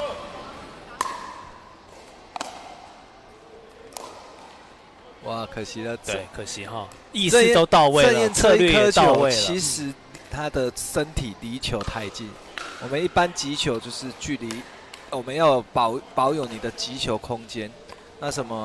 那就是要你的身体距离你的击球是一个手臂的位置，是最好的击球的位置。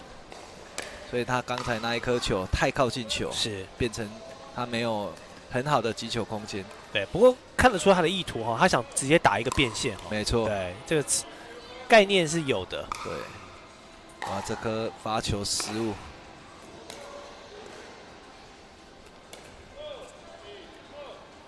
U12也是今天3个报名组别我们转播到的年纪最轻的一个组别，我们分别有 U12、U15跟这个青少年公开男单，所以在 U12组别小选手的状况比较多，也无可厚非，因为他们年龄比较轻，可能刚接触匹克球的这个时间也不一哈。没错。竞赛组报告 ：U12的青少年男单陈嘉热、张景威，请自第4场地准备。但其实看到有那么多 U12选手报名参赛，其实也显示了就是各级匹克球在这项运动已经慢慢的深入在校园里面，是甚至在有更多的国小的学童在接触匹克球的这项运动。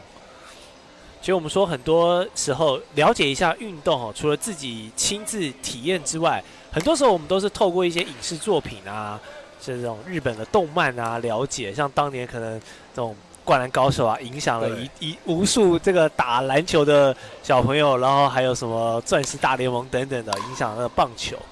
那目前我是没有找到这个日本的这个漫画家有针对匹克球做创作，我们也期待未来有看到。对，其实匹克球目前在亚洲国家的发展，其实目前越南跟马来西亚是最火，所以东南亚最流行。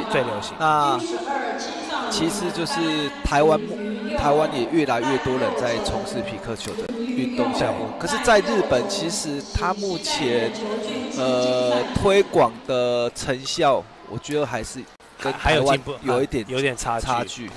对。不过匹克球的相关电影这个西方倒是拍了蛮多的，我也蛮推荐观众朋友可以去看一部叫做《The Dink》，就是用我们匹克球这个很经典的丁克这个球取名对，然后他是由这个 Ben Stiller 演的。Ben Stiller 也演过蛮多这种比较冷门的。我倒没有去注意到皮克球还有被拍成电影。之后教练可以看看，因为这个班史迪勒他之前。我应该蛮多这个7、8年级生的观众朋友可能看过，他有演过一个叫做这个铁男躲避球，是介绍这个美式躲避球的。铁男躲避球，如果我们那个年代看过哈，就有看过。所以其实他有拍几部，就是介绍这种相对比较冷门的运动，然后包含丁克球的 Dink， 观众朋友有兴趣可以去搜查一下，对，也蛮有意思的，因为他就是蛮搞笑的嘛，对，所以可以透过影视作品来认识一项运动。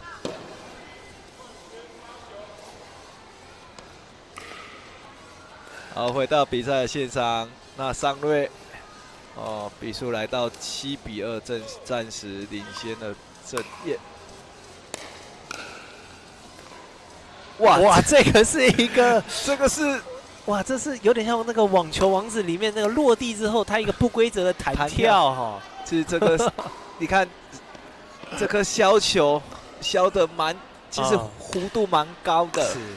那郑彦选择让它落地。那落地的情况之下，就造成不规则的弹跳。对，这他也没有预料到会有这种。只是像这种球，我们就直接截击就会比较好处理。是，对，直接空中击球。不过因为当然郑彦他还在发育，他个子也比较小，现在整个这个能够掌控空中空间的能力，还可以持续在提升。我又来一颗削球，他真的落点都会有这种往外旋或内旋的状况。我记得这个网球王子好像有一个人的绝招，好像就是类似外旋发球嘛，就是他的球落地之后，垂直落地之后会有一个不规则的弹跳，对。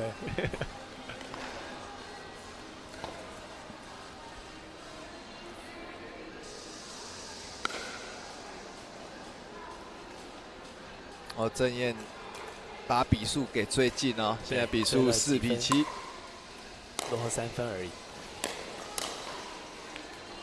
哇，这颗抽球被尚瑞挡了回来。对，身后的空间被进攻了。这颗身后球，苏尚瑞把进攻权掌握回来，他的发球权获胜还差4分。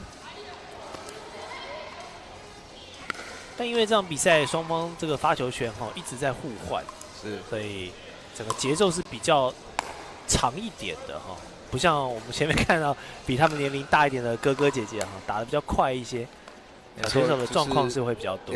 两位选手也都有自己的状况，对。哇 ，Lucky Ball！ 哇，这颗可惜郑彦太急了，动作太大了，造成他的击球出界。这球 Lucky Ball， 是尚瑞这颗球反应也是蛮好的，一个挂网还可以，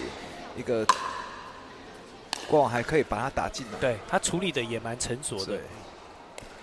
现在还是陷入焦灼两边，对，还是停留在这个7比5的状况。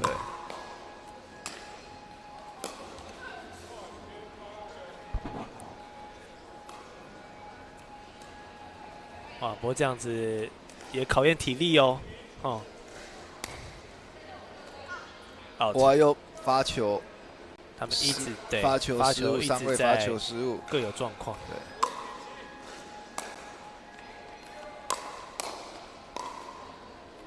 对，这球就要拿下了。对，又交换发球了，又换边发球，又轮到尚瑞发球，尚瑞要把握。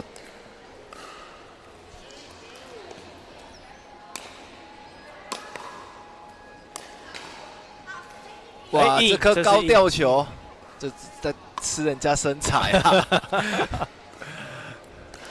这个反手后顺势往后推，落点也蛮理想的。没错，这样第8分出现了。但是发球又发出界了。对，他们的分数都是1分1分，99才拿1分，他们比较难连贯这样子去取分。那代表就是其实他们击球还是不够稳定。对，没有办法靠着对方的失误，一直持续的取分。严一凤、林其佑、吕子祥、周云和，请至第2个场地准备。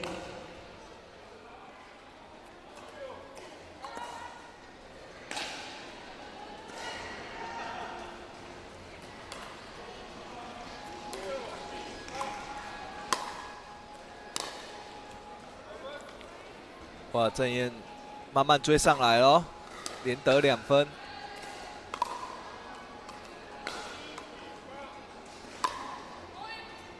啊，比赛暂停。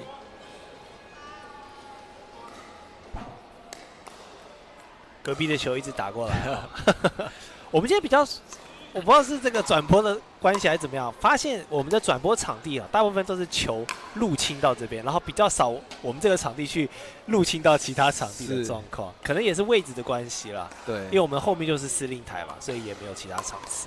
然后球又是比较以这个纵向的方式在运作，这种往右边打的这个状况也比较少。哇！现在郑燕把比数追平了，8比8。因为这2位选手其实是在打机遇战所以就是看谁的机遇战把握更好一点，减少自己的非受迫性失误。对，因为成熟度来讲都还在成长阶段，没有那么稳定。小朋友用的拍子大概更换频率会很多嘛？因为会随着他们的身高成长跟他们的这个手臂的力量增加。我觉得以这2位选手，他拿的球拍其实都是还蛮初学者的球拍，所以基本上他换拍的频率应该是不会很频繁。OK， 对，可以一直用。当然，随着他的实力提升之后，他可能会。装备可能会越换越好，对。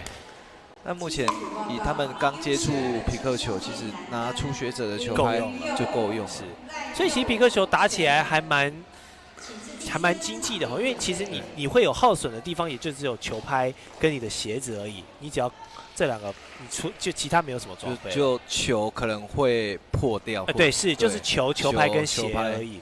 对，球拍如果你不讲究的话，其实也要更换的频率也是不高啦，不高哈。对，一支球拍可能你可以打2-3年。它有办法像我们说网球可以换线，然后桌球可以换那个表皮，它这个面有办法做局部更换吗？我看过，我曾经在看过一个最新的设计，就是它有在更换这个。匹克球的拍面就只是做拍面而已，像桌球直接贴一个新皮这样。新皮，但似乎在台湾我没有发现有人去拿，不是主流了。对，不是主流。对啦，因为这样厂商就不好赚，还是要一次卖一根新的比较好赚。对，而且其实除了拍面之外，我们说它中间有夹层嘛。有这个发泡材质，那个发泡材质可能即便你没看到，但可能它里面也有一些软化或者脆化。对，所以现在的里面的核心越做是越好，科技含量其实蛮高的，而且好像还蛮多这种匹克球的职业选手自己出拍子哈，就是可能适应他自己的风格，然后他出自己的牌，对，就是自己做自己的品牌。对。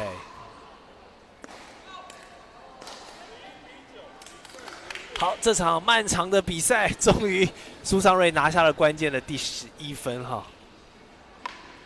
当然，小朋友在这个阶段，我觉得肯出来比赛，连续2天，然后报名哈，其实我们都要给予肯定。对。也希望这一批选手哈，可以持续的在匹克球运动上可以持续的努力的练习。我相信匹克球未来有一天成为一个正式项目这些可能就是未来的台湾之光啊！是。好，在2位小选手尚瑞跟郑燕的比赛结束后，待会回来我们的转播场地依旧会带来 U12青少年的男单，我们来看一下林于佑跟赖佑成2位小选手的较量，稍后回来。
好，跟观众朋友报告一下哦，刚才我们的场地原本是要来进行 U12青少年男单，但是因为我们的青少年公开混双哦，要来进行精彩的冠亚赛了，所以为您这个临时更换到这场比赛。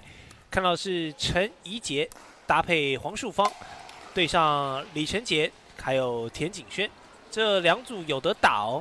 但是透过前面的看起来，我个人是觉得这个李田。感觉如果发挥沉稳的话，他们的机会应该更大一点。是这一组感觉就是，因为他们的经验应该是4位选手的经验应该是景轩的经验会是比较好，因为他是目前是高雄大学的学生。那旭芳跟陈姐现在都还是高中，怡姐也是高中生。景轩也有网球的背景，对他现在也是偶尔也会去当网球教练在教学，也是很多才多艺哈。对，没错，就是网球跨匹克球。是，对，看他发球也是很沉稳啊，而且球的质量，对他的发球蛮低的。对。发球已经连得3分了，真的，光是这个武器就很好用了。对，所以在混双的比赛，如果女生选手能力、实力占优的话，占优势，其实整个比赛就很难打。对，因为相对来说，男生的落差可能没有那么大，没错，但是女生的落差起来就会很明显。对，哇，这球发太大力了。中断了景轩连续的发球得分状况，现在发球方换成了旭芳。对，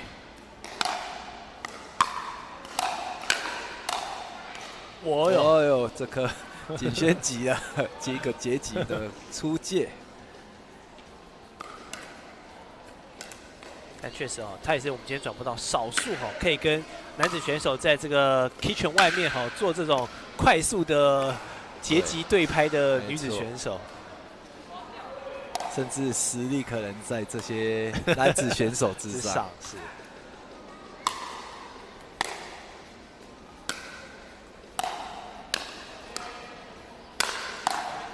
哦，这球都接得到，救得回来。哇，果然是高手啊！好，这球造成陈怡杰大角度的出界。应该换边发球了，没错。好，轮到景轩的发球，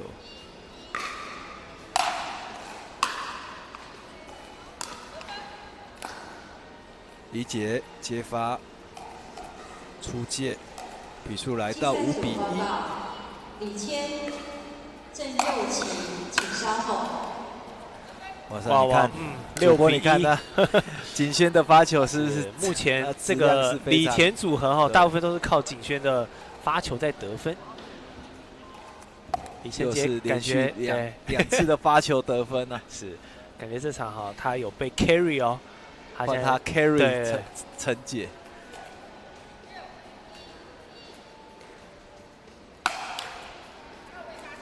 不过景轩也2次的发球失误啊。对，因为他要追求那个发球速度跟力道哦，所以同时他也要承受就是对风险啦。风险，对，没错。他想要换取回报，他也需要付出一些风险。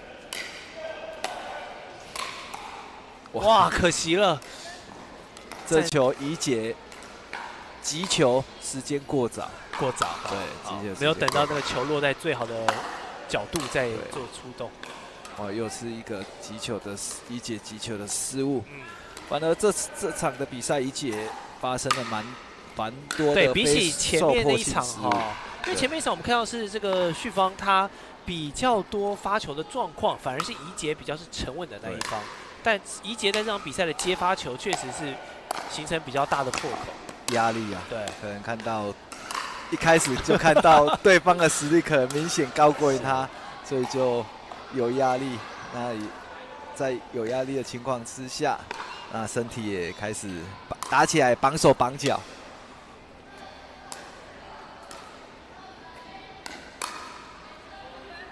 然后旭芳这个直线，直接打在陈姐的身体上，造成她的接球失误。我连续追了2分了。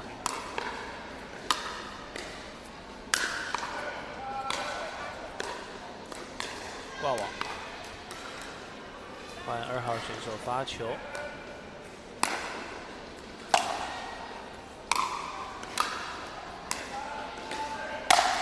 强力的扣杀，哇！想追身，但是球不长眼啊，还是直接自己去找选手。对，这速度非常的快啊，杀球速度、质量都非常好啊，根本来不及去回击啊。对，那球其实是杀在无人区的啦，只是强劲的反弹哈，造成球弹到好后方的位置，弹到这个篮筐的旁边了。不过确实，这皮克球很耐打。你看，被这样子狠狠的抽击哈，都还是可以持续的。没错，就是一颗球可能让你打了10场比赛都没有问题啊。它一颗这样单价大概多少？一颗单价如果，其实球的品牌也是蛮多的。有差，我们就讲平均值。如果一般的比赛的国外比赛的品牌的话，比赛球的话，大概价格会落到80至100，80到100。对，那也还可以接受，以它的这个生命所恨来讲，非常的 OK， 还是比羽球便宜多了。现在羽球啊，真的很贵，都开始涨价了。确实，现在这什么东西都在涨价哈，连球类运动的耗品都是。好，最后的比数哈，这个李田组合获得一个大比分的获胜，也拿下了我们本届港都杯青少年公开混双的冠军。亚军是陈怡杰跟黄树芳，确实在实力上有落差啦。没错，尤其是女生的表现，景轩还是比较成熟一个学姐的姿态，打起球来也比较沉稳，也让李田组合可以带走这一场比赛的胜利。对。哇，那这样子不错哦！今天你的学生陈杰他又拿下了男单的冠军，然后混双也拿冠军哎，就是选择比努力还重要，选择一个好的队友。原来如此。好，我们待会再回到这个 U12青少年女单的比赛现场。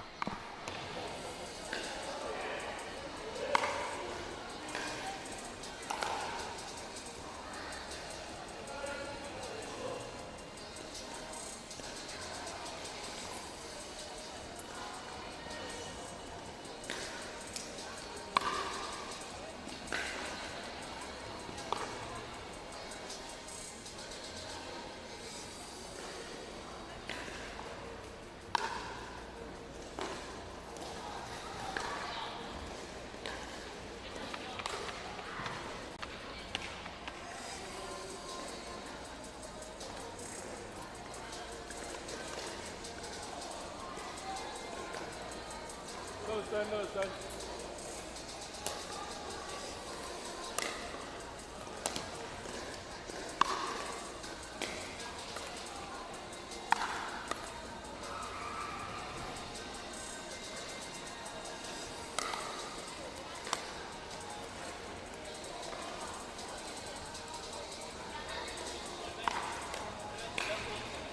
今年我们的港都杯 U12的青少年女单呢，一共有9位选手报名，然后现在已经走到赛程的后段了，所以能走到这个阶段呢，也都是组别里面的佼佼者了。看到的是周一成对上李谦。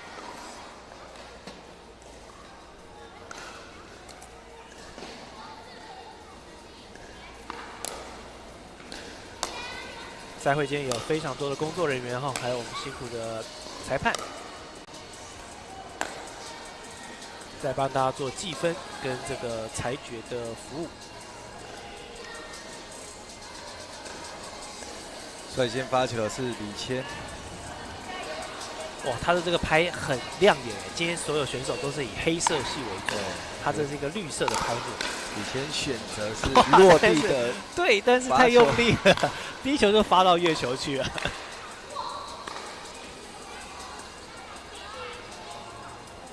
好，看一下宜晨的发球，好，走一个抛物线，高落点的方式。哎，这有碰到，感觉有碰到。哦，有对，有碰到，有碰到了。好，所以去跟他讲一下，刚才一下慢动作啊，有啦，有碰到，因为那个球在空中的轨迹有改变。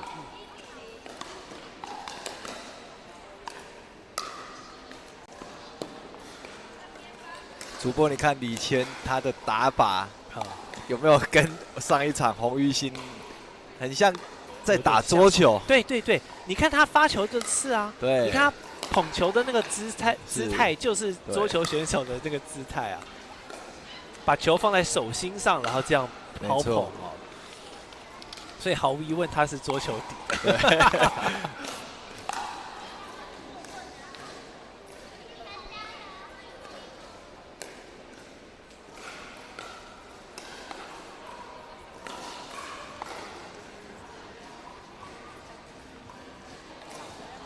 所以老师要跟他讲哦，不能用，只能往下垂，不能往上抛。就是你要落地击球的时候，你球是要让它自然掉下来。对，对，不能再额外施加上抛的或下抛的力量。他没有切换过来啊，他还在，他觉得还是在打桌球那个上抛的动作，很可爱。我觉得就是让它自然掉下来。好球，这颗李谦发的还蛮深的，让迫使一晨是没有办法直接去接球。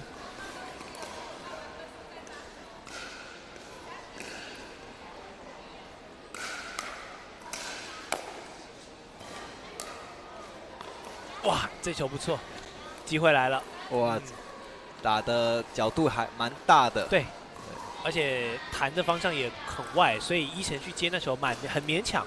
对，即便那球打到了李谦的落点位置了，他其实刚才的站位已经是站好了。好，旁边小选手们刚刚的坐姿哦，可能脚伸下会影响到那个 cameraman 的镜头。对，裁判老师也说脚帮我们缩一下，不然那个镜头会拍到很多脚。哇，李谦持续的发球得分。对。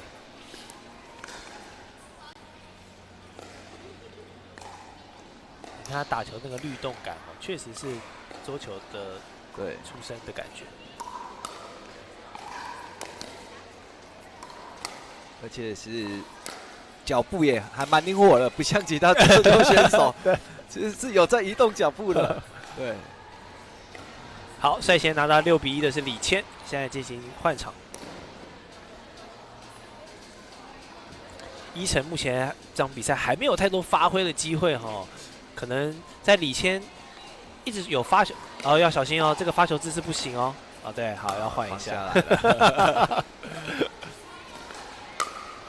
好球，看他都是用正手，桌球真的桌球击球的动作在打匹克球啊，所以有些人其实一开始接触匹克球，他是认为它是一个放大版的桌球。对，其实技术差异差蛮多的啦。它真的就是集结了网球、羽球跟桌球3项这个持拍的特点啊。哇，李谦把匹克球场当做桌球场，大型的桌球在打啦。8-1。不过他的运动神经还不错啊。没错，而且身材条件我认为是非常好。对，他现在。U12的赛事，他是整个运动能力啊、身材条件都非常的好，脚步的移动各方面。所以你看他发球，可能因为要转换这个发球的思路有一点卡，但是球击出去的落点其实都还不错。对，我相信李谦这位选手，如果加以训练之后，将来也是一个很棒的匹克球选手，对，我们就看他在桌球跟匹克球双栖，对，不觉得他长得外形也是蛮漂亮的吗？我们可以把他塑造一个匹克球明星啊。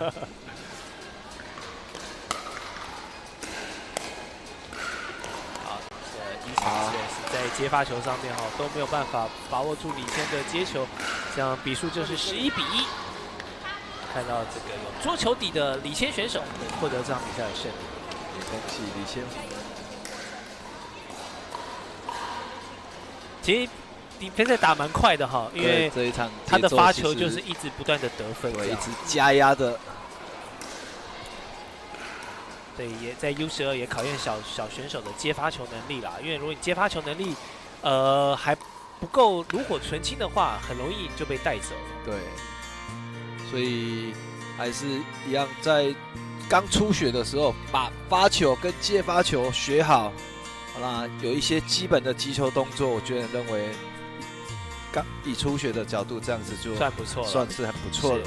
好，我们也期待今年的这个港都杯能够让更多这些刚接触皮克球的选手们啊，持续有更多的表现机会。我们待会回来，在更多的比赛现场。竞赛组报告 ：U12青少年女单李千林乔，请至第4场地比赛。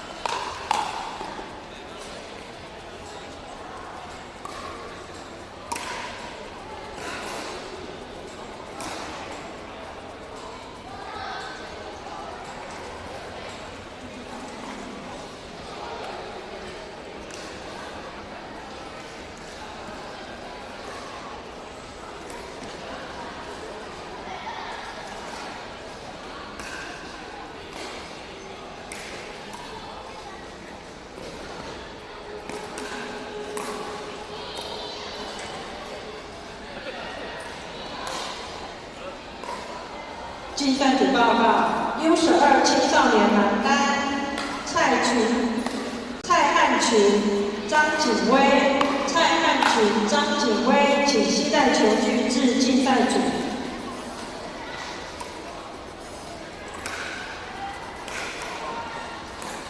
竞赛组报告 ：U12青少年男单郑俊谦、黄尚峰，请至第3场地比赛。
大会成绩报告：青少年公开混双冠军李承杰、田景轩，亚军陈怡杰、黄树芳，季军吕子祥、周云和，请以上选手至台上准备授奖。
好，时间已经来到下午的5点37分，我们的港都杯也即将进入到赛程的倒数第2场比赛喽，是 U12青少年的男单，张景威跟蔡汉群2位小选手的4强较量。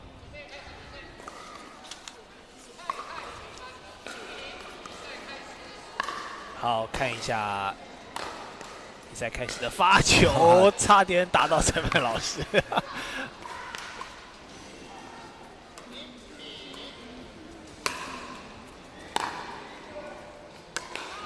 out 这个对击球出界。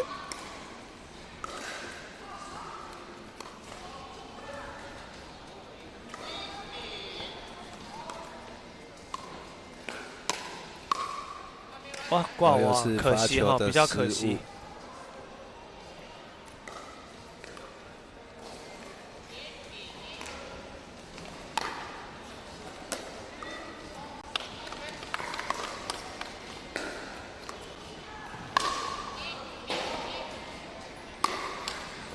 哇，挂网，所以2个人的这个得分机会哈，都一定会先有一个挂网的状况出现。就是把握好你的发球，又是过网，又是发球失误，其实就是把握你的发球，哦，这样子才会增加你的得分的机会。是，教练通常观察，像他们的球龄可能落在哪里啊？因为蛮多这种发球会挂网的失误，大概还是停留在哪个层级？以匹克球的分级来讲，一般是从2.0开始。从2.0，我们早期还有1.0，那现在的赛事都是从2.0的比赛最初学者的赛事。那到现在，像美国的职业的选手有到6.0以上的成绩。OK， 对。那以他们现况来讲，应该是还是处于在2.0初学的阶段。OK。所以2.0，然后一路3.0、4.0、5.0、能到6.0以上，你就是 Pro 这样子的。对，6.0的选手，你可能现在应该是在美国打职业赛。哇，那所以他其实每一分差很多哎，因为你看2.0，然后3.0可能就已经是就已经开始是摆脱新手的状况。其实以台湾目前来讲，3.0的选手是为大众。那你要到3.0，要到进阶到4.0，甚至是4.0，你要到5.0，其实这中间的过程，尤其是4.0要到5.0，是根本就是你要可能对匹克球非常的专精啊，或甚至是已经是达到公开。5.0基本上在台湾也算是公开组的选手了。对。哇，比赛一下子蔡汉群来到6-1的领先。蔡汉群刚才双方都一波挂网，但是不知不觉，他掌握到了一个得分的节奏里面。所以学生的赛事就是你把握好你的发球。那趁着对手的乱流，你就可以把分数把握到得分的机会，那甚至把分数扩大自己的领先的分数。是小朋友去捡球的时候多运动一下。哇，这是他临时换这个出拍的姿态，像杀的。这个很像羽球的打法，这不是，但是在打匹克球啊。对，但是那个抛物线没有掌握好啊，直接杀了一个地板球。就是还对匹克球的掌握度、击球的技术还是不是很成熟啊？对，但是这就是有劳我们这些基层教练去多给他们指导。这发球发的有一点离谱。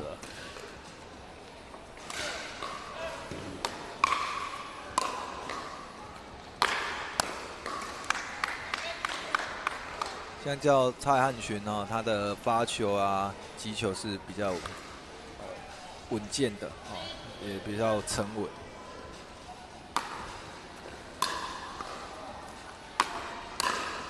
哇，这个也打了一个大拍，对，这个不知道送去哪里啊？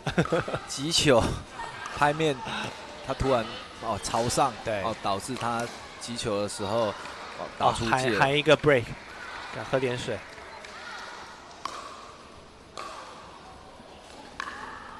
我发现这个蔡汉群会不会是刚才他的哥哥是蔡汉生？哦，也有可能哦，因为他爸爸妈妈就在那边，应该是哦，对。哦，你这样讲，长得蛮像的，对，私底下再去了解一下哦，对。而且稍早的哥哥蔡汉生，我们在前面有转播到，在 U15青少年获得男单的冠军。对，没错。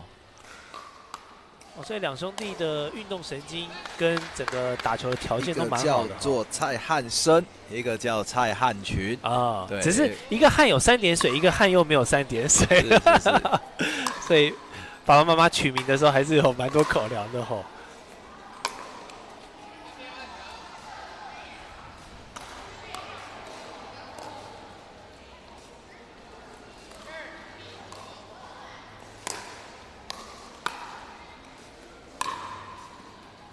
不过就是皮克球就是这样子，你很常看到爸爸妈妈带着小朋友一起来运动，一起来参赛。因为其实这个运动在当时创办出来，也就是在美国的这个议员乔尔普里查德嘛，还有跟他这个朋友比尔贝尔，他们一家人一起在这个海边的这个度假小屋一起相处的时候，他们的这个子女啊，大家好奇临时起意的，所以。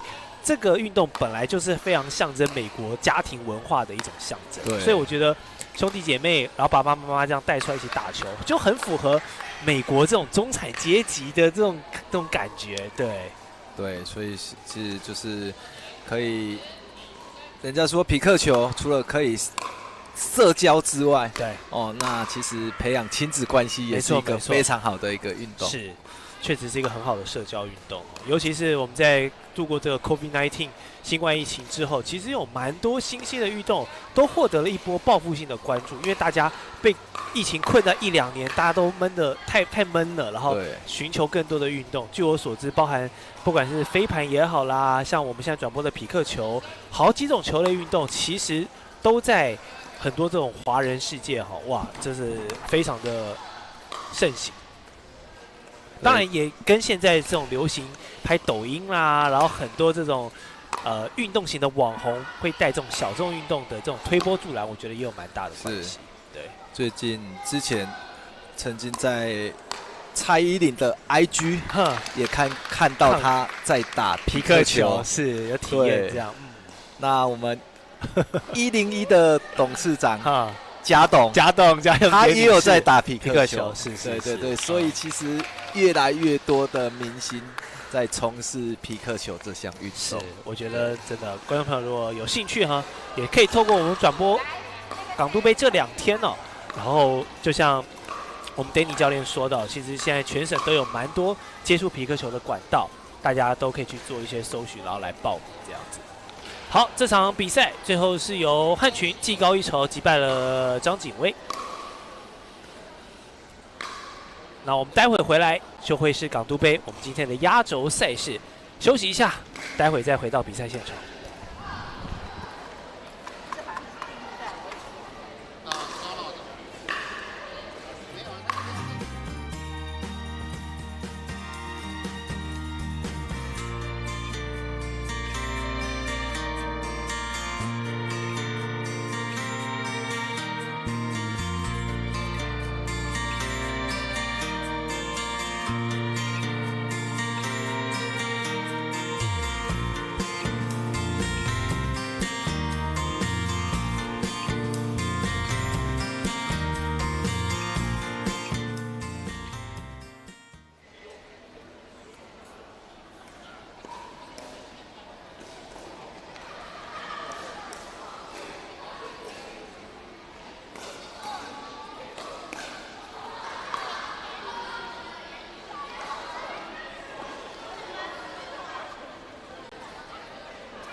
好，我们今天转播的最后一场赛事，来看到是周一成对上李乔。哦，所以刚才我们看到一成对上李谦，然后现在对上李乔，感觉李谦跟李乔也是这个姐妹档哦。哦，没错。嗯，李谦跟李乔他们是姐妹。对，看得出来，因为妹妹拿的牌子就是刚才姐姐用的那一个绿色的拍子。对。哇，所以周一成也是对这个李氏姐妹，哇，她都轮流交手过了呢。刚才是被姐姐李谦给击败，现在看看可不可以在李乔这边扳回一城。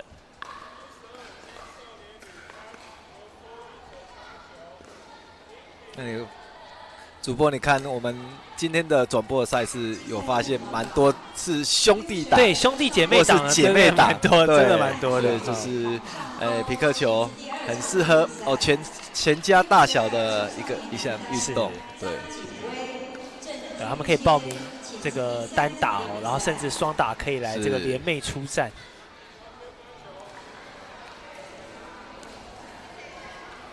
看起来李乔的年纪相当小，相当小，确实。对，现在就出来比赛，相当不简单，而且发球也发得进去哦，哇，得分了！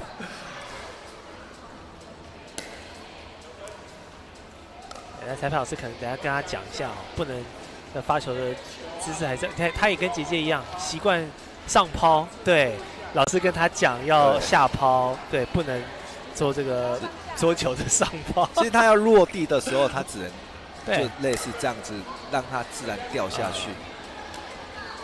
哇，这也是一个机会教育。对对对，没错没错，蛮有意思的。站位也有问题啊。像这些小选手，可能对于规则方面还不太了解，其实裁判老师可以先在场边适时的给他一个教育，我觉得是一个很不错的。然后现在换成一成去发球。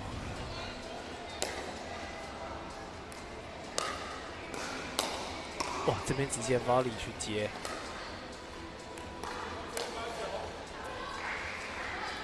一成应该是新甲国小的学生，因为刚才我跟他们老师聊过天。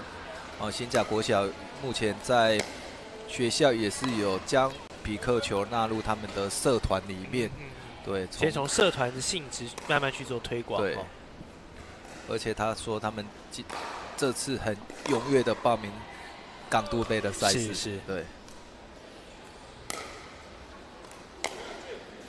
哇，又发到另外一边去了。发球失误。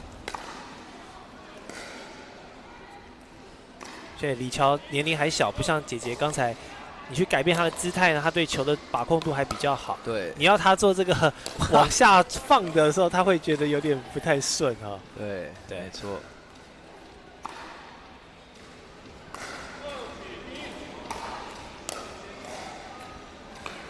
但还不错，都还是可以发得进去。对，李乔还是发得进去，发得进去啊！所以他们姐妹俩这球感是蛮好的。对，运动神经都很好哎。而且看她们两姐妹打球，其实是很专注，很享受在比赛。这球可惜出界了。再换回到周一成。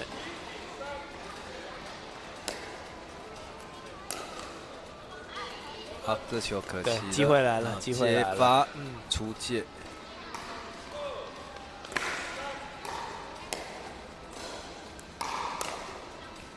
哇，李乔这颗放小球啊，水准哦，对。看球还不好打，对手周一成没有上，哇，直接放一个小球。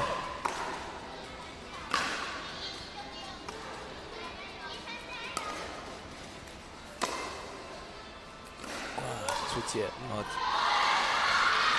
周一成接发失误，李乔4-2，暂时领先。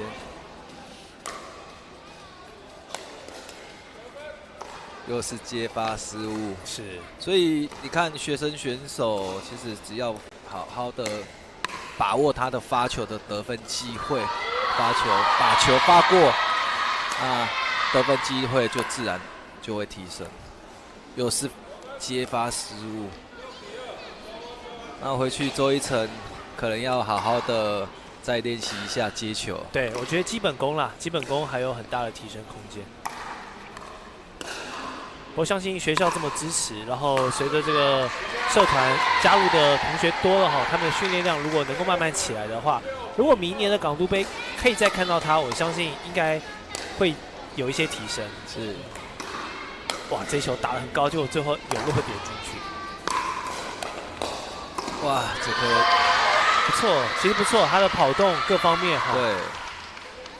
对。虽然最后回击是挂网的，但是整个跑动跟判断都以他这个年龄来说非常不错。李乔小选手。哦，你看这个反拍回得到呢。有呢，有进吗？有进啊，有进，这个球有进吗？有进啊。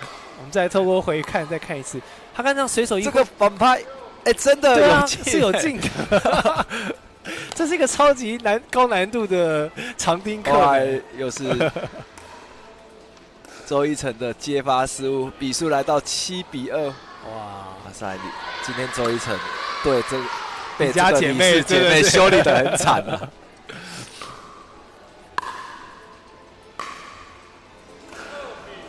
就是一成的接发球要再加强。你看，好多时候这种球他处理得太急，即便如果你觉得你的反拍你没有那么有把握的话，你不妨缓一拍，把自己的身体移到左边，再做一个正拍的抽击，我觉得都可以哦。所以就是他整个观念还有很大的提升空间。就是回去哦，还是要再多加的训练。对。还有，双方持续在中线做进攻。哇，这李谦击球过网。对。啊，更正是李乔击球过网。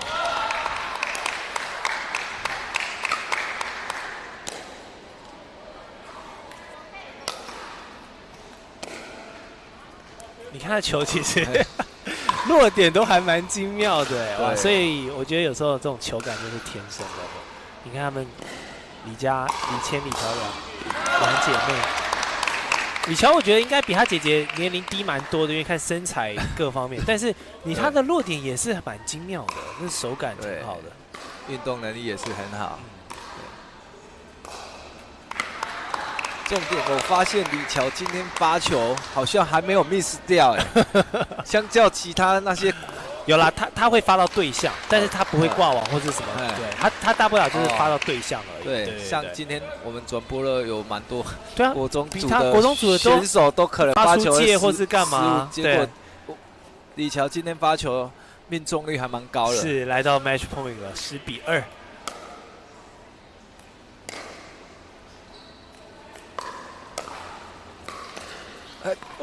过了。哇！关键的第11分，周一成遇到这个李氏姐妹被修理得很惨，真的。我们恭喜李乔获得这场比赛的胜利。哇，这样子，李谦跟李乔这一对姐妹档哦，在本届的 U12青少年女单哦，确实是表现非常的很好，还不错。对。